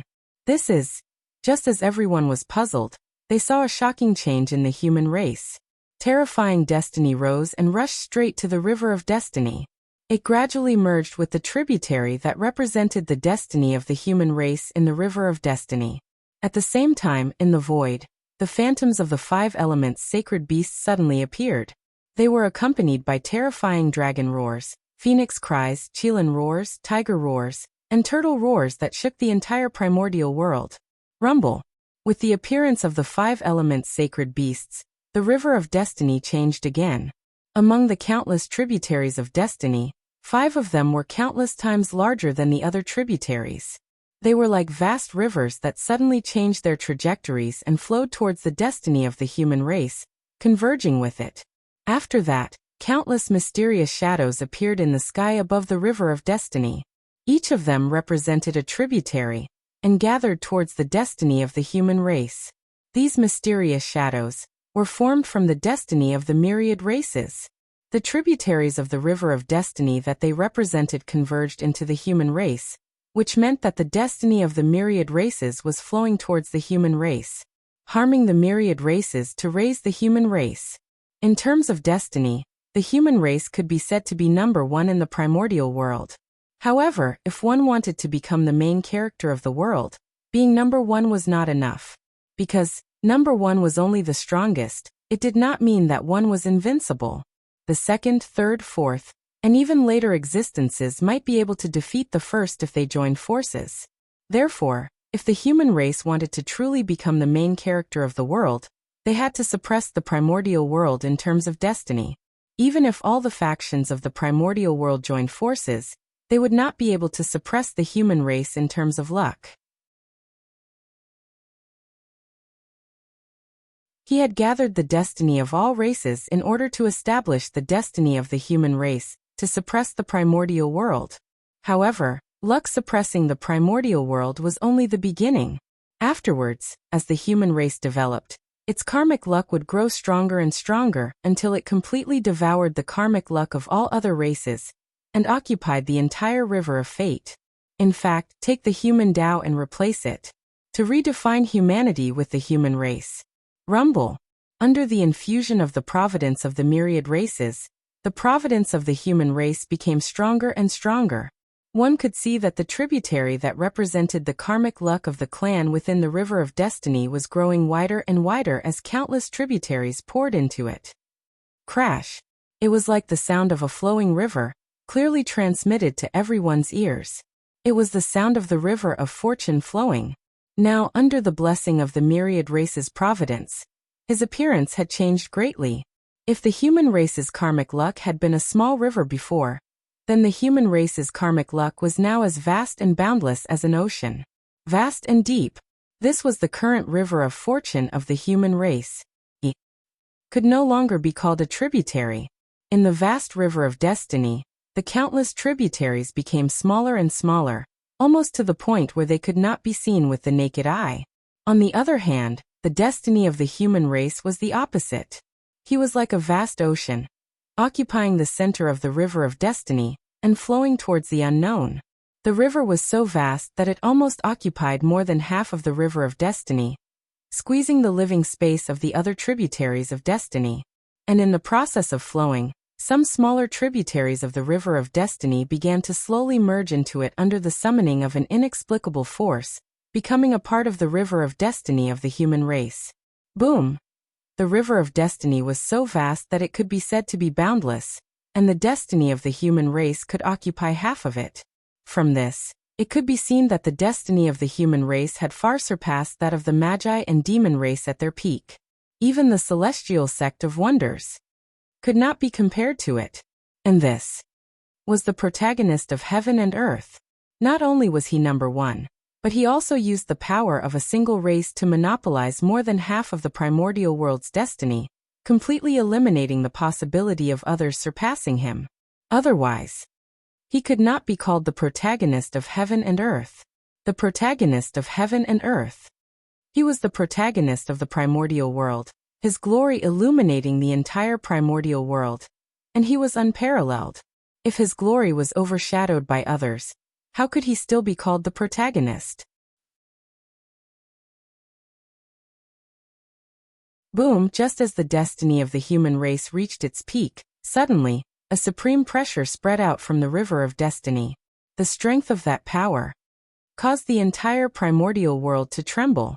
Then a resplendent Tao light erupted, even more dazzling than the sun, illuminating the boundless universe and countless spacetime.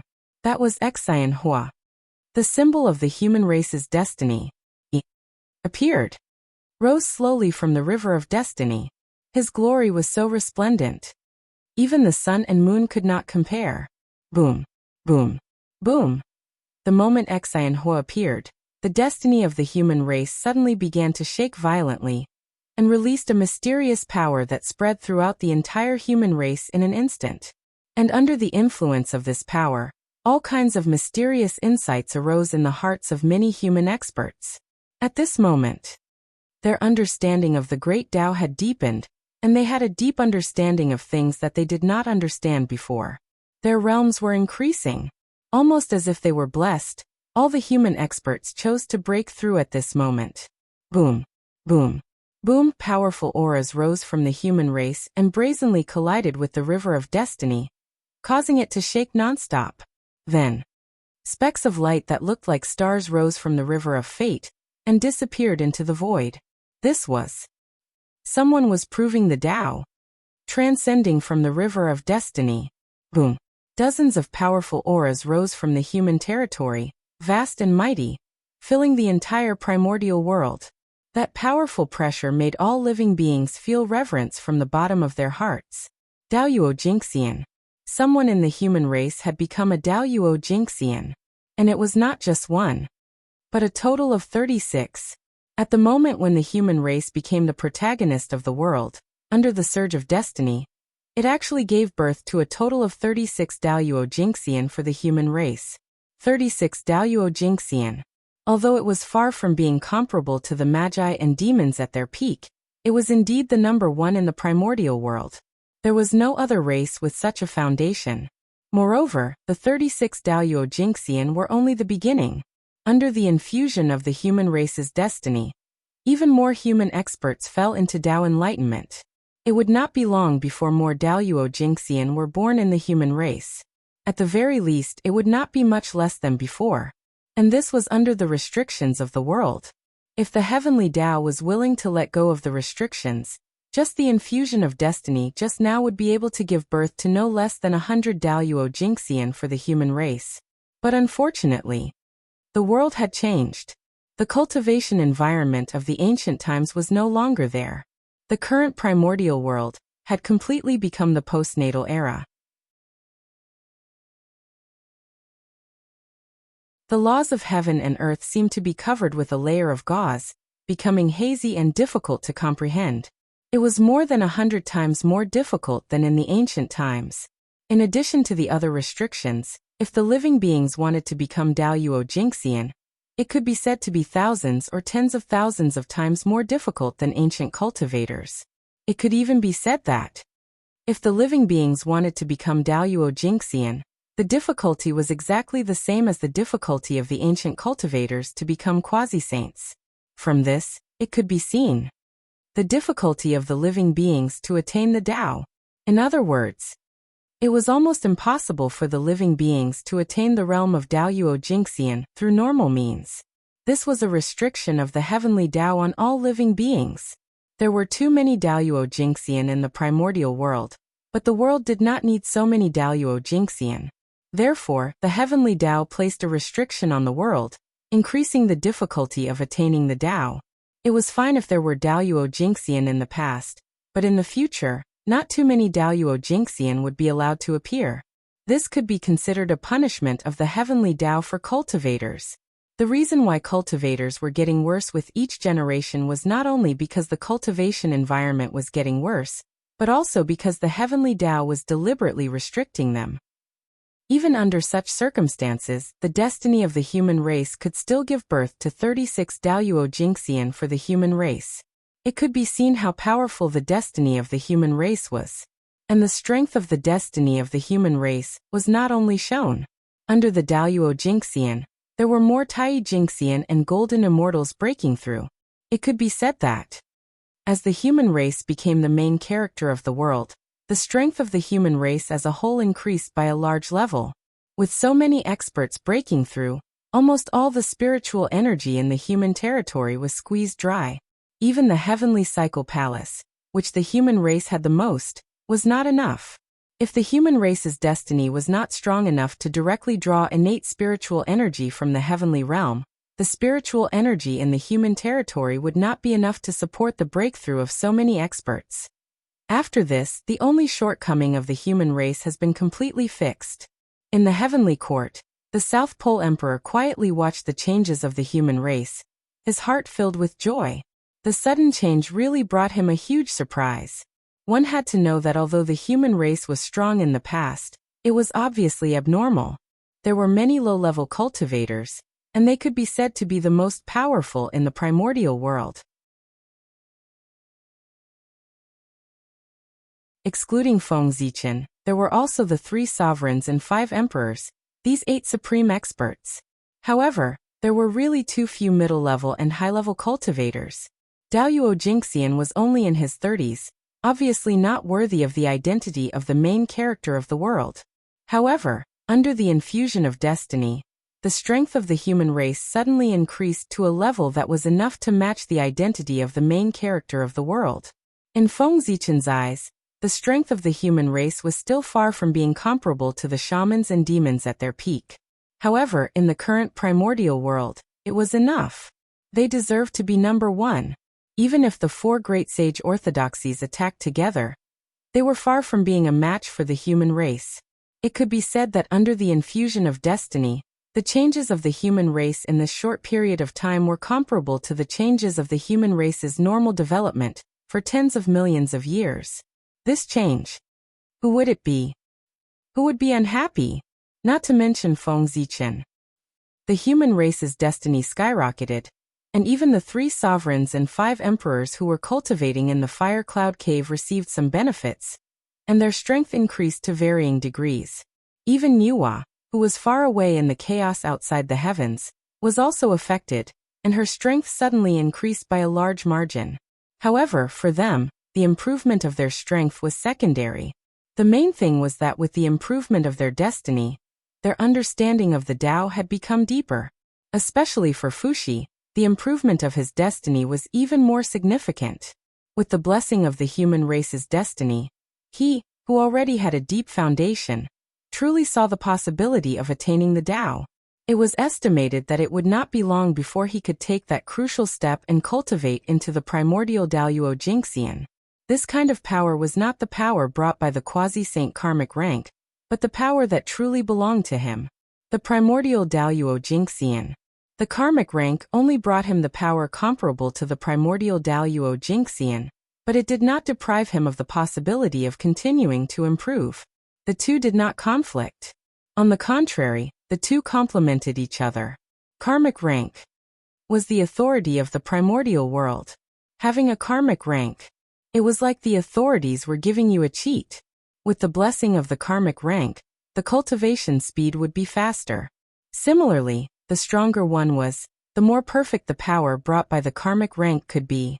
It was true that the power of the karmic rank was very strong, but this did not mean that the person with the karmic rank was weak. In other words, even the current 6 sages, even if they had suddenly lost their sage karmic rank, they were still the supreme masters who suppressed the primordial world. This was because they had already cultivated into the realm of the primordial Daoyuo Jingxian with the blessing of the sage karmic rank. The 6th heaven of the sage was the 6th heaven of the primordial chaos. In terms of the essence of the realm, there was no difference between the two. The only difference was that the former could control the power of the way of heaven, while the latter could not. As the supreme masters of the human race, the 3 sovereigns, 5 emperors, and Niwa had all benefited. In terms of contribution to the human race, Feng Zichen, who was also the North Star Emperor, would naturally benefit more than them. Boom on the North Star. An invisible force descended with a loud rumble. It ignored all the restrictions and formations, and directly blasted on the light cocoon formed by the North Star Emperor in the North Star Palace. The North Star Emperor, who was at the critical moment of transformation, and was only half a step away, directly took the last step with the help of this force and completed the final transformation. Bang! There was a shocking explosion, and the light cocoon formed by the North Star Emperor shattered, and turned into light spots that filled the sky and disappeared. At the same time, a supreme pressure swept out in all directions with the North Star as the center. In the blink of an eye, It spread to the entire primordial world. Whoosh! At this moment, the world went silent. In front of this supreme pressure, the world seemed to have frozen. Time and space stopped moving, and the rules also stopped operating. Only on the North Star, a figure that was surrounded by Taoist rhymes and filled with a mysterious aura slowly appeared. That was the North Star Emperor. He had attained the Tao. In a trance, endless light bloomed from his body. It was extremely bright, and the world lost its color. Only the bright light of the Tao filled the air. P.S. Today is the birthday of my book friend, the Sky Guide. I would like to say to him, Happy birthday. I hope he can see it.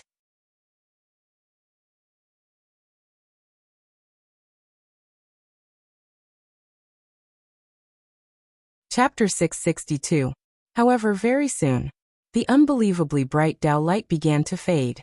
Like flowing water, the Tao light that shrouded the entire eldritch universe vanished in the blink of an eye and gathered behind the North Star Emperor.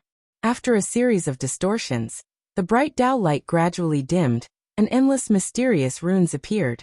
Not long after, the Tao light completely disappeared.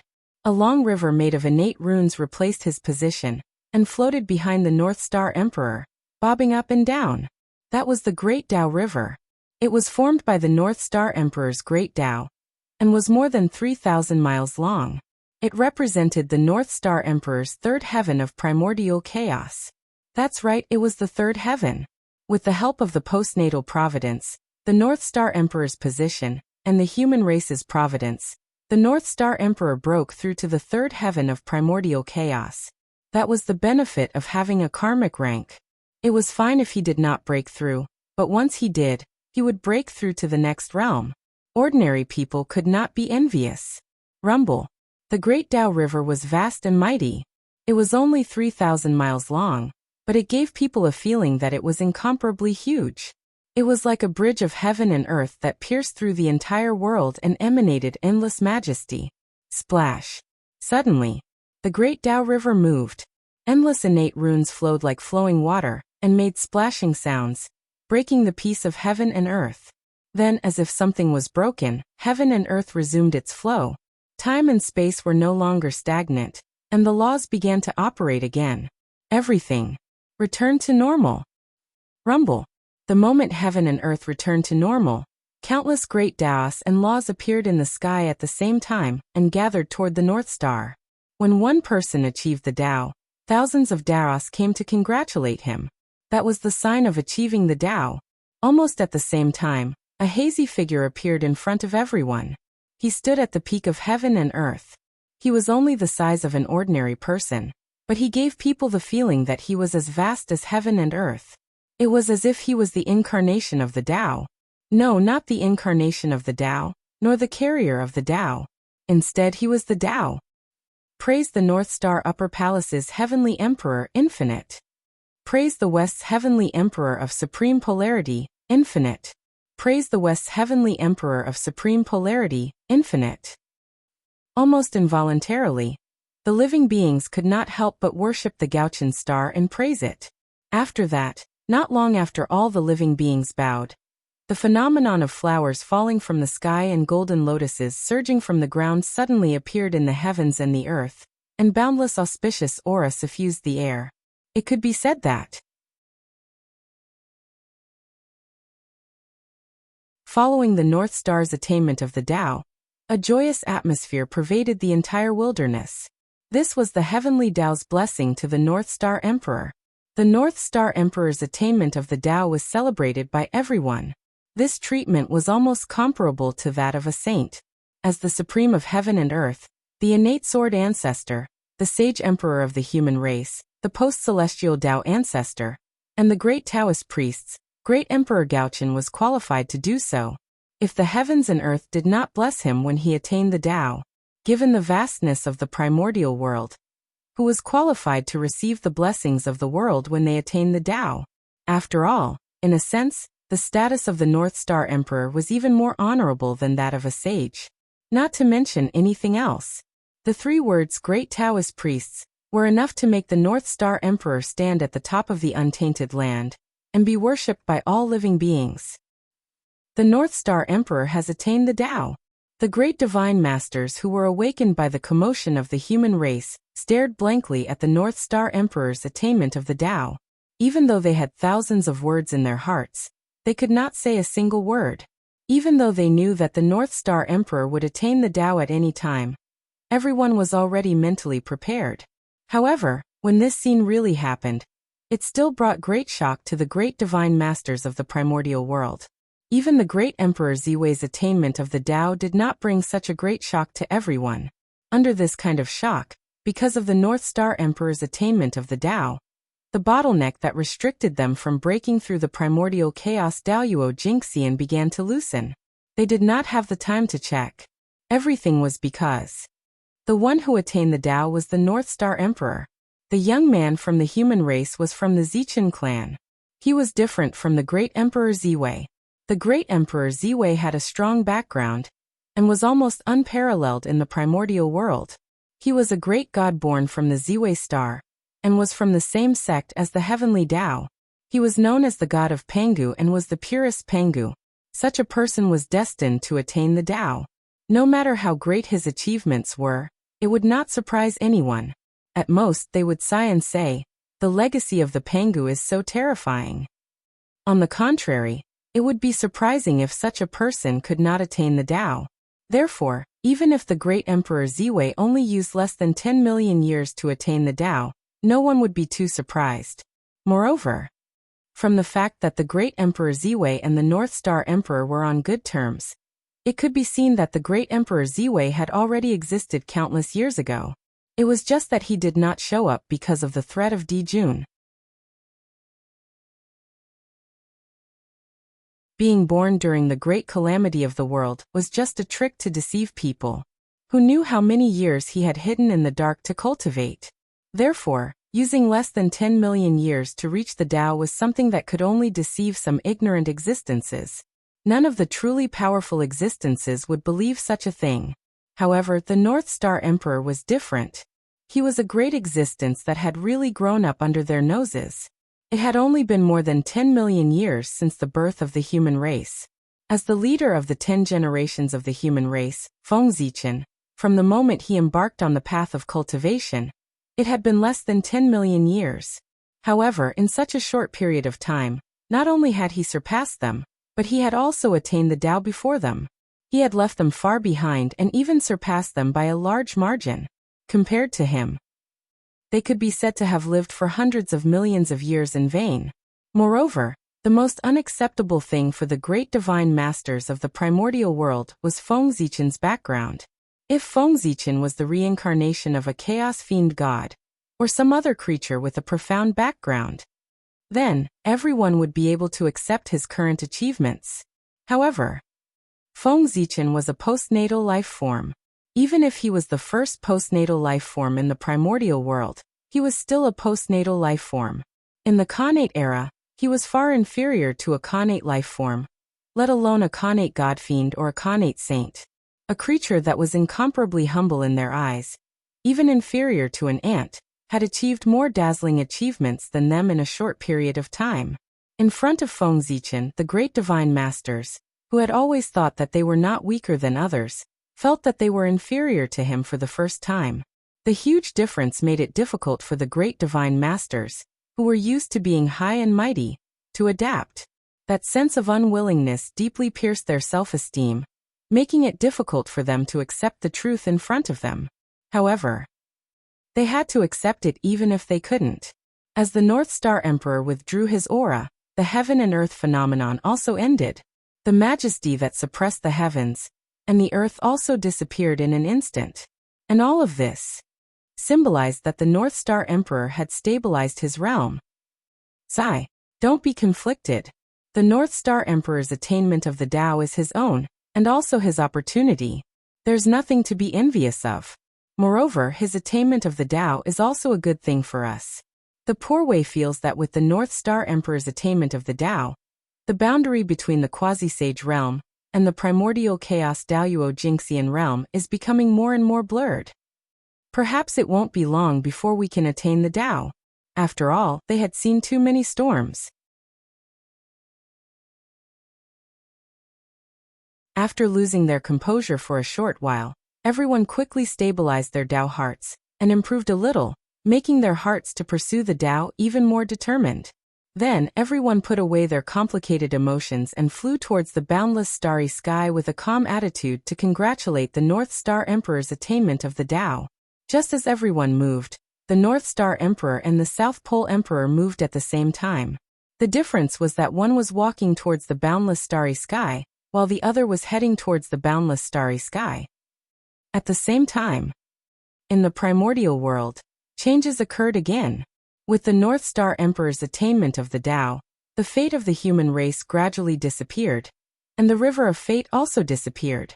Without the suppression of the two, the aura that belonged to the human race was no longer concealed, and was exposed to the heavenly way. In the human race's territory, 36 auras that belonged to the Daoyuo Jingxian, and tens of thousands of auras that belonged to the Tai Jingxian burst out without any reservation. Rumble. The terrifying aura rose from the human race's territory and rushed to the sky, stirring up the boundless wind and clouds. Even the heavenly court was shaken by the aura. One could see how powerful it was. Good heavens! With such a powerful force, it could be said to be comparable to a quasi-sage expert, let alone surpassing the golden immortal realm. The human race's action was no less than challenging the heavenly way. Rumble.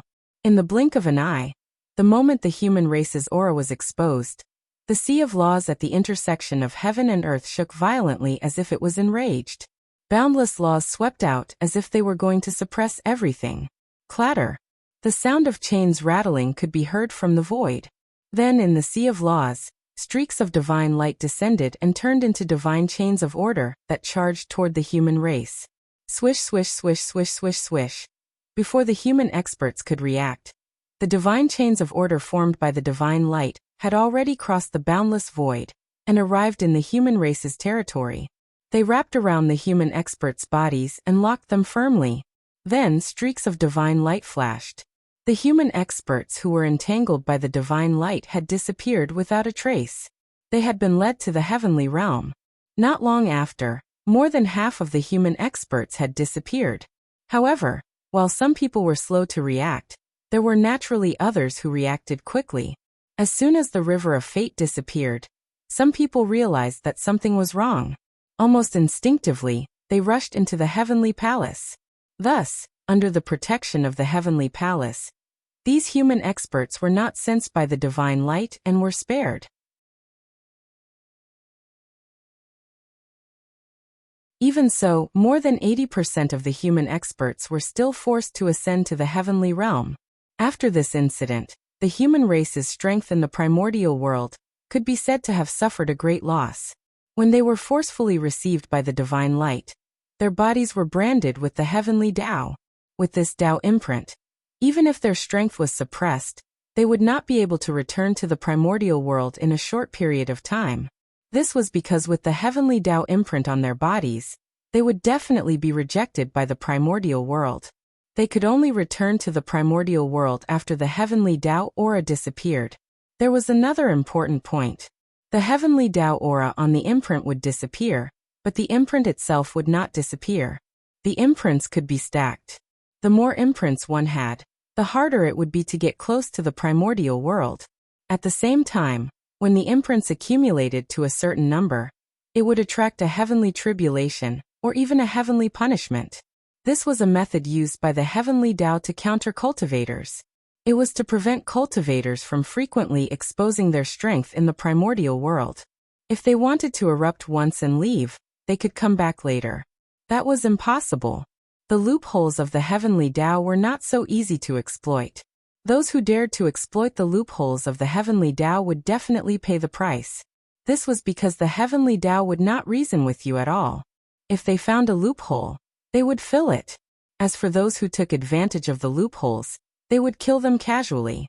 Therefore, even if there was a passage to the heavenly realm in the heavenly palace, the human experts who were guided away by the divine light could not return through these passages. At least, that was the case for a short period of time. However, they did not have to return. This was because the primordial world would welcome the 6 celestial emperors of the human race, the North Star Emperor. As everyone knew, The true identity of the North Star Emperor was the ancient sacred emperor of the human race, the Zichen clan. Since he would be the celestial emperor, these human experts who had just ascended to the heavenly realm would naturally have the opportunity to show their prowess. Of course, even if the human race on the ground had lost 80% of their strength, they still had the power to suppress the entire primordial world. This was not an exaggeration. The current human race was more than 10 times stronger than before. It was not an exaggeration to say that it was 100 times or 1,000 times stronger. With such strength, even if they had lost 80% of their strength, they were still stronger than before. Since that was the case, it did not make sense that the weak human race in the past could suppress the primordial world, but now the stronger human race could not do so.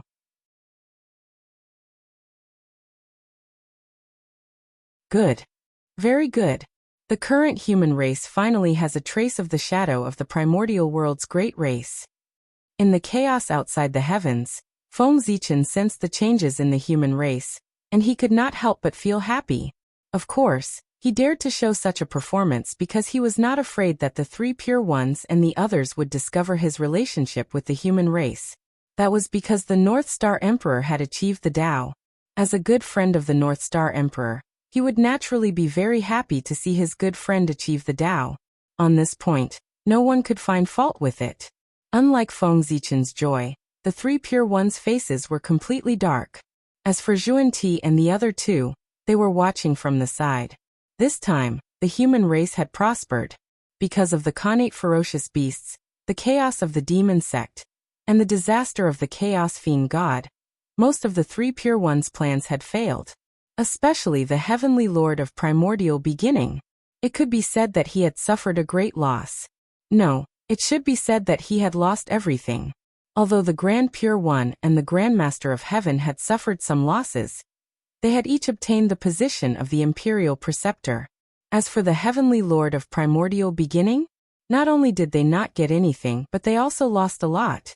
Back in the Purple Cloud Palace, everyone had already agreed to give the position of the Imperial Preceptor to the three sections.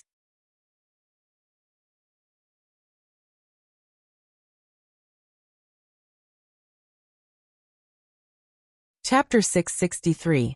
As for why it was 3 sects and not 4?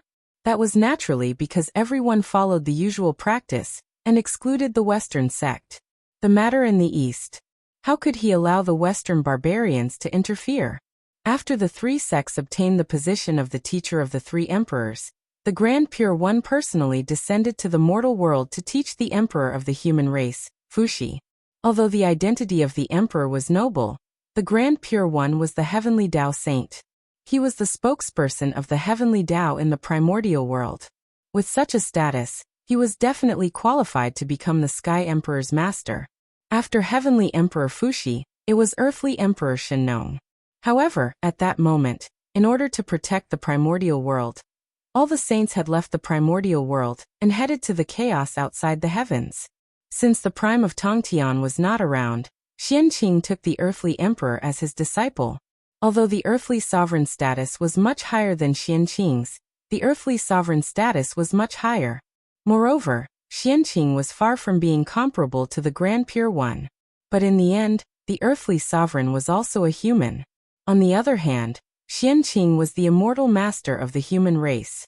He was the teacher of all the immortals of the human race, and was worshipped by the entire human race.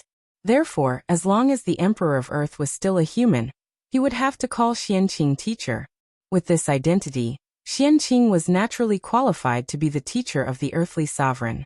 Ren School had the Grand Pure One and Jie School had the 9 Heavens Immortal Venerables. However, Chan School had nothing. Although the 12 Golden Immortals all had extraordinary backgrounds, their achievements were extremely limited. He hadn't even touched the threshold of Daluo Jingxian, let alone become the teacher of Ren Huang.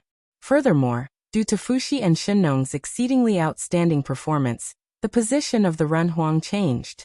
He went from the ruler of a race to the ruler of all races. Therefore, the Ren Huang became even more honorable. In that case, with the cultivation of the 12 golden immortals of the Chan school who were not as strong as Daluo Jingxian, how could they be qualified to be the human emperor's teacher? Wasn't he afraid of being devoured by the chi of heaven and earth and falling into the cycle of reincarnation? He knew that he was not qualified. Even if the disciples of Chan's school were unwilling, they had no choice but to change. He changed his plan from becoming the teacher of the human emperor to helping the human emperor unify the primordial world. In this way, although the merit points obtained would be less, at least he would not return empty-handed. After all, no matter what, this was an opportunity that the three pristine ones fought so hard for. They cannot waste it. If he could get a little more, he would get a little more.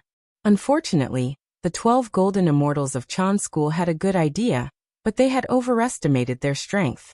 In the battle between Xianyuan and Qiyu, not only did they not gain any benefits, but they were also caught in the tribulation. If Taoist Randang had not taken action in time, they would have died in the tribulation and turned into ashes.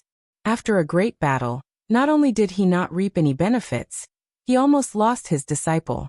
How could the primordial Lord of Heaven not be angry? And this was not what angered him the most. What infuriated him the most was that because of the tribulation aura, the disciples of the Chan school had to go through the tribulation in the future to erase the tribulation aura on their bodies. Otherwise, he would have to go through the cycle of reincarnation. It was already good enough that the heavenly Lord of primordial beginning did not fly into a rage on the spot when such a great opportunity was ruined. In short, the matter of the imperial tutor.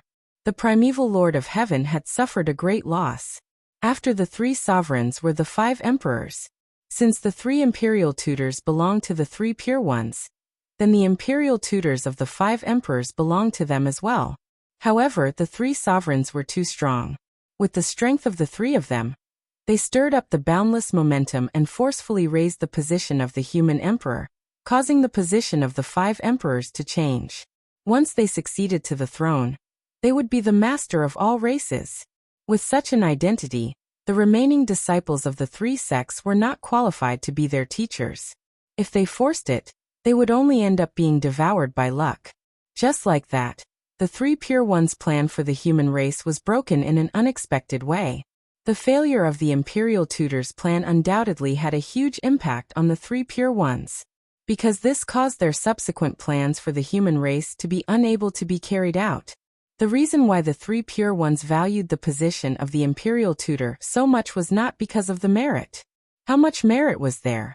How could it move the 3 pure ones, who had the merit of opening the heavens? What really moved them was the destiny of the human race. After grasping the position of the imperial tutor, they could use this as a foundation to slowly erode the destiny of the human race. Without the position of the imperial tutor, the 3 pure ones would lose a method to erode the destiny of the human race. In this way, how could their faces not turn black? As for receiving Zhuan-Ti, no matter how high the destiny of the human race was, it would have nothing to do with them. No, it was not completely unrelated. After all, there was an irreconcilable blood feud between the two. If the destiny of the human race was too strong, it would not be a good thing for receiving Zhuan-Ti. In the future, he still needed to find an opportunity to weaken the strength of the human race. Otherwise, if the human race was too strong, they would attack the Western sect instead. In the chaos outside the sky, unlike the 3 pure ones' gloomy expressions, the joy on Nuwa's face was almost undisguised. She was too happy. No matter how much she fantasized, she would never have thought that the postnatal race that was created to achieve the Tao. Today, she had achieved something that even the Magi and demons had not done at their peak, and become the main character of the primordial world. That was the main character of the world. A powerful race that controlled half of the destiny of the primordial world. Although the destiny of the human race was not completely controlled by Nuwa, as the creator of the human race, as long as the human race was not destroyed, she would always control a portion of the destiny of the human race. This was a unique benefit of the creator of the human race. Others could not envy it. This portion of destiny was between 10% and 20%. The remaining destiny of the human race was more complicated. Because of the immortal Tao, the celestial sect of wonders controlled 20% to 30% of the destiny of the human race. The immortal Tao was the foundation of the celestial sect of wonders. Later on, it expanded into the Tao of alchemy, the Tao of refining, and several other cultivation paths.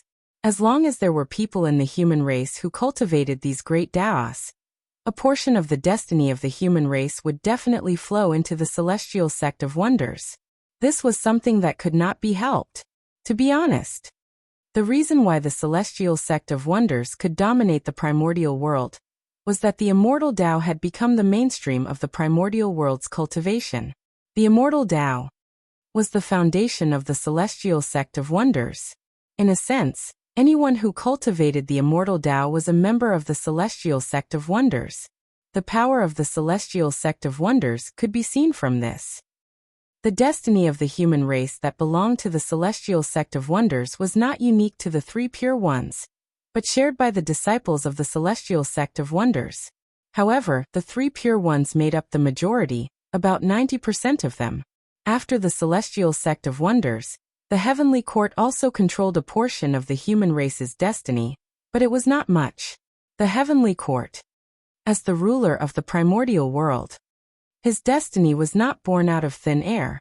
When the heavenly court was formed, all existences in the primordial world, regardless of whether it was a person or an object, as long as they were in the primordial world, they had to part a wisp of destiny and gather in the center of the primordial world.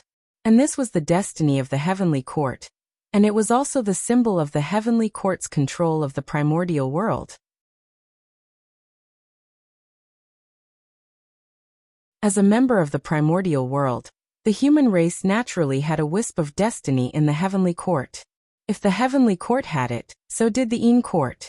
After all, countless people died every year in the human race.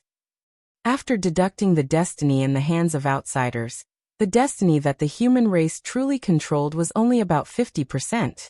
This was already quite a lot. In addition to the destiny in Nua's hands, it was already almost 70%. This 50% of the destiny that belonged to the human race belonged to the human race, and it was not in the hands of a single person. However, although this portion of destiny was shared, it was not something that anyone could use. Without a doubt, Feng Zichen had the highest priority in the use of this portion of providence. After that, it was the 3 sovereigns and 5 emperors. After that, it was those with high authority in the human race. Don't underestimate this 50% of the human race's destiny. One had to know that the destiny of the human race was as much as half of the primordial world's destiny. Its strength had reached an unbelievable level. Even a saint would not dare to say that he could contend with it. Even if it was only 50%, if it could be completely concentrated on a single person, it could create an existence that was comparable to a saint out of thin air. However, it was a pity that unless it was a last resort, the destiny of the human race would not all gather on a single person. After all, the destiny of the human race was not all on a single person. 50% of the destiny is not much, but it is not little either. However, for the human race, it is already the bottom line. It can't be less. If it is less than 50%, the human race will be in danger of losing its dominance. In the chaos outside the sky, Feng Zichen thought to himself. The human race only controlled 50% of the destiny. This was an extremely dangerous signal for him. One had to know that destiny was not unchanging. If someone controlled more than 50% of the destiny of the human race, then if this person wanted to do something to the human race, Feng Zichen would not be able to stop him at all. Therefore, 50% of the destiny was Feng Zichen's bottom line. However, this was far from enough. He still needed more. Only when more of the destiny of the human race was in the hands of the human race could the human race truly control their own destiny and not become someone else's puppet. 50% of the destiny of the human race outside, other than the 10% of the destiny of the Nua that could not be changed, the rest of the destiny was Feng Zichen's goal. Destiny was not unchanging. External factors had a great impact on it. If the immortal path's influence in the human race was weak, then correspondingly, the destiny of the human race that it controlled would be reduced.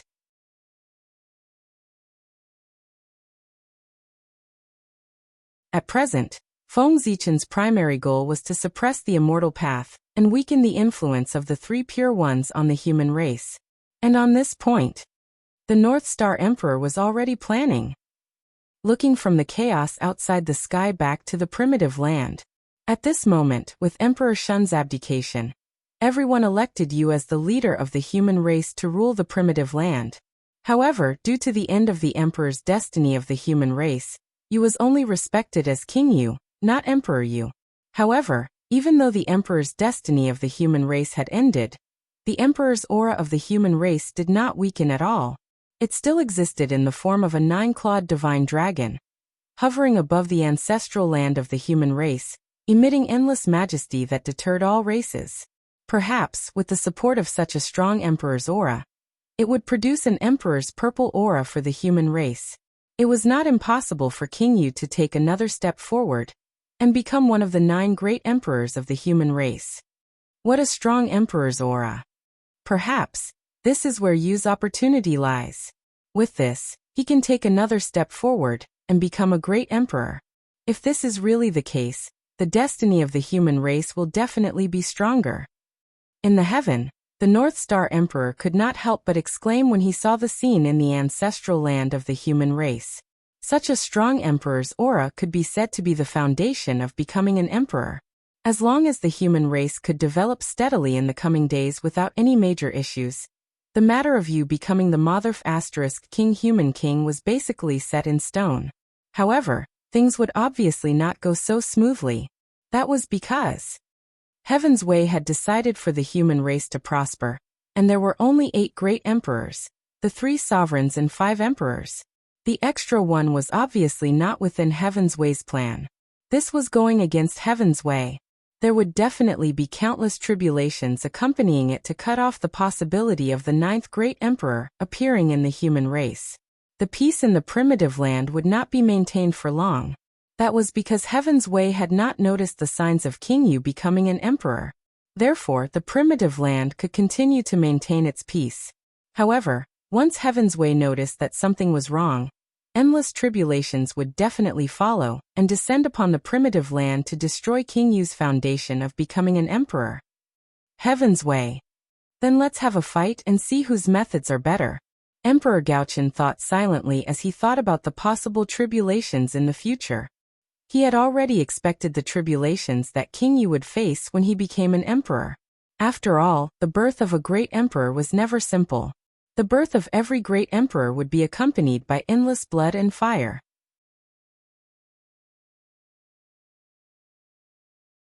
Feng Zichen was not afraid of going against Heaven's Way. That was because he was very familiar with going against Heaven's Way. After all, he had done it many times. That's right, the current North Star Emperor was already a heavenly emperor. Not long after he attained Tao, the great emperor of the South Pole gave him the position of heavenly emperor. Emperor Yu's matter is not urgent. The most important thing now is the immortal Tao. After putting Yu's matter aside, Gaochen could not help but feel a headache when he thought about the immortal Tao in the primitive land and the decline of the Tao of God Fiends. As the postnatal era completely descended, what Feng Zichen was worried about finally happened. The Tao of God Fiends gradually declined, and the immortal Tao that was suppressed by it gradually recovered. Regarding this, Feng Zichen was also helpless. The cultivation of the Tao of God Fiends really consumed too many resources. The current environment could not support the cultivation of this Tao at all. There was no possibility of taking another step forward. Who would be foolish enough to persist? Therefore, the decline of the Tao of God Fiends was inevitable. It was not because the Tao of God Fiends was too weak. On the contrary, it was because it was too strong that it attracted the jealousy of the heavens and limited its development. In the future, the Tao of God Fiends would probably become the private land of prodigies. Not all prodigies cultivated the Tao of God Fiends. But those who cultivated the Tao of God Fiends were definitely prodigies. Ordinary people could not even enter the door. Regarding this, Feng Zichen was naturally unwilling. But he had no choice. The more powerful something was, the more restricted it would be. Moreover, the Tao of God Fiends was an existence that could allow one to go against the heavens. This was simply heaven-defying. The heavenly Tao allowed the Tao of God fiends to develop for nearly 10 million years without making a move. It was already giving Feng Zichen enough face.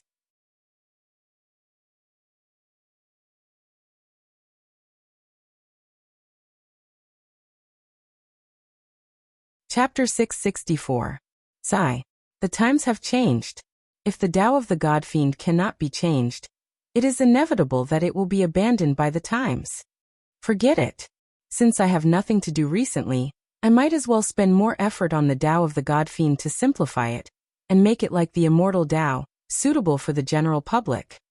With that thought, Feng Zichen made a decision in his heart to modify the Tao of the God Fiend.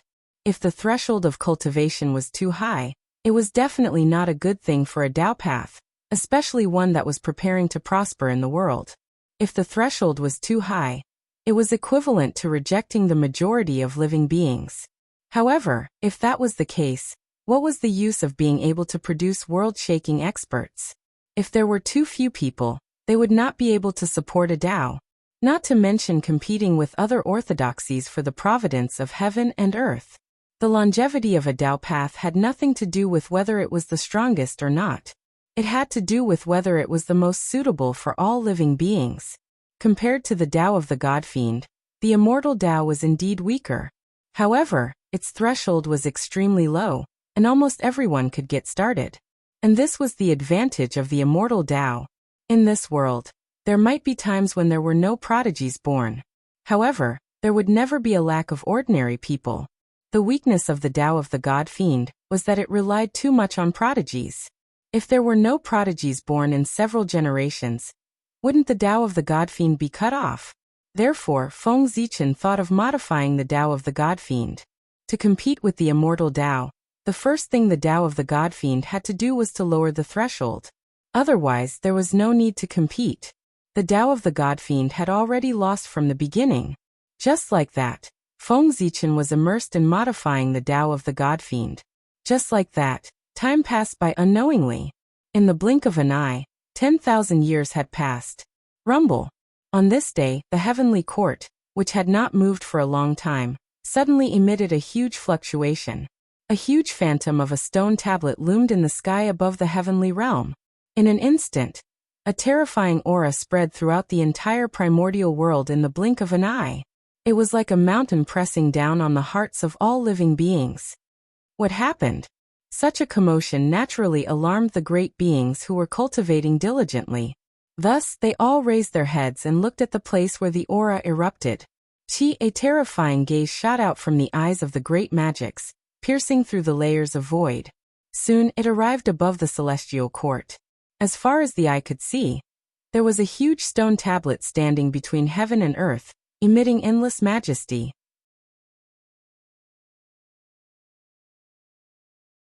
The body of the stone tablet was engraved with mysterious runes, as though they recorded the most noble truth of the world.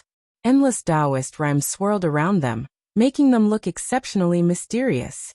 When facing such a profound stone tablet, if an ordinary person were to take a single glance at it, the person would probably be unable to help but be immersed in it and disregard everything to comprehend the grand Tao profundities within it.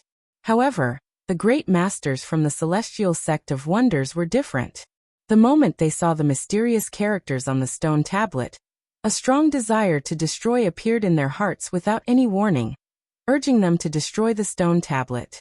It was as if the existence of the stone tablet could shake the foundation of their existence, giving them an extremely dangerous feeling. It was this feeling that made them want to destroy the stone tablet, and they couldn't get rid of it. Almost instinctively, the great masters from the celestial sect of wonders unconsciously raised their palms, and were about to blast a magical ability at the stone tablet. However, at this moment, a loud roar suddenly sounded between heaven and earth. It was like thunder exploding in everyone's ears, waking them up. Then, endless golden light descended from the sky and surged crazily toward the stone tablet. That was the golden light of merit. What is the origin of that stone tablet? Why did the poor Wei have the idea of destroying it just by looking at it? At this moment, the great masters of the celestial sect of wonders who had regained their senses looked at the stone tablet with bewilderment. They had no idea why such a situation had happened. If these great masters were only panicking, then the one in the purple cloud palace was already so shocked that he was speechless. The moment the stone tablet appeared, Tao ancestor Hongjun, who was comprehending the heavenly Tao in the purple cloud palace, suddenly felt a wave of palpitations and directly withdrew from his enlightenment. Then, before he could understand the situation, he saw the destiny of the celestial sect of wonders shake violently, as if it had met a mortal enemy. Under this power, even the purple cloud palace, which was as powerful as it was, could not stop shaking. Rumble. The entire purple cloud palace was shaking. The terrifying Tao runes spread and set off huge waves in the chaos outside the heavens. This sudden scene caused even Tao ancestor Hongjun's powerful state of mind to be unable to help but cause waves and ripples. Ever since the celestial sect of wonders established the primordial world after the war between Taoists and demons, the destiny of the celestial sect of wonders had been unparalleled. It firmly controlled the general trend of the primordial world, suppressing all the major forces until they could not raise their heads. No one could compete with it.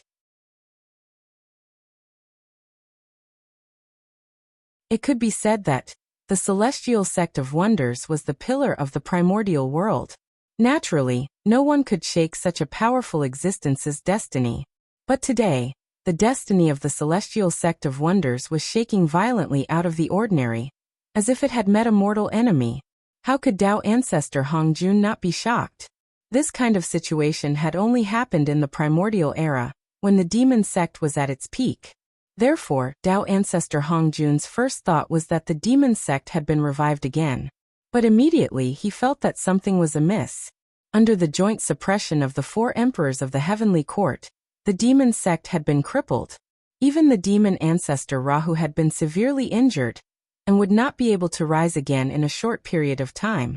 Therefore, the threat to the celestial sect of wonders was definitely not the demon sect. If it was not the demon sect, who else could it be? The celestial sect of wonders' destiny was clearly shaking the foundation of the celestial sect of wonders. And what was the foundation of the celestial sect of wonders? Naturally, it was the immortal Tao. An existence that threatens the immortal Tao? While feeling puzzled, Tao ancestor Hongjun could not help but calculate in his heart. In a trance, he first saw the figure of the North Star. Then he saw a huge stone tablet appear in his hand. It was extremely powerful, shattering endless time and space. It suddenly came to the long river of destiny and pressed down on the celestial sect of wonders' destiny, erupting with an intense battle. Martial Tao. It's the North Star. Shocked, Tao ancestor Hongjun withdrew from his deduction, but he had already understood the cause and effect. Martial Tao, an existence on par with the immortal Tao? North Star, is this the trump card you left for the human race? It's indeed an incredible achievement. However, if you want to rely on this to deal with the immortal Tao, you're underestimating the poor way and the celestial sect of wonders. The celestial sect of wonders was able to stand at the peak of the eldritch world for countless years, not only because of the advantage of the immortal Tao, but also because of the accumulation of the immortal Tao cultivators, who occupied almost 90% of the eldritch world's living beings. In the face of such a powerful force, how can a newly born martial Tao compete with the immortal Tao?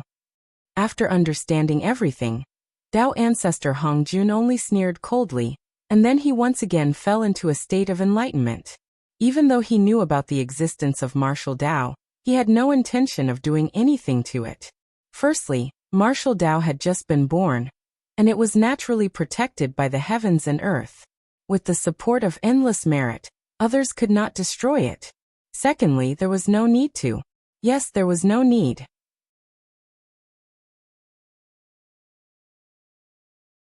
Just as Tao ancestor Hongjun had said earlier, martial Tao had just been born and did not have the capital to compete with the immortal Tao.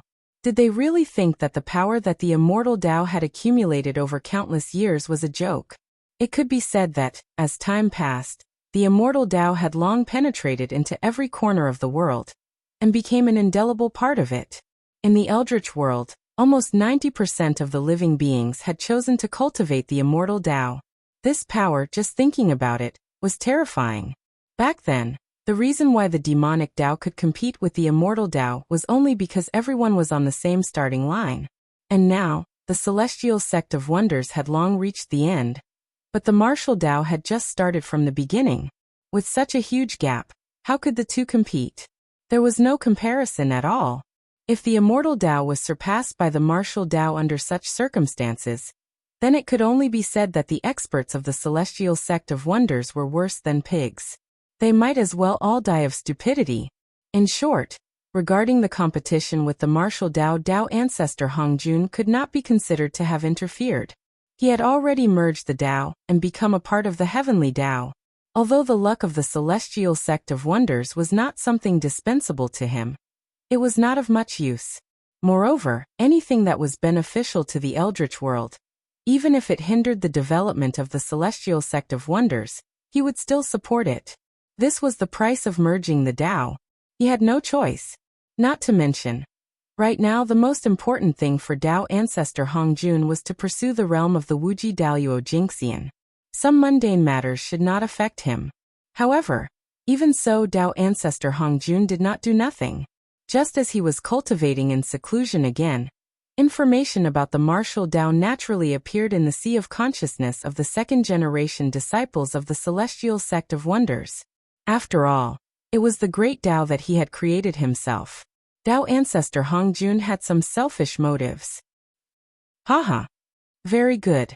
In a hall somewhere in the heavenly court, Feng Zichen looked at the stone tablet floating in the air in front of him, and could not help but nod his head in satisfaction. This stone tablet was called the Heavenly Tablet of Martial Tao. The mysterious runes recorded on the tablet were the general outline of martial Tao.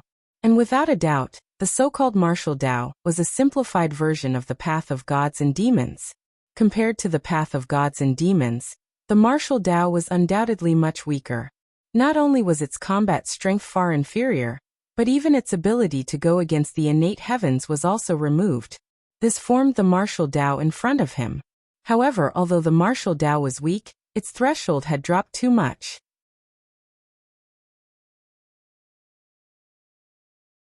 It was even lower than the immortal Tao. Basically, anyone could enter the martial Tao. There was no aptitude requirement at all. There was just one thing that was not good. It was easy to enter the martial Tao, but difficult to achieve great success. If one wanted to achieve great success in the martial Tao, it was much more difficult than achieving great success in the immortal Tao. However, it did not matter. The martial Tao was not prepared for those with good talent. The meaning of the martial Tao was to facilitate those with insufficient aptitude to step onto the path of cultivation. Those with good talent did not need to cultivate the martial Tao. At the end of the martial Tao, there was still the path of gods and demons waiting for them. The end of the martial Tao was the beginning of the divine Tao. The end of the martial Tao here did not refer to the Tao. It was when the martial Tao foundation establishment reached an extremely perfect realm. There was no way to advance. In this way, one could break the shackles of the martial Tao and step into the domain of the path of gods and demons. It could be said that the martial Tao was the foundation of the path of gods and demons. The meaning of its existence, other than helping those with poor talent to step onto the path of cultivation, there was another purpose. That was to select talents for the path of gods and demons. Only those with the most outstanding performance when the martial Tao foundation establishment could step onto the path of gods and demons. Although the path of gods and demons and the martial Tao were two different great Taos, in fact they were the same great Tao. The difference was, one walked the elite path, the other walked the popular path. The path of gods and demons was Feng Zichen's painstaking effort. How could he give up so easily? Naturally, he had to think of a way to preserve it completely. Even if there was the martial Tao, he could not cut off the inheritance of the path of gods and demons. Therefore, he had just thought of this way to have the best of both worlds. Not only did he preserve the path of gods and demons, but he also derived a martial Tao that was more suitable for the human race.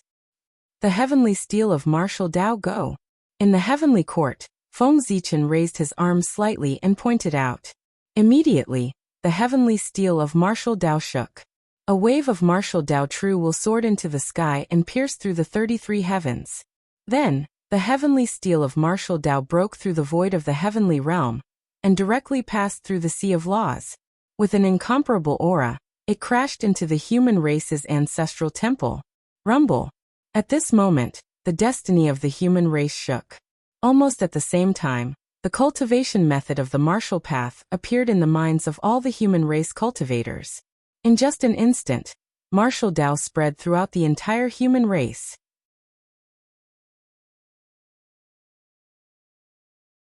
The heavenly steel of martial Tao. It could be said that it was Feng Zichen's proud work. It was an object that preached the Tao, a divine ability, and a magic treasure. It was said that it was an object that preached the Tao because it recorded the truth of the martial Tao. It was said that it was a divine ability because in order to carry the truth of the martial Tao, Feng Zichen had changed the supreme divine ability that he had created from comprehending Mount Buzhou, the Mount Buzhou seal, and used its immortal divine power to transform into the main body of the heavenly steel of martial Tao. It could be said that a heavenly steel of martial Tao, it was equivalent to a small Mount Buzhou, and it was Mount Buzhou that carried the true will of martial Tao. Its power could be imagined. As for calling it a magic treasure, it was because at the moment of the birth of the martial Tao, boundless merit fell from the heavens, and all fell into the heavenly steel of martial Tao. Even Feng Zichen's portion was injected into it. For this, with the help of merit, the heavenly steel of martial Tao was able to turn into reality. It became a top-notch postnatal merit supreme treasure.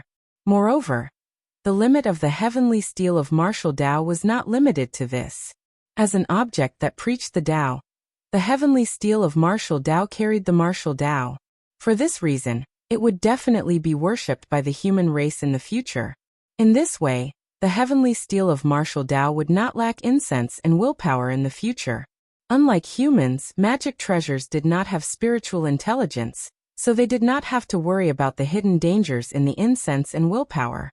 Therefore, with the support of the incense and willpower, even if the heavenly steel of martial Tao could not transform into a primordial treasure, however, its power would also become stronger and stronger. Sooner or later, it would reach the level of a primordial treasure. In that case, the human race would have another primordial treasure, and these would be the human race's capital to fight against the celestial sect of wonders in the future. After the birth of martial Tao, the luck of the human race has increased a lot. However, none of this is important. What's important is that with the birth of martial Tao, the human race will have the capital to fight against the immortal path. We won't become the puppets of the celestial sect of wonders. Looking at the changes in the human race, Feng Zichen's face revealed an unfathomable expression.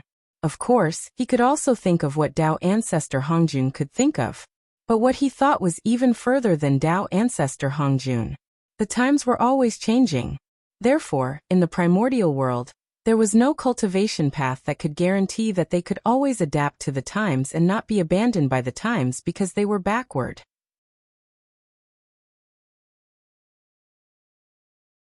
Therefore, even if it was as strong as the immortal path, there would be a day when it would be abandoned by the times. And at that time it would be the opportunity for the martial Tao.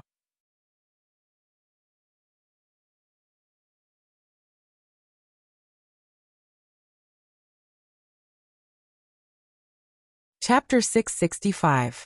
If Feng Zichen remembered correctly, in the near future, due to the further deterioration of the world's environment, the immortal path that everyone could cultivate would gradually become unsuitable for everyone. There would always be a portion of people who could not enter because of their poor aptitude, and this group of people would increase as time passed. This kind of situation was inevitable in the development of the era. Even the powerful immortal path could not avoid it. But martial arts would not. The extremely low threshold made it almost impossible for martial arts to be affected by the external environment, unless the world completely entered an era of no return. Otherwise, even in the age of chaos, martial arts would still have room to survive. And this was an advantage that the immortal path did not have, and also the hope of martial arts surpassing the immortal path. Martial arts had a lot of potential. Of course, all of this was Feng Zichen's imagination. The changes in the future were just a possibility for martial arts to surpass the immortal path, But whether or not it could really achieve this would depend on Feng Zichen's methods. After all, the Xian sect was not to be trifled with. They would not watch martial arts surpass the immortal path. Moreover, the world's environment could not continue to be bad. This was because with the formation of the god Pangu, the primeval world had the possibility of taking a step closer. In theory, the innate spirit qi should be getting denser and denser. The current situation in the primeval world was the result of the deliberate suppression of the heavenly Tao. However, there was a limit to everything. Even the powerful heavenly Tao could not always suppress the primeval world. When it reached the limit, the harder it was suppressed now, the stronger it would rebound in the future. Perhaps, it would return to the ancient primeval age in one fell swoop, or even surpass it. However, that was another story, the story of the recovery of spirit qi. To be honest, Feng Zichen was looking forward to the day of the recovery of spirit qi, because that was the most suitable era for the path of gods and demons. After the recovery of spirit qi, the ancient bloodline that had been suppressed by the environment for countless years began to slowly recover in the bodies of all living beings. If at this time, all living beings with awakened bloodlines cultivated the path of gods and demons, combined with their ability to go against the innate heavens, wouldn't they have the potential to soar into the sky? This was an advantage that the other Grand Taoists did not have. It could be said that this environment was tailor-made for the Tao of Fiend gods. With the momentum in his body, his god Fiend Tao soared, suppressing all other great Taoists. Therefore, Feng Zichen was looking forward to that day. Of course, this was all in the future.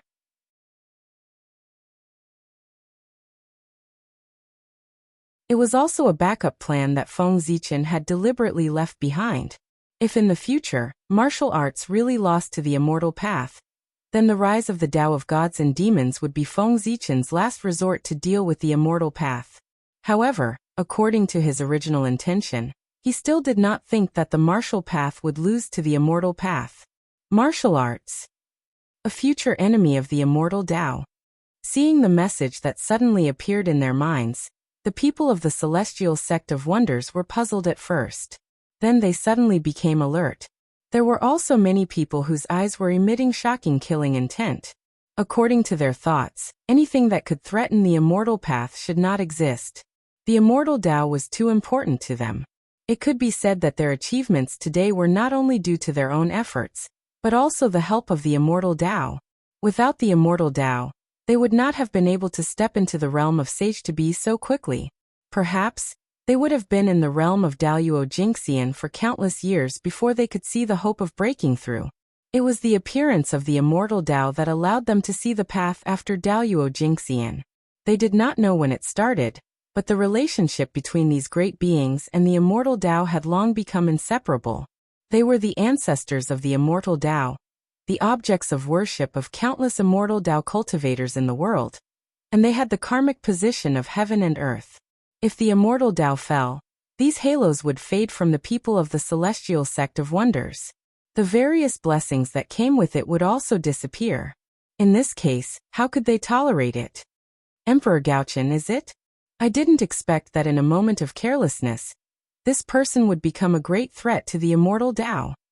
After learning the news of martial arts, for a moment, everyone was extremely disgusted with Feng Zichen, the creator of martial arts. It was this person. He had shaken their interests. He really deserved to die. Thinking of this, everyone could not help but have the intention to kill Feng Zichen in their hearts. Whoosh, with the ability of the great beings, once their intention to kill was raised, heaven and earth would immediately respond. Endless blood clouds appeared, as if covering the sky and the sun, shrouding the entire vault of heaven. At the same time, a murderous aura suddenly came from heaven and earth. It was cold and penetrating, and the temperature of the entire eldritch land could not help but drop a few degrees. Even the living beings of heaven and earth could not help but inexplicably shiver under this murderous aura, and great fear grew in their hearts. At this moment, an angry roar suddenly came from heaven and earth, carrying with it an unparalleled force, dispelling the haze that shrouded the hearts of all living beings.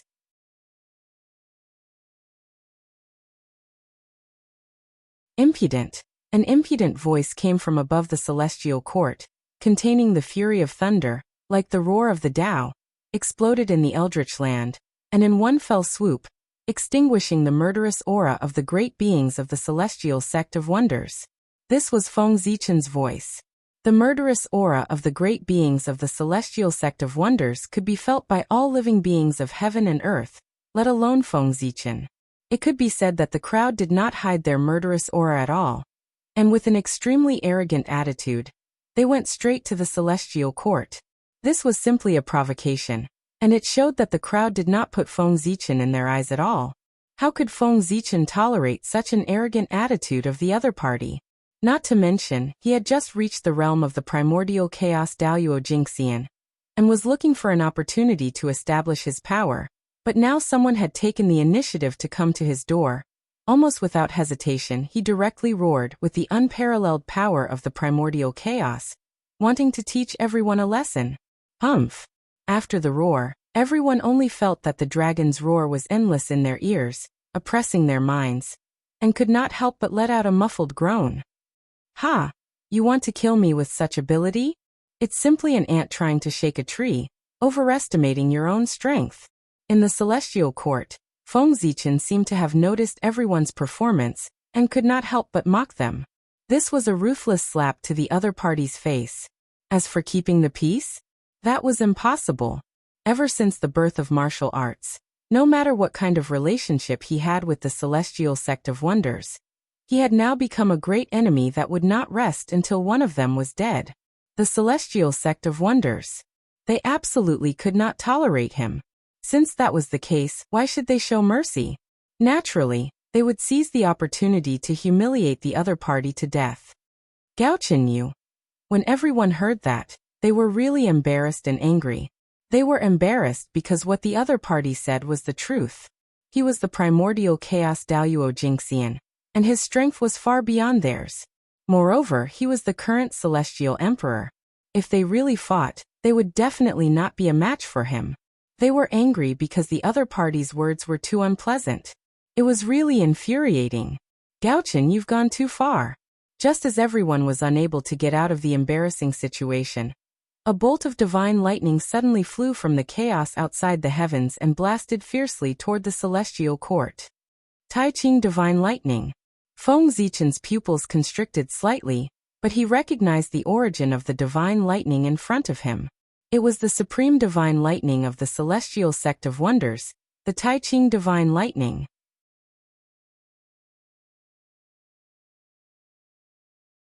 The Grand Pure Saint had made his move. That made sense. As the eldest senior brother of the celestial sect of wonders, and also the acting sect master, how could he not make a move when such a big thing happened to the celestial sect of wonders?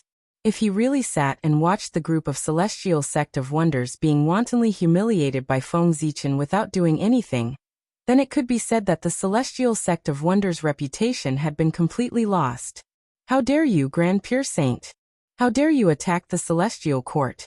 Even if you're a saint, you'll have to pay the price. The moment he saw the Tai Ching divine lightning, Feng Zichen's heart did not feel any fear. There was only endless anger in his heart. No matter what the Grand Pure Saint's reason was, if he dared to blast the Tai Ching divine lightning towards the celestial court, then he must pay the price. Because what was trampled on was not only Feng Zichen's dignity, but also the dignity of the entire celestial court. There was no dignity. How could the celestial court command the eldritch world? If Feng Zichen retreated at this moment, then the celestial court would have to bow down to the saints from now on. Absolutely not.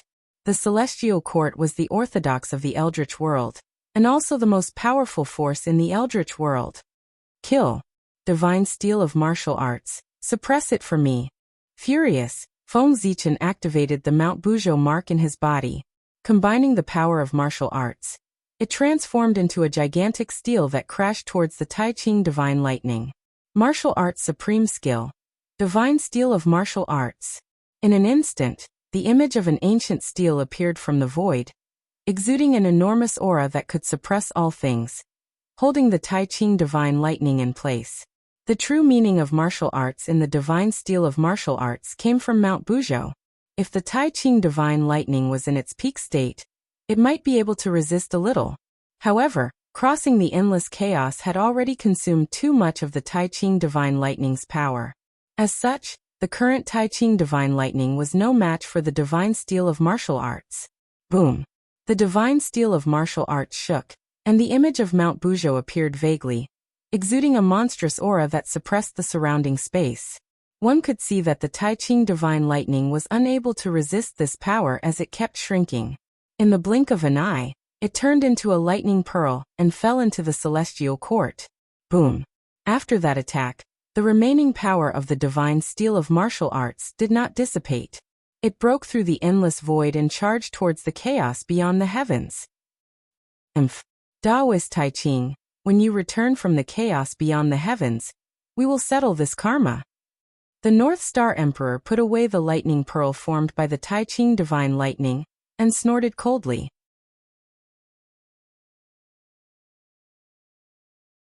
He did not charge towards the chaos beyond the heavens. At this critical moment for the human race, it was not appropriate for him to leave the eldritch world. Otherwise, he would not let today's matter go so easily. However, the Grand Pure One's attack this time had formed a huge karma with the celestial court. Whether it was the four heavenly deities or Haotian, they would have to fight with him in the future to settle this karma. The two of them were not fighting to determine the victor, but to express their attitude. Therefore, after that attack the two of them stopped. This farce ended, and the eldritch world returned to peace. However, the eldritch world was calm, but the chaos beyond the heavens stirred again. With a boom, the chaos shattered, and a huge stone tablet suddenly appeared and blasted towards the Grand Pure One. How dare you!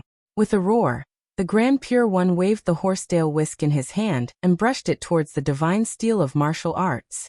Immediately, endless Grand Pure Immortal Light erupted, drowning and devouring the Divine Steel of Martial Arts. Old Grand Pure One, how dare you bully me like this?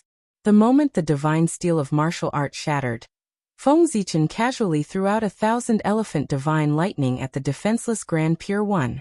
At the same time his body swayed, and a huge Panga Dao body appeared, charging towards the Grand Pure One.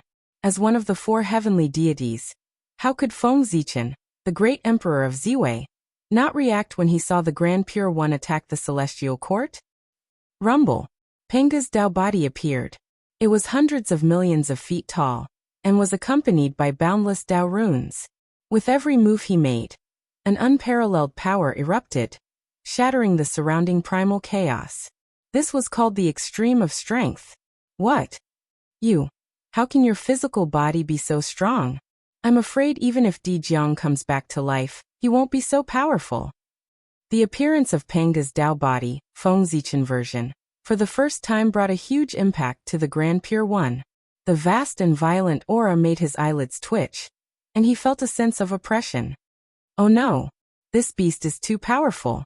I can't fight it. The moment Feng Zichen pounced, the Grand Pure One did not hesitate to activate the Khanate Cardinal Treasure, the Taiji painting, and evolve the Yin and Yang Qi to protect himself.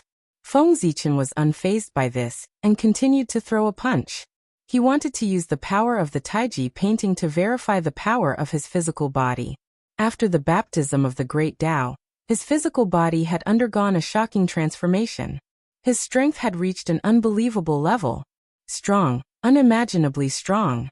Although his Dharma powers and soul were also very strong, they were much weaker in front of his physical body. It could be said that Feng Zichen's physical body was his strongest technique at the moment.